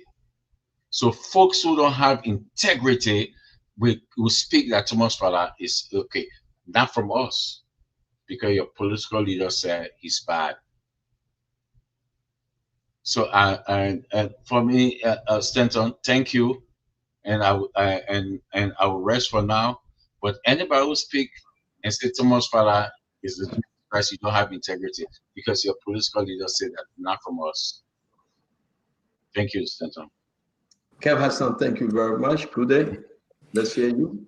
Yes, I don't want to go to Isaac to talk about being saying Unity Party or this, because I did not tell him that. You know, I think we have reached to a stage where I want the Unity Party people and the seditionists to be talking about what seditionists should talk about what they did, and Unity Party be talking about what they are doing. For an example, according to the World Bank, when George Weah became president, Liberia poverty rate was at 24%. When Weah became president, by 2022, the poverty rate in Liberia increased to 40%.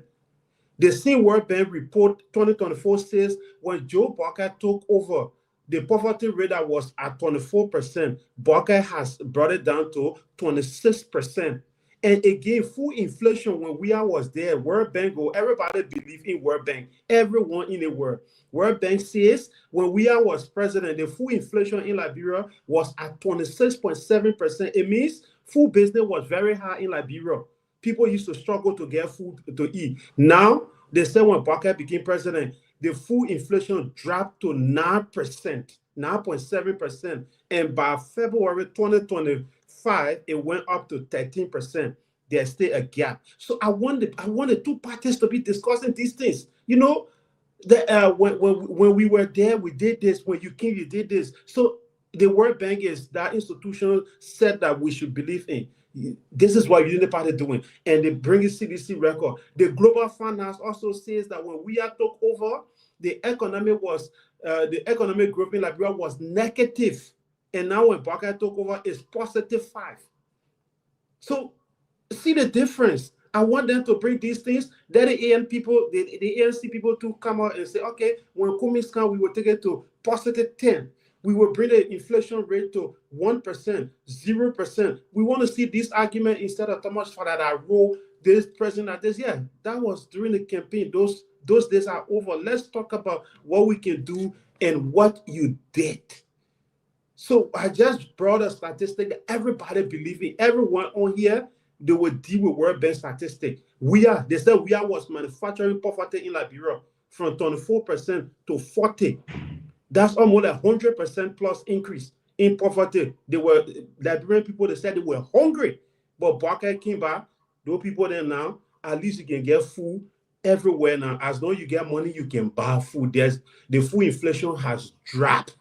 So those are the things Kev and Azedo, all of the political commentators of the CDC should be saying. Barker King, this thing has increased according to this global source, according to this national source, or according to our witnesses. These things are happening instead of going after Thomas Fala, who you neglected, and then another person talking and bathing and dressing well. Now you see him, he appears so handsome. You are angry. So I think they should move from that political, that I don't know how to call it, tabula rasa stage, and get to a stage where they will be able to convince the Liberian people that Barker is not doing this and we can do it. If we continue on this, at the end of the day, you in journalism. Good day, let's go, my man. But we'll see. I don't know what you're talking about. People just confused. I'm telling you about what you did. You were manufacturing poverty. You gotta respect good. Yeah, you have to respect me now. Not interrupt him. That's not. I'm giving you. That's not fair, Isaac. No, Isaac, you need to listen. Yeah, we've been patient. Good day. You want to talk about economy?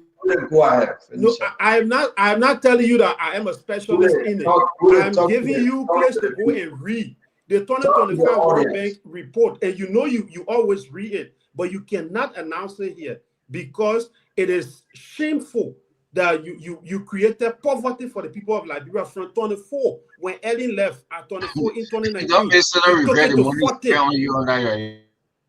Come again? Good, can you finish up, guys? Don't basically regret the money spent on you.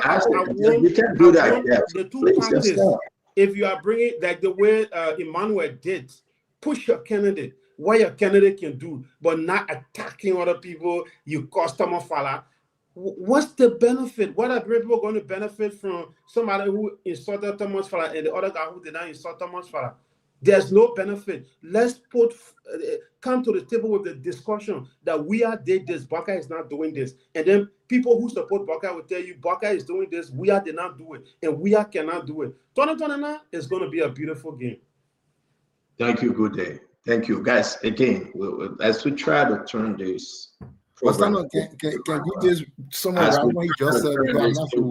Program over to Emmanuel. Emmanuel, as we try to turn this program over to the young men and women that are coming after us, we should show them some respect, right?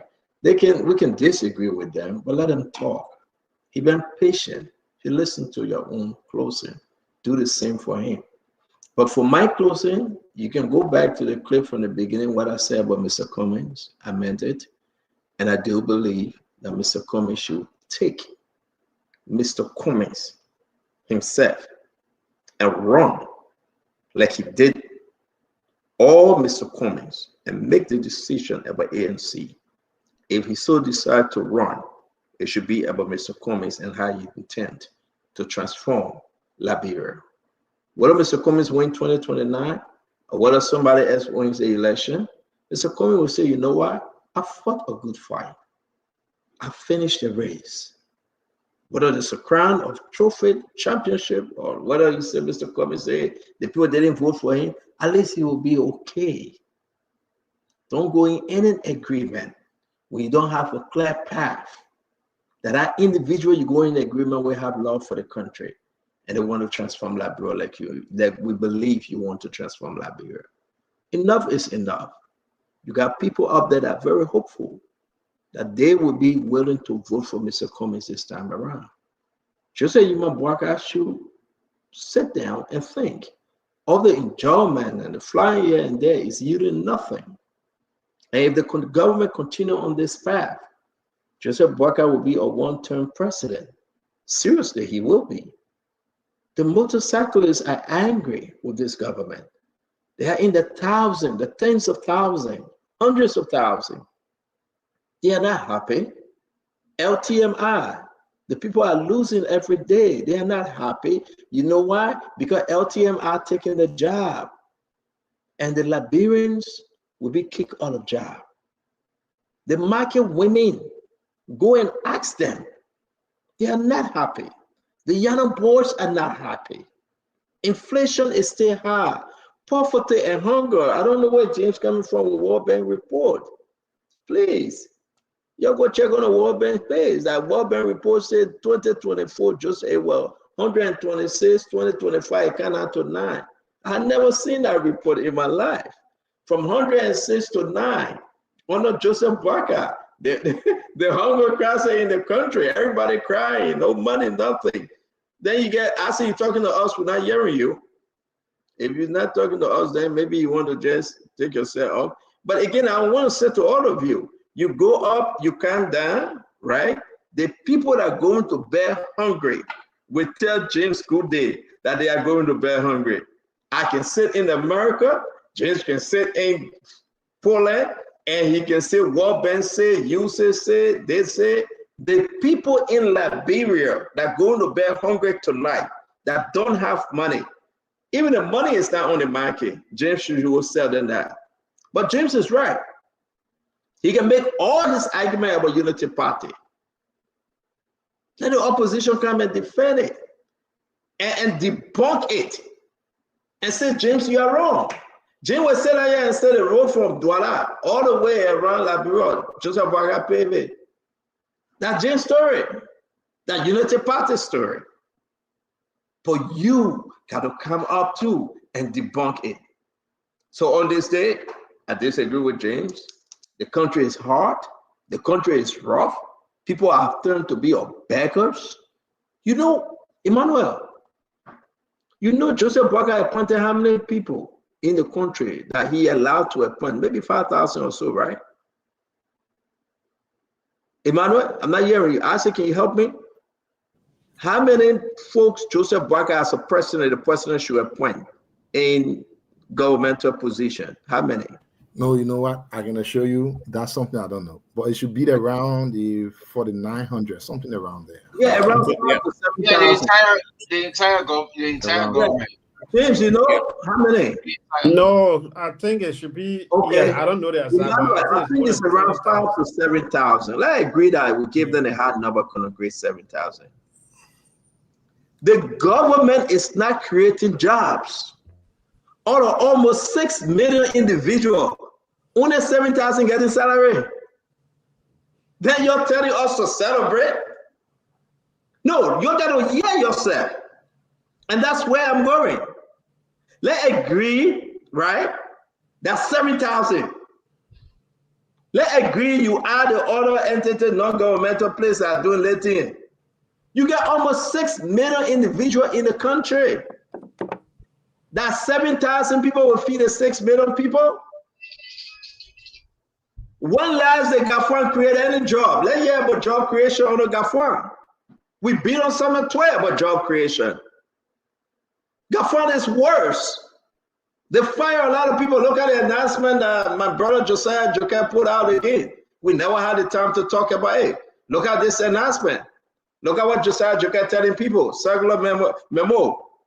This is an embarrassment. So I want to say this to you. That's the reason why we come here every day to remind the Liberian people. Vote for the right leader. Vote for somebody that will take 5 years to allow your children to go to school from kindergarten to 12th grade in a better environment. Now, when you're the old people, the grandma and the grandpa, you will go to the hospital and your hospital bill will be paid and you will get medicine. You will not just go to the hospital and beg for someone to give you paracetamol. That you will be checked on a regular basis. You got diabetes, you got hypertension, and all this thing killing you, malaria, everything, typhoid. That guess what happened? You need a leader that will put you first. You don't need a leader that will put their pocket first. Some of you guys who open your trainer in school, you still baking. Look at your life.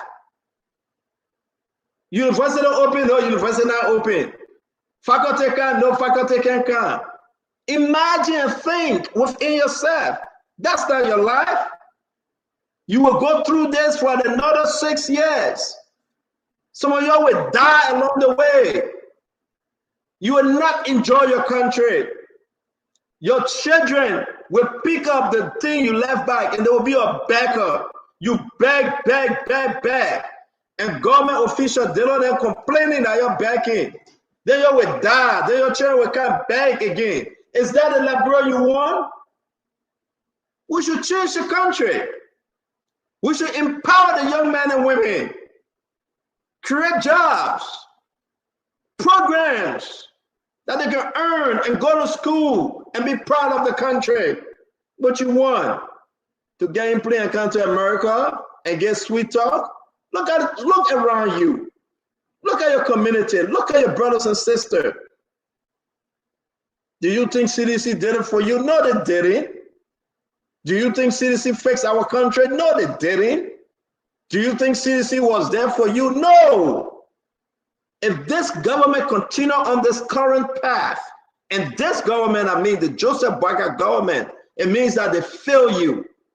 You will need a leader that will fight corruption. You will need a leader that will fight the drugs epidemic that is in the country. You will need a leader, not just people that are selling drugs and doing drugs in the neighborhood, but those that are importing drugs. Somebody that will go after them and jail them and confiscate their home and confiscate their businesses. You need a leader. You will need a leader. If a government official is caught in corruption and found guilty, they should take away the properties. You need a leader. You will need a leader that will be strong and stubborn to fight against international corruption. That's what we are talking about. You are not seeing it in George Manawia. You are not feeling it in Joseph Boakai. Everybody is about themselves and they're crying for themselves. Do you want your country to be better? What are Musa Benete? What are Alexander Cummings? What are the 10th, 4th? Listen, find somebody to help our country. Enough is enough. 4 all black. Give them the auto easy. They will flip it and make the money and go sit down. Nothing you will hear. What about you? Is your community doing better?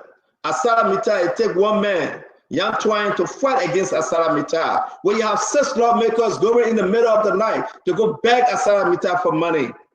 Can you imagine that? You know how much Asara Mita running with? You need a leader that will look at Asara Mita and say, get out of here. Recondition the contract. Bring that contract back on the table. You promise hospital, you promise schools, you promise development. For 24 years, you have done nothing. Enough is enough.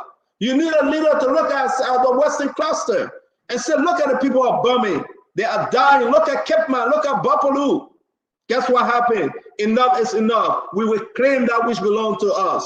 You need that leader without fear, without favor, to go after the cartel. Let's stop playing. What are you, what are you, UPS? Let's start playing. Let's walk the walk and talk the talk. You promise to rescue. You are not rescuing. We need a leader. Like if a minister is involved in rape and the allegation is rape and found guilty, I will say something you don't want to hear. Publicly castrate him or her and put this to an end. I'm going to say this. Going after 14 years old, 13 years old, raping them. You need a leader that will publicly disgrace that minister, not to compromise. Enough is enough. Our country deserves better. And that's why we are saying, look outside. Look outside. Pray to God for that leader. Joseph Boakai, maybe he will get it. Conor Gray said just 2 years. Maybe we'll wait for just 3 years, just 4 years. We over the trap, Joe Weah. What are we going back to him for? To come and dance zombie? Weah is not an option. To come and dance zombie? Look at Joe Weah today. I saw him playing basketball. He looked tired. He looked drained. That poor joke aside. Let the man go rest. Let him enjoy himself. Our country need that leader.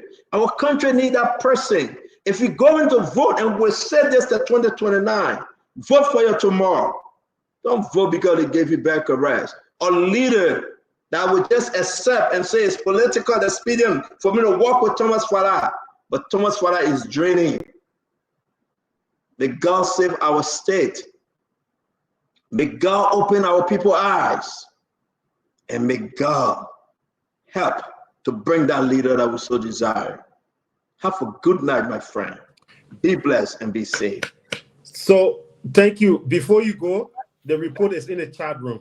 Thank you very much, James. We appreciate you can find it in the chat room. Don't forget, we have Creighton Donkey tomorrow, one-on-one with the CEO. The senator from Sano County, Creighton Donkey, will be in the house, and we will be speaking to him tomorrow. Nelson, can you come on? James, have a good night. Conor Gray, thank you very much. Thank you so much. Thank you. Kev Hassan, thank you. My brother Emmanuel, thank you. The man himself, Tamba Aguilas, thank you. James, what's your brother? What Nelson? Jim, we're not hearing you. Where your brother Nelson? Nelson is coming on. Nelson? Hey, Nelson. Nelson taking Yeka's place now. Yeah, man. Man went to the wedding. You see, you get Bota. He went to the wedding. But the brother, Nelson, where you coming from? From a wedding. I mean, I see you. I gotta go. Yeah. Good night. Nelson, where you coming from? Okay, sir. You know, from a wedding, I headed here straight. You know, so. Where you get married now? I know more than 10 people wedding that you already in their food. You know, James, you want me to talk all the things that we talk behind the scene, or like, hey, you want me to talk? No, I said when I get married, you want me to talk all the things that we talk behind the scenes. But you what? I will get married. Okay, but then I will get married too. You know. As soon as I return to Liberia, I'm getting married. Well, congratulations again to you, James. Thank you. The international graduate. We are the local graduates, and I told what the guy named Lasana. I told Lasana that Lasana local graduate. So when you're talking now, you can talk. You can't argue too much with local graduates. Nah, you know. I told all my men they and I will not. You know, that's interesting, man. But congratulations again, brother. All right, brother. See you tomorrow. Yeah. We want to say thanks to everyone, man. It's been a good show tonight. Thanks to all of you for your contribution. Thanks to the many of you who called in from the very start of the show. We appreciate you. Thanks to those who just played the listening role, listening to the show, sharing your thoughts in the comment section. We appreciate you as well. We've been live across the Spoon Network, as you know, Spoon FM 107.5, Fabric Radio 101.1, and several other frequencies across the country. We want to say thanks to all of the people across Liberia who have been joining us here by means of the different frequencies on the Spoon Network. And we also want to say thanks to the partner radio stations that are always relaying the program. Trust FM in Bomi County, Premier FM in Bong, Trend Radio in Grand Crew. You have Radio Yellowman in Seclipi, Nimba County, and a host of other radio stations across the country, always relaying the program. We say thanks for being a part of this journey.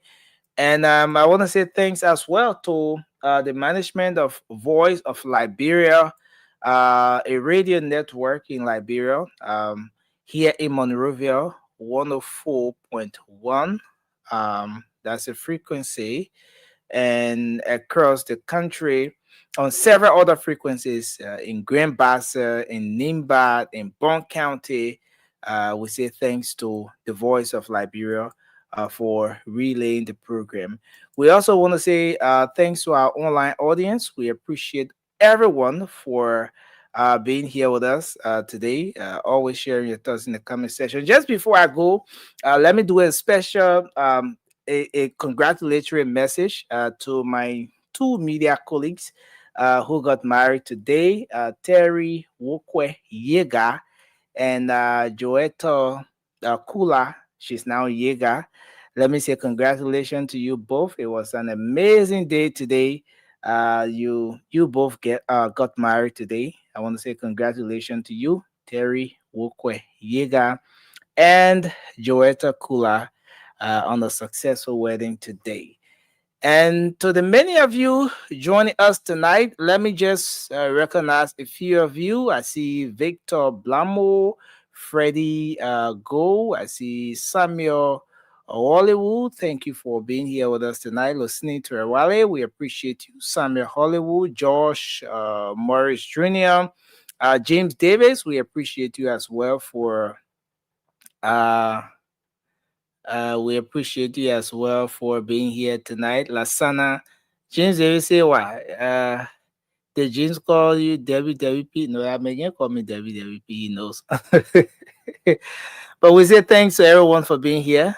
Spoon Talk will be back on the radio on Monday. We have a fresh edition of Spoon Talk coming your way. But better still, you can join us tomorrow for one-on-one with the CEO. It's going to be a great show. You can make time to join us. Until then, I'm Nelson Collier. Have a good night and bye-bye for now. Yes, sir. A special one from the CEO. Stand coming with the spoon. And your boy, right at the south.